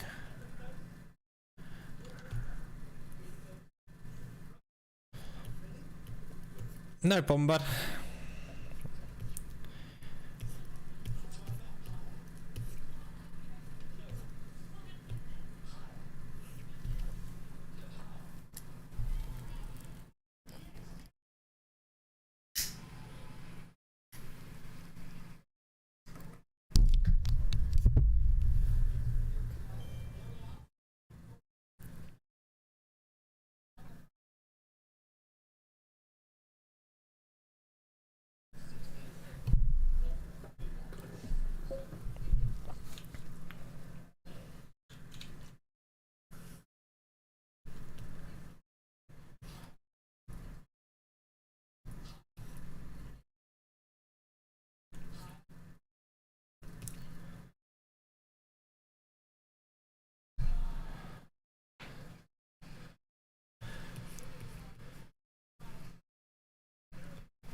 Okay.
Alrighty then. So it seems, excuse me, definitely coming together now. So the excuse me, the gangway is definitely far bigger than it normally would be in real life, but that's okay.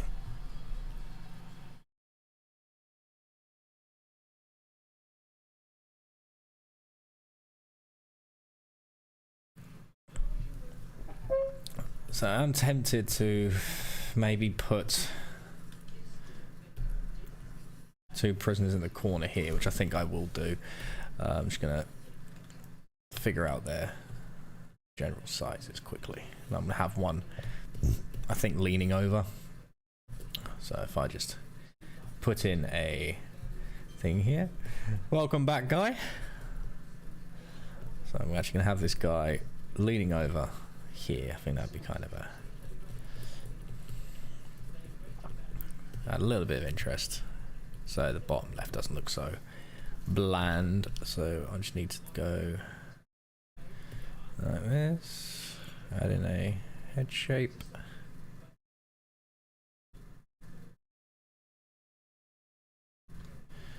Now we're mainly just going to work with cylinders here because, again, we are so far away. You don't need to worry about it so much.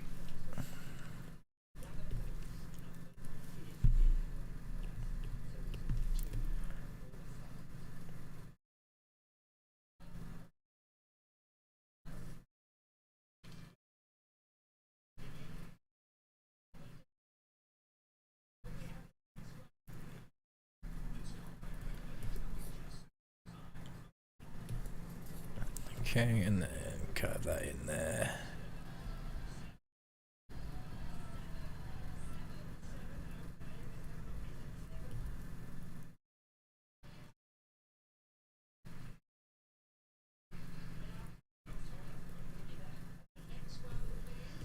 There we go, and then maybe add in an ear, and then maybe add in an eye shape.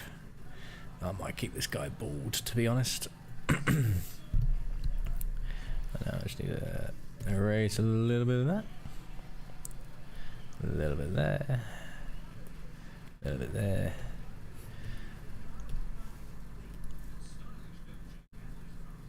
And then just add a little bit of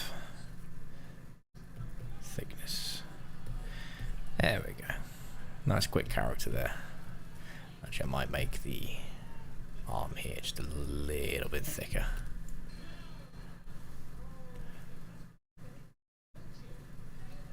There we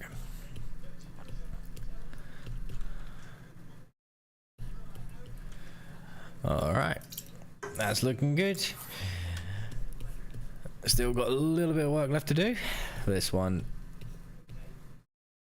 won't take anywhere near as long as the others because, as I say, we are so far away. So we can just really relax into this.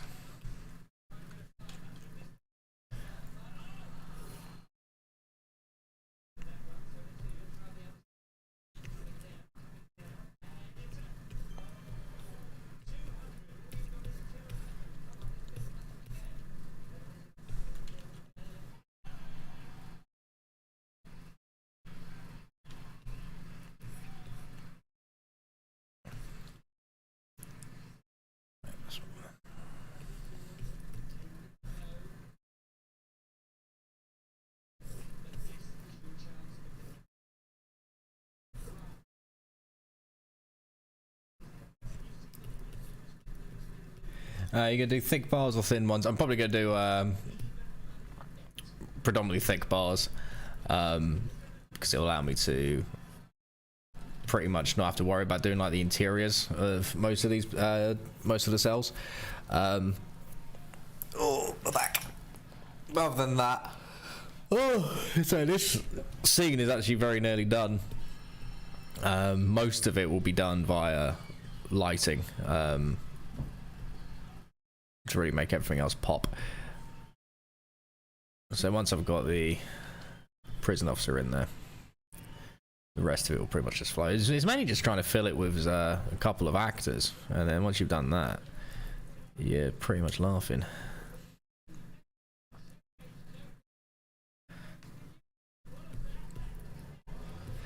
I'm going to save that there, let's say, because I need to get my dog out in about 20 minutes. Oh.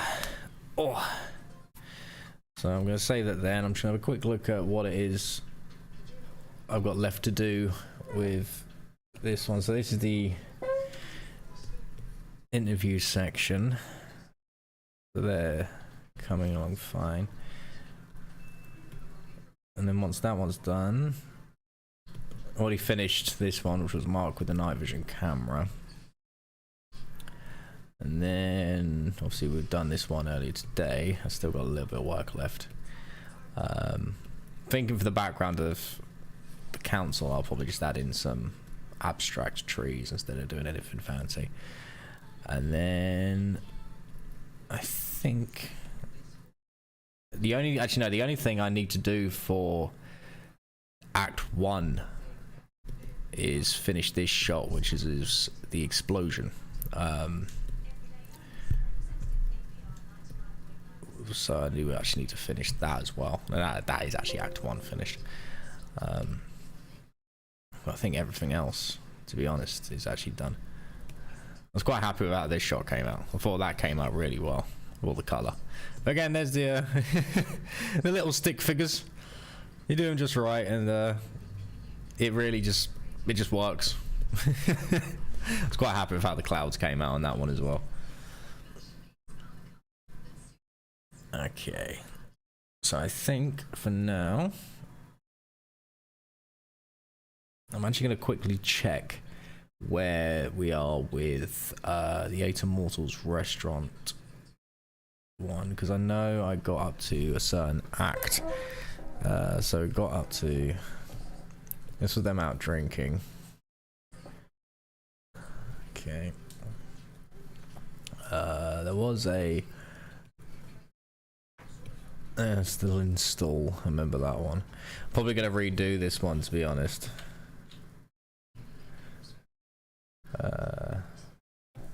Almost looks 3D. The attack. Yeah, that one I definitely need to redo. That was an early sketch frame. Where did I put? Ah, here we go. This is what we need. So this is going to end up quite early on in the episode. So really wanted to add this emphasis on them having an argument. One thing I am going to do really quickly while I'm here, because I've got 15 minutes before I get my dog out, so I can't really start a new frame. So what I'm going to do is I'm going to go onto this one here quickly, and I'm actually going to use the new brush to add some more interest. And the one thing I do know I've done wrong there is his nose. I need to adjust that a little bit, just a little bit. So I'm actually going to use the old brush quickly to put in the structure.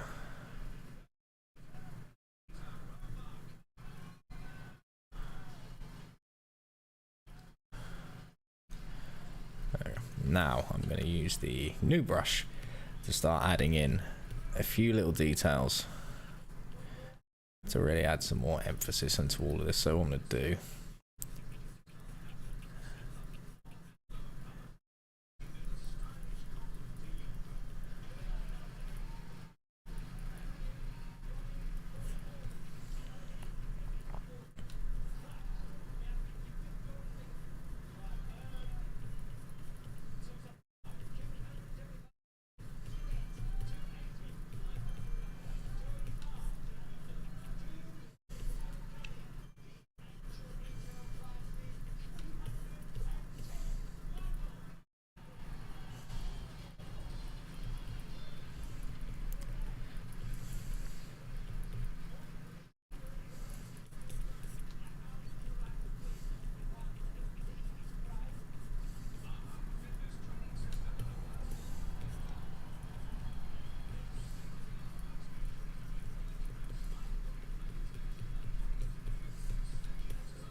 when it comes to making images move, I use a program called Blender, and what it does is it creates a 3D space because it can be used for editing as well, but it's mainly used for 3D animation. What I do is I load in, let's say, the drawing of a person standing, and it makes them almost like a cardboard cutout in a 3D space, and that allows me to then move the camera around them. And what I do is I then compile a bunch of images together to make a scene. And then sometimes I'll do things like, you know, I'll create 3D models to go with it, or, you know, something similar. So it's quite simple, really, when it comes to doing the Blender stuff. It can just take quite a long time, which is why I use it now sparingly. But I do plan, as I say, to start using it a little bit more in certain aspects of the videos, because beforehand I'd only use it whenever I felt like it, or and it was kind of unnecessary. But now I'm starting to use it on shots that I personally think will really heighten the video.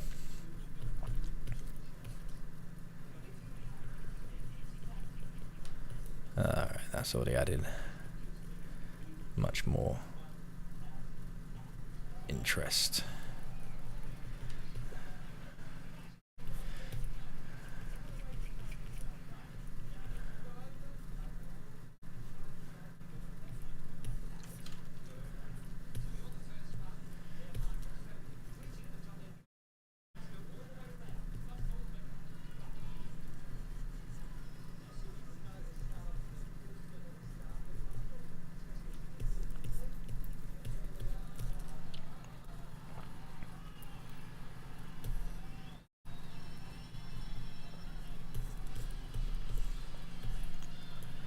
There we go.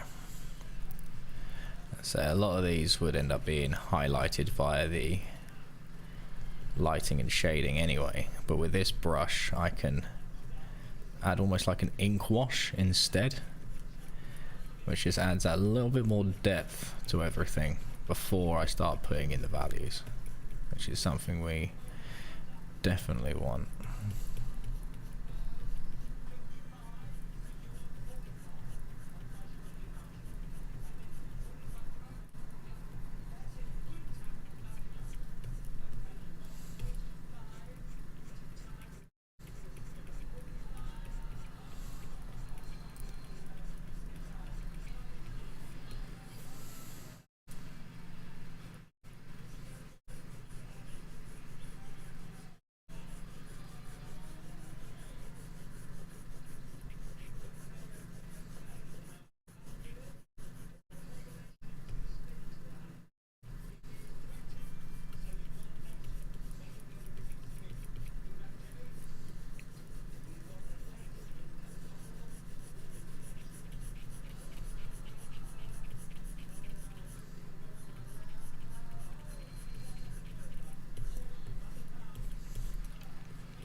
I will be streaming same time tomorrow. I will probably be, say, I normally get up at say 7:45. So I don't know whereabouts in the world you're based, but I'll be streaming the same time today as you saw me today.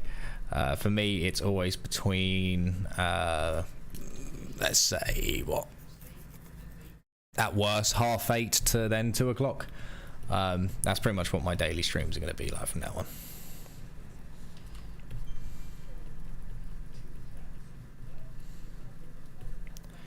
There we go. And just like that, as you can see, there is already a lot more interest in the face.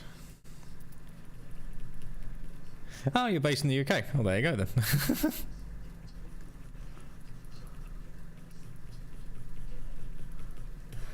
There we go.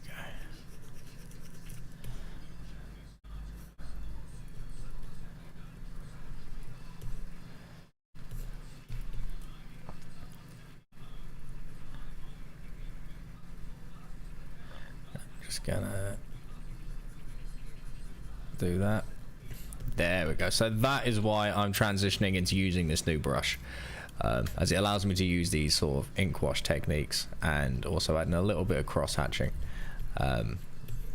and it really just heightens the faces to this whole new level and makes everything look a little bit more nice. And then if I were to then add in, for example, skin tone, so if I were to just quickly do this, as you can see, it goes on top, and then from there, so if I'm just gonna do a very, very, very rough shade here, so then I could yeah, it immediately just makes everything come to life a lot more. And the best part about it is it really doesn't add that much extra time in terms of, you know, doing the artwork.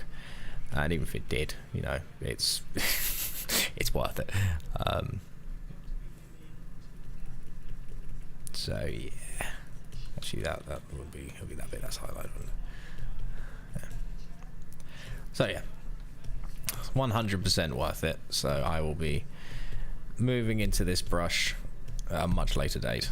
Oh, not much later date. I'll be moving into the brush from the next episode. All right. Well, it is 5 to 2. My back is hurting. Oh, but for a first stream, that was nice and chill. I got a decent amount done, so I normally am faster than that. But as I say, that's the wrong one. I spent about 45 minutes or so trying to get Streamlabs to work, so I was a little bit out of focus.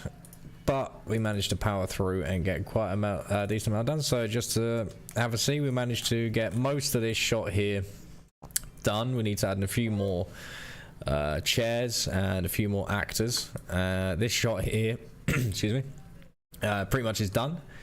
And then lastly, we managed to do this shot here for this frame. Still got a little bit left to do on there. But then I can come through and complete these. I'm going to get rid of that frame. I'm not quite liking how that one's going. So yeah, we managed to do a decent amount of work. Oh, and hopefully tomorrow we can pick up the pace a bit and actually get quite a lot more done.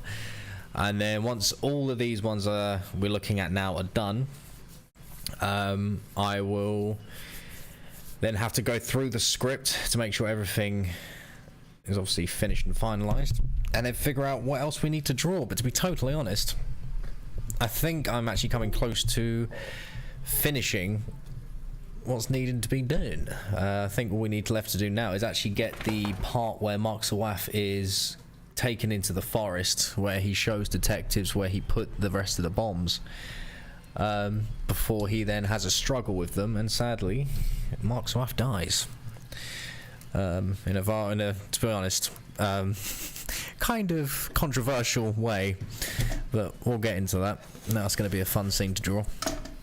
And then yeah, so to be honest, we're not actually that far away from completion. The hardest part will be getting all of the script finished and obviously recording and editing it. So it's now the 24th now. I probably could get this done by 5th at the latest, but I'm giving myself until the 15th of next month, just so I can, you know, I don't shoot myself in the foot and make a promise too soon. But I'm gonna say the 15th of next month, and then this should be out and released and all good. So yeah, thank you all for joining me for the first Beyond the Dark art live stream of the year. This is going to be a daily occurrence. So yeah, please feel free to join in next time. Tomorrow, same time, 8:30ish to around 2 p.m. If you do want access to my Discord or check out my Patreon, they are of course in the description below. Please feel free to join the Discord. We like to screw around in there and talk crap. And yeah, I will see you all very, very soon. It's been a fantastic, fantastic live stream. Goodbye. This is gonna be